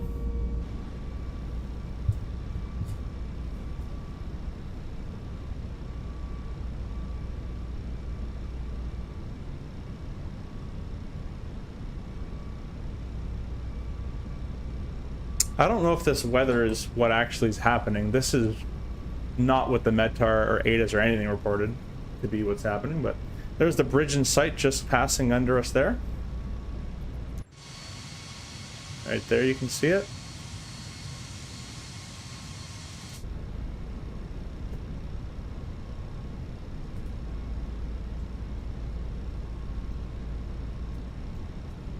Still at 1,000 feet though, so.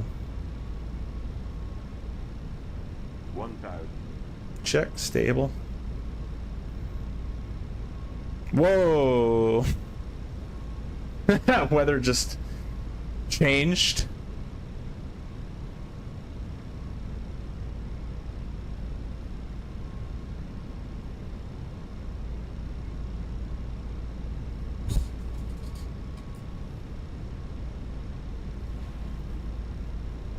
Yeah, the active sky, I don't know, man. I don't know if I trust that too much.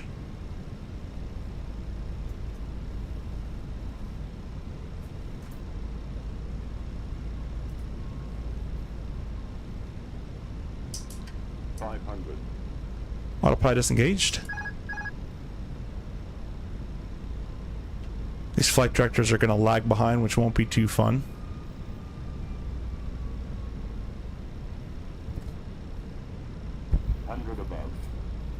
Alright, I'm going to turn off active sky because it's, I saw the runway lights, leading lights anyways, but, yep, checked.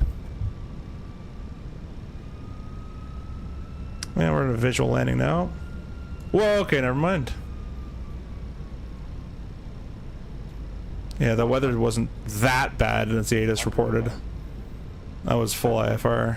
40, 30, 20, retard, retard, retard, retard. There's our usual, it lagged. That's okay. Bring her on down, max reverse.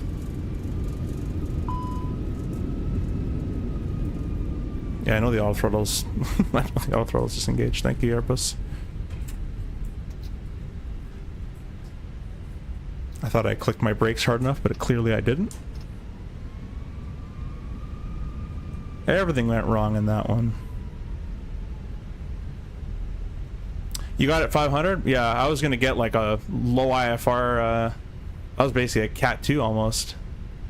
But yeah, I don't think active sky is that correct in that weather. What'll be interesting is just to look up a weather cam in DC and have a look at that, because the weather is definitely not reporting what this is. This I don't think is true either, though, to be honest with you. Let's see, let's go, let's leave our flaps in full. We're gonna do a there's live weather. Oh yeah, I guess it's pretty close, eh? There you go. This is what live weather in the sim is.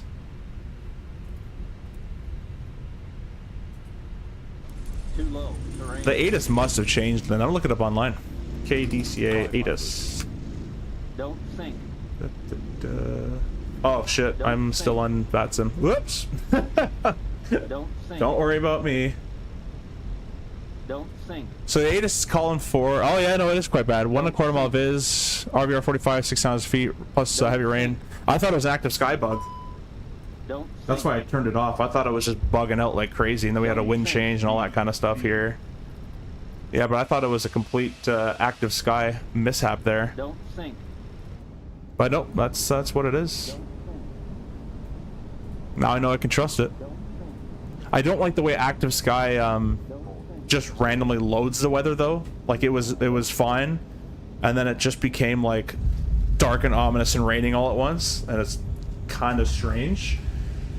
So I didn't appreciate kind of that part of it. I think the live weather does an actual better job of doing that weather transition. I'm gonna put live weather on now. I'm turning active sky off. Yeah, it had the huge heavy wind change. And I'm gonna check this out with just regular live weather. Yeah, see, this is more, okay, well, it went away, but that was more of what I expected out of that ATIS. Like the other one was like super high. That's why I'm like, I don't know if active sky is too correct. So the reason I paid for active sky, one, I wanted to test it because it used to be the best thing in the world back in the FSX days. But anyways, I wanted to try it and try to make a wind shear escape / a microburst escape video. I thought that would have been pretty cool. So that's what I bought active sky for.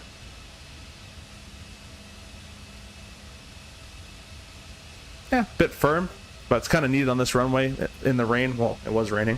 Get down and land. What we can do, since I ruined that approach by turning off active sky because I didn't trust it, I'm gonna turn on FS flight control, and this is like an instructor station. And what we're gonna do is we're gonna port myself back on a 3 mile final, and we'll fly that whole approach back in the weather so you guys can see it. But I'm gonna leave it on live weather. I'm gonna leave it on regular Microsoft live weather. And that way you guys can get the full approach experience here. I'll do an 8-mile final for you. Runway 1, 8-mile final. We'll bring it all the way back out here. We're off that sim. Terrain ahead. Pull up.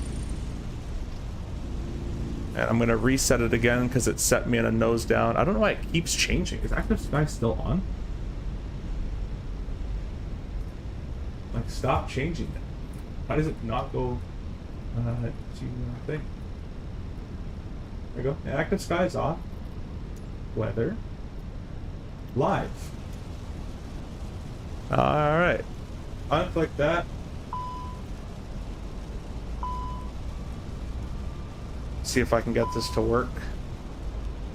It probably won't, and there it kicks out. Alright, well, what we're gonna do, I'll hand fly this a little bit for a second. We'll get it all set up. Do that about there, do this. The reason is it kicked my route, so DCA, DCA, DCA, DCA. Put that in there, flight plan. Just gonna put a quick approach in.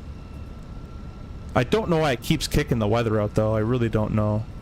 Go away, run, 1, 1. Thank you.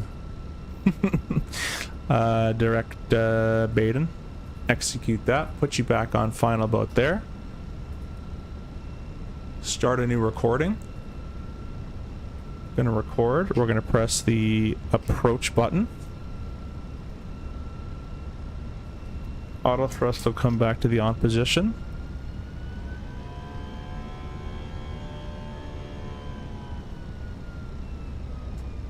Throw the autopilot back on. I don't know why the live weather still isn't kicking on. There we go. We're gonna go auto brakes medium. Arm that.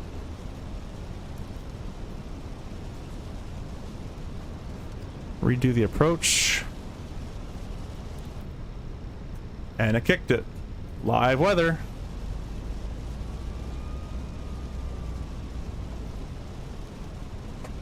I'm gonna start Active Sky and then force turn it off because it's...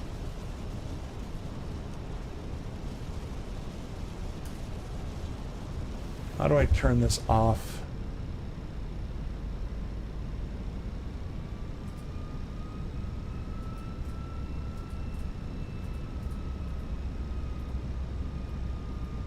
All right, whatever. We'll leave it on Active Sky because it's the one that's going to want to work. So we'll leave it on Active Sky, but we'll do the full IFR approach, and I'm not going to kick it off. I just should have read the newest ATIS. Hey, Justin MTB, welcome, welcome, welcome. Yeah, Frank, it was not too bad. Could have been a bit better, but that was actually pretty good with the conditions and the changing on final and all that kind of stuff. All things considered, I think it was pretty decent. Live weather in 2020 was like that almost all the way down in 10K. Okay. Cool, cool, cool. What G's give you? Oh, I don't know. I don't have that.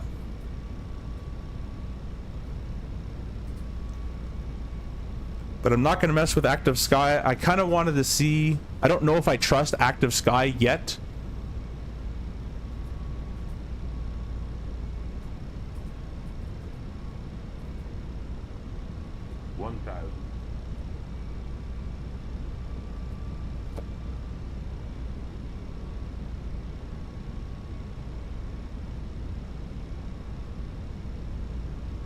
So that makes sense now. The weather is 1 mile, 1.25 mile, and we got the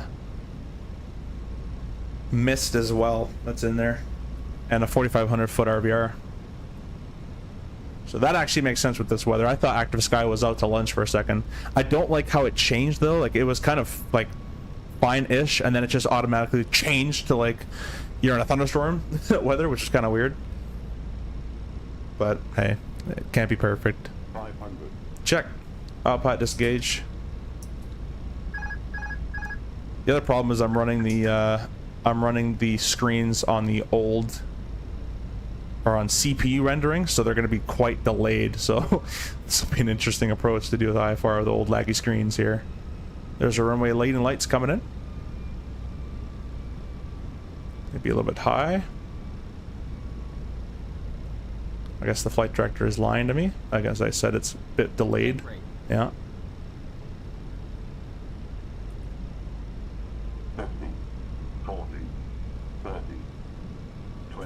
retard. 5.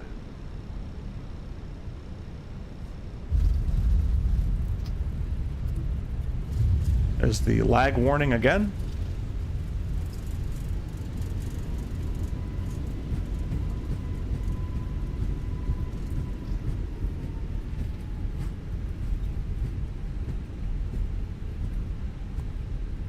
But yeah, once we're done this stream, I'm going to tell Fenix, or not tell Fenix, I'm going to go to the Fenix app and turn off safe mode.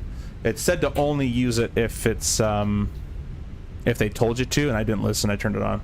It actually did make the performance better, but the screens are unusable in an approach like that. They're just so far behind and laggy. But anyways, I hope you guys enjoyed this longer stream. Flight into Boston, flight into DCA. The next stream is probably going to be on probably tomorrow night, and we'll do the CRJ, most likely, maybe the Max actually as well. We'll leave the flaps in full. We'll give you guys a replay here. And DCA is a very short runway, or shorter runway than average, so you want to get her down and stopped as best as you can. Yeah, more red. I really appreciate you flying with us, man. Thank you, thank you, thank you. Bring this on over here.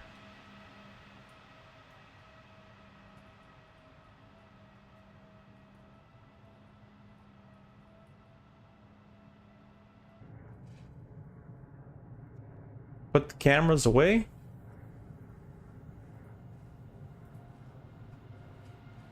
Thanks, Frank. Appreciate that. Bro, can you fly me?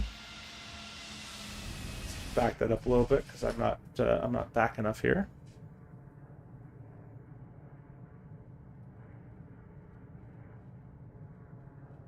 Don't worry about my flappy wings. That's by design. Get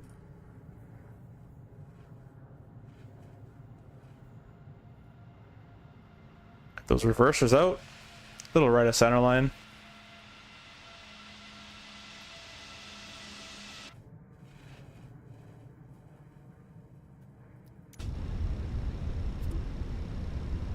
Don't sink.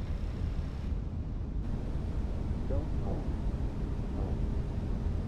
Don't turn off. Spoilers wouldn't have been out, but it's just a replay glitch.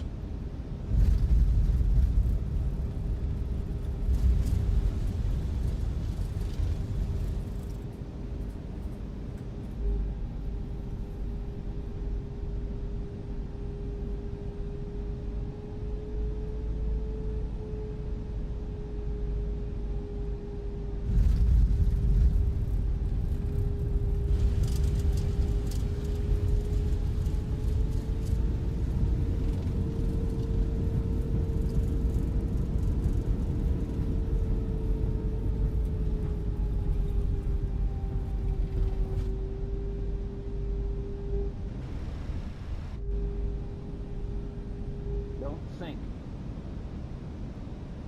Don't sink. Sink rate.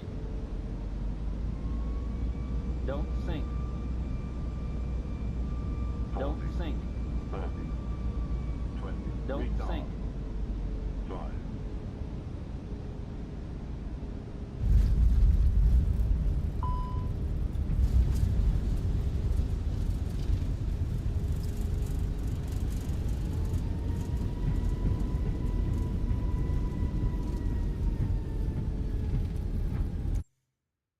Anyway, guys, we're going to end it with the last here, a little bit of a landing. I really appreciate all you guys stopping in and watching along.